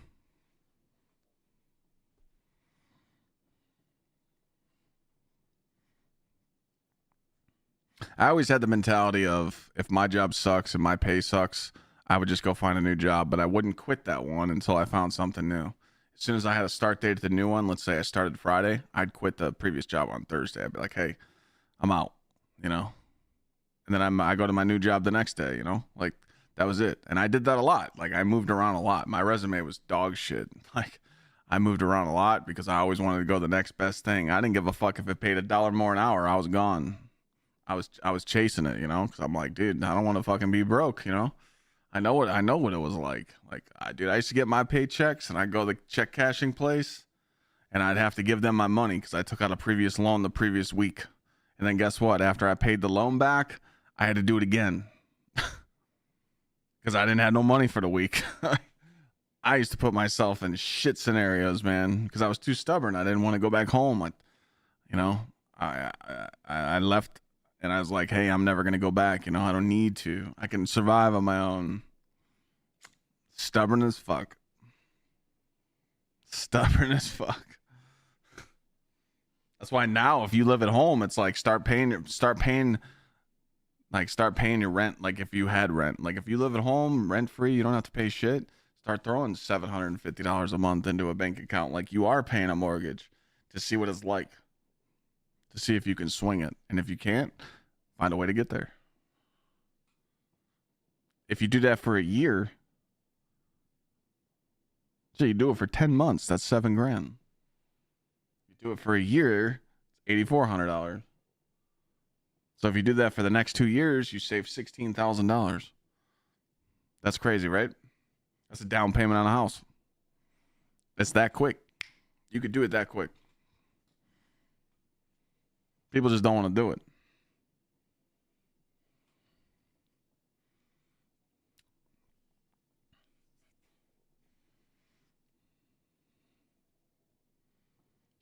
That's crazy, baby.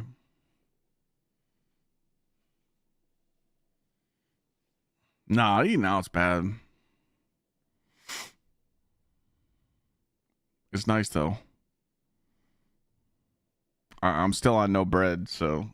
I did eat some bread in Sweden, but I'm back to no bread. But, dude, once you stop eating bread and then you eat it again, you feel like shit. I won't pass up a cheeseburger, though. So if I eat really clean and I eat really good at home, when I go on vacation or I do stuff, I can eat that fucking cheeseburger, you know, and smash that bitch. But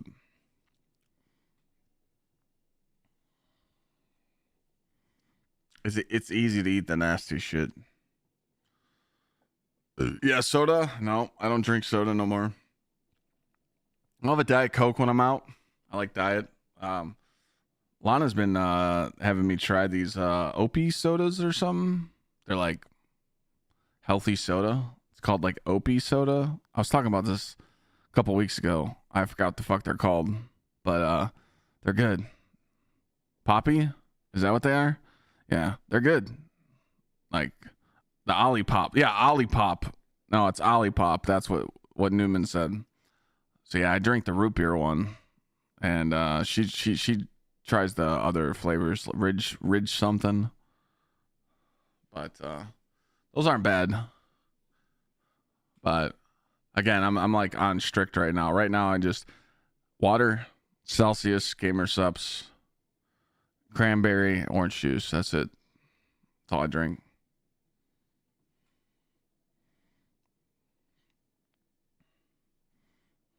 I love cranberry and orange juice is my go-to. So,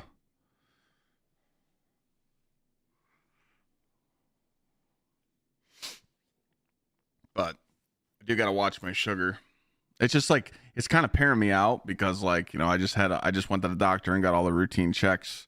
I mean the doctor kind of paired me out when he told me I had some blood in my urine and kind of freaked me the fuck out. Well, I guess it was just nothing. Because it can happen sometimes. Like you could just have blood show up like randomly. But this most recent visit, there was none there. So I'm like, cool. And then I was like, hey, might as well check my glucose because diabetes runs in my family. And they said I was good. So now I'm just like, back on the grind. I'm on the cut right now. So. I mean, I'm getting, me and Lana are having our wedding in 6 months, so I want to look nice and cut and lean for it, so it sucks. I'm over here fucking sucking down nuts. What really fucks with me is at night. It's hard to pass up the snacks before nighttime, but I just do peanut butter, man. Take the biggest scoop of fucking peanut butter you can eat and just smash it. It's good fats. That'll skip your snack, but it's tough. But dieting is important. No, I could never do no carb now. Fuck that. I need carbs. But you can eat clean carbs. I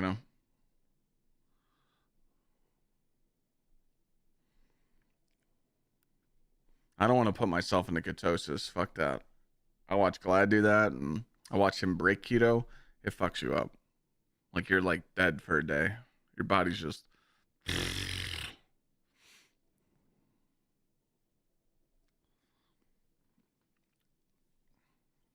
Pretty much meta. How the hell did the 5070s jump up to $800 again? They're just gonna keep going.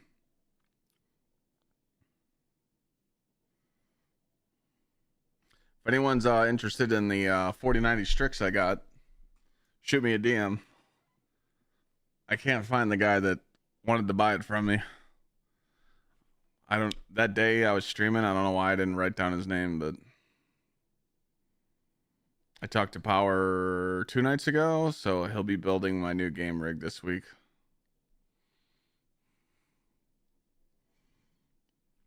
It's gonna be sick.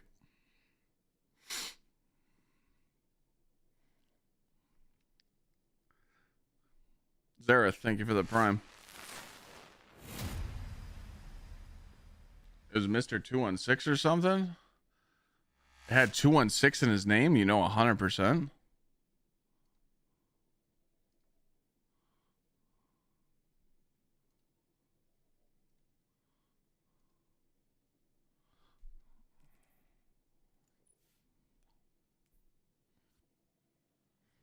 I think it was. Hold on. I got a Jubilee 216.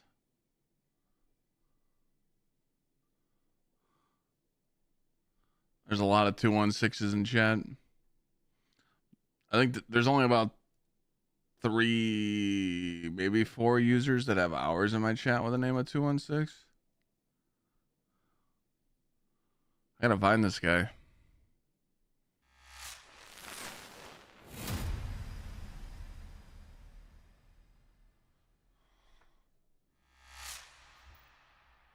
Send you the names, so that'll take a minute. I just want to find him. He said he was local. He said that's the card he was looking for. So I'd love to just hook him up. Lone Ranger, thanks for the 17.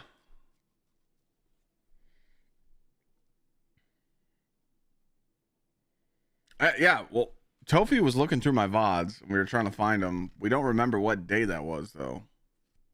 It was before I left for Sweden. Yeah, he said it would complete his white build. Yeah. I want to get back into Destiny 2 again, but I just can't get myself to enjoy like I used to. That's totally perfectly fine. So when you're signing back on, Zareth, you're probably like, I feel overwhelmed. I really don't know what to do. My homies don't play no more. It's a lot. You got to hit like a restart button. Right now, though, all you got to do is just hop on Titan and go unlock this new aspect. It's really easy. It's called Storm's Keep. And then throw some juicy mods on and thunderclap everything with bolt charges and have fun, you know. Titan just deletes the fucking game. Also, Warlock's out there somewhere in Hunter, but just take your time. It's good to have stuff to do in Destiny 2. It's okay to be behind. Just, you know, maybe be like, hey, my goal this week is by the weekend, by Saturday, I'd like to find a team that I could do the dungeon and the raid with. Arc Warlock's nuts right now, Zareth. Just put on, yeah, I'll give you a build. Gotcha. Actually, I gotta find out which one it is. Hold on. Geomag Warlock. It's crazy right now.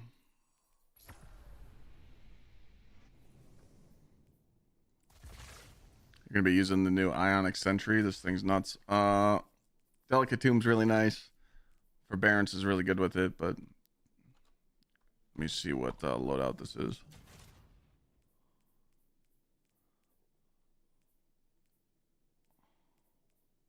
The fuck? I didn't save the loadout? Oh, I did. 7.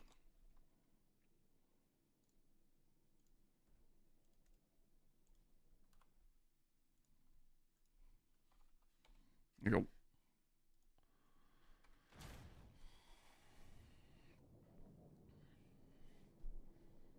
Yeah, Greg, I know, man. He's... Fuck. Wait a minute. I got some big brain shit. Did you say anything in chat, Greg, that day?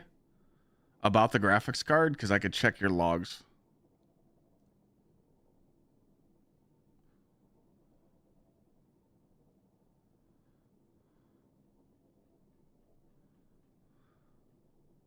You did? Okay, I'm looking right now.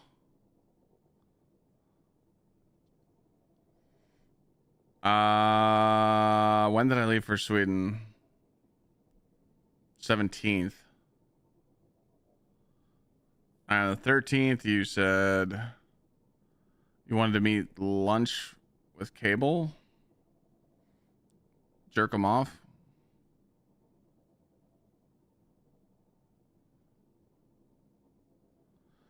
It was, I found it. It was February 10th. February 10th is the VOD.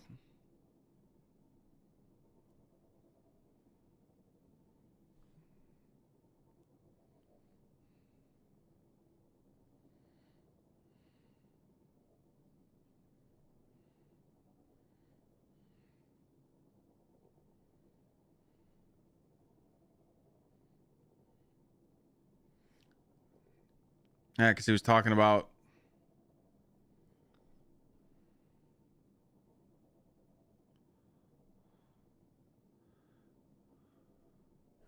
all right, it was February 10th. All right, we just gotta look through that that VOD.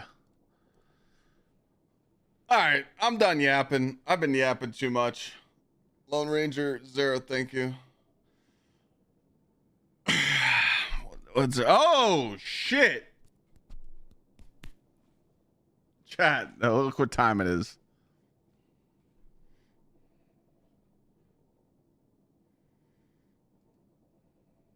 How do you know it was that guy?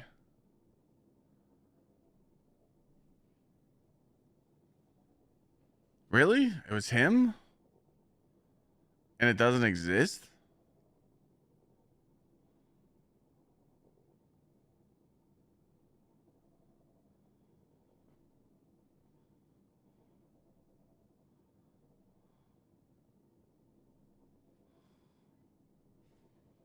Hold on a second. Hold on a second.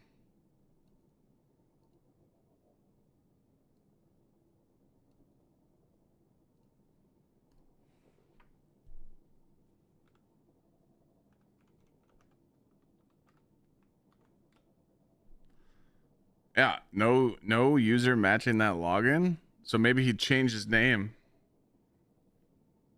That's not his Twitch name no more.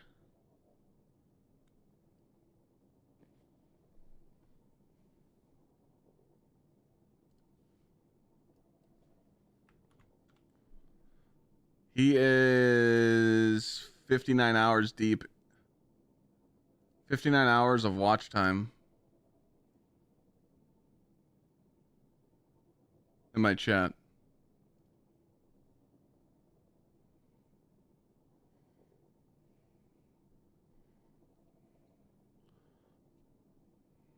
Can you send me his Discord? How the fuck did we figure this shit out? We're fucking the smartest, dumbest motherfuckers out there, I'll tell you that.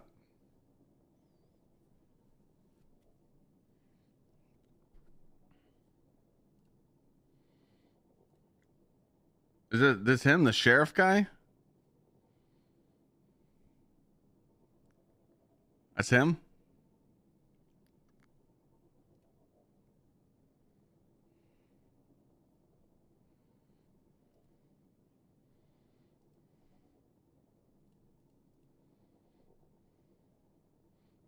No, Cable sent me a different guy.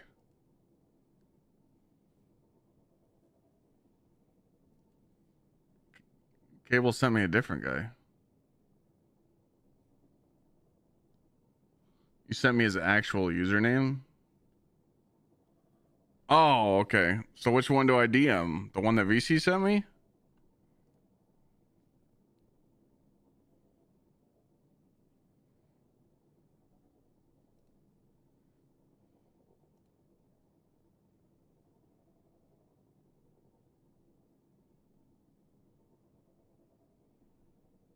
He messaged me before, though. All right, hold on a second. Yo. Weren't you interested?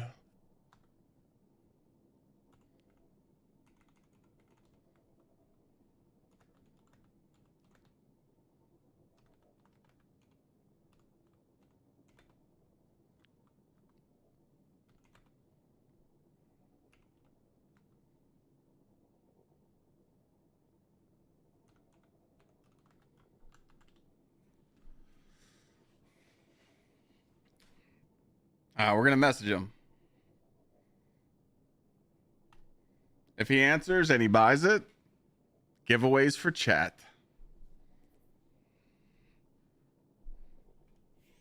Anyways, yeah, I didn't expect to yap that long, but can I get a bitch day today? Can I just go chill? 'Cause I'm kind of tired. And I have to get energy to work on a video later, so I'm kind of fucking lazy.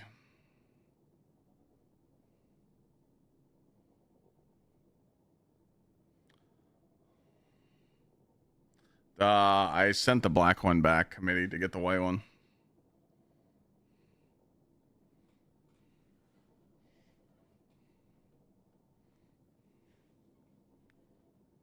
The fuck, don't you have a 4070?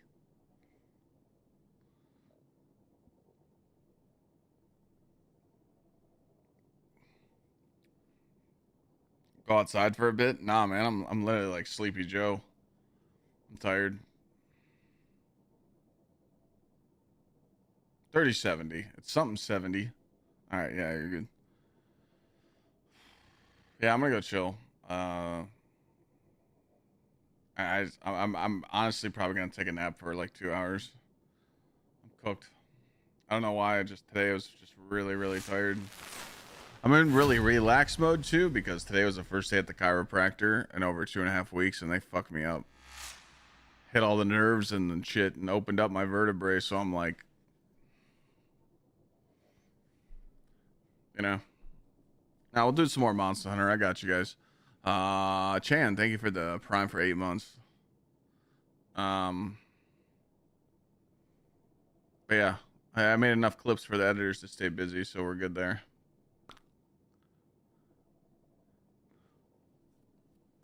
Deserve a pay raise. Yeah, I'll plead the fifth on that one. Go find some people. You know what? Go figure. Oh. Anyways, yeah,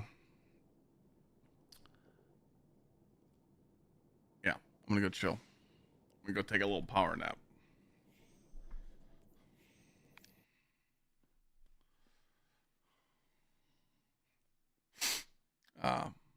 Love you guys. Thanks for rocking with me. I just wanted to make some clips on the reveal stream. I was gonna play some Monster Hunter, but I'm kind of tired, so nothing wrong with that. I love you guys. Appreciate the subs. Appreciate everybody hanging out. We got to get back on demon mode. We're fucking I feel like I'm lazy, but you know, just got back from Sweden trying to get back into the operating fashion, but yeah. We'll slay tomorrow.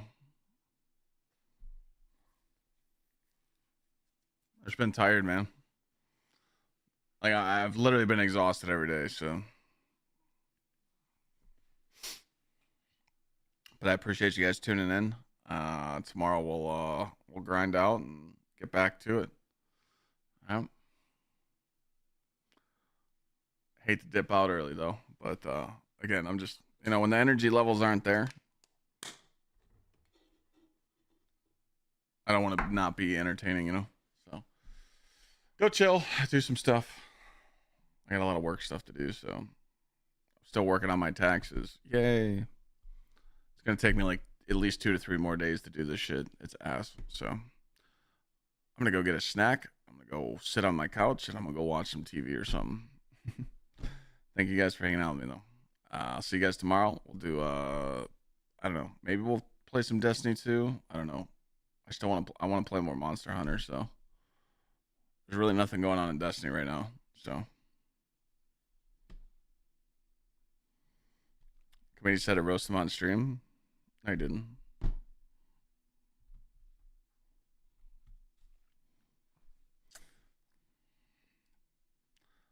All right, fuckers. I'll see you guys tomorrow. That was a fun chat. We should do that more. We should just have time to chit chat. It was cool. Talk about life. I like that. Have a good night. Stay blessed. I'll see you guys tomorrow. Later.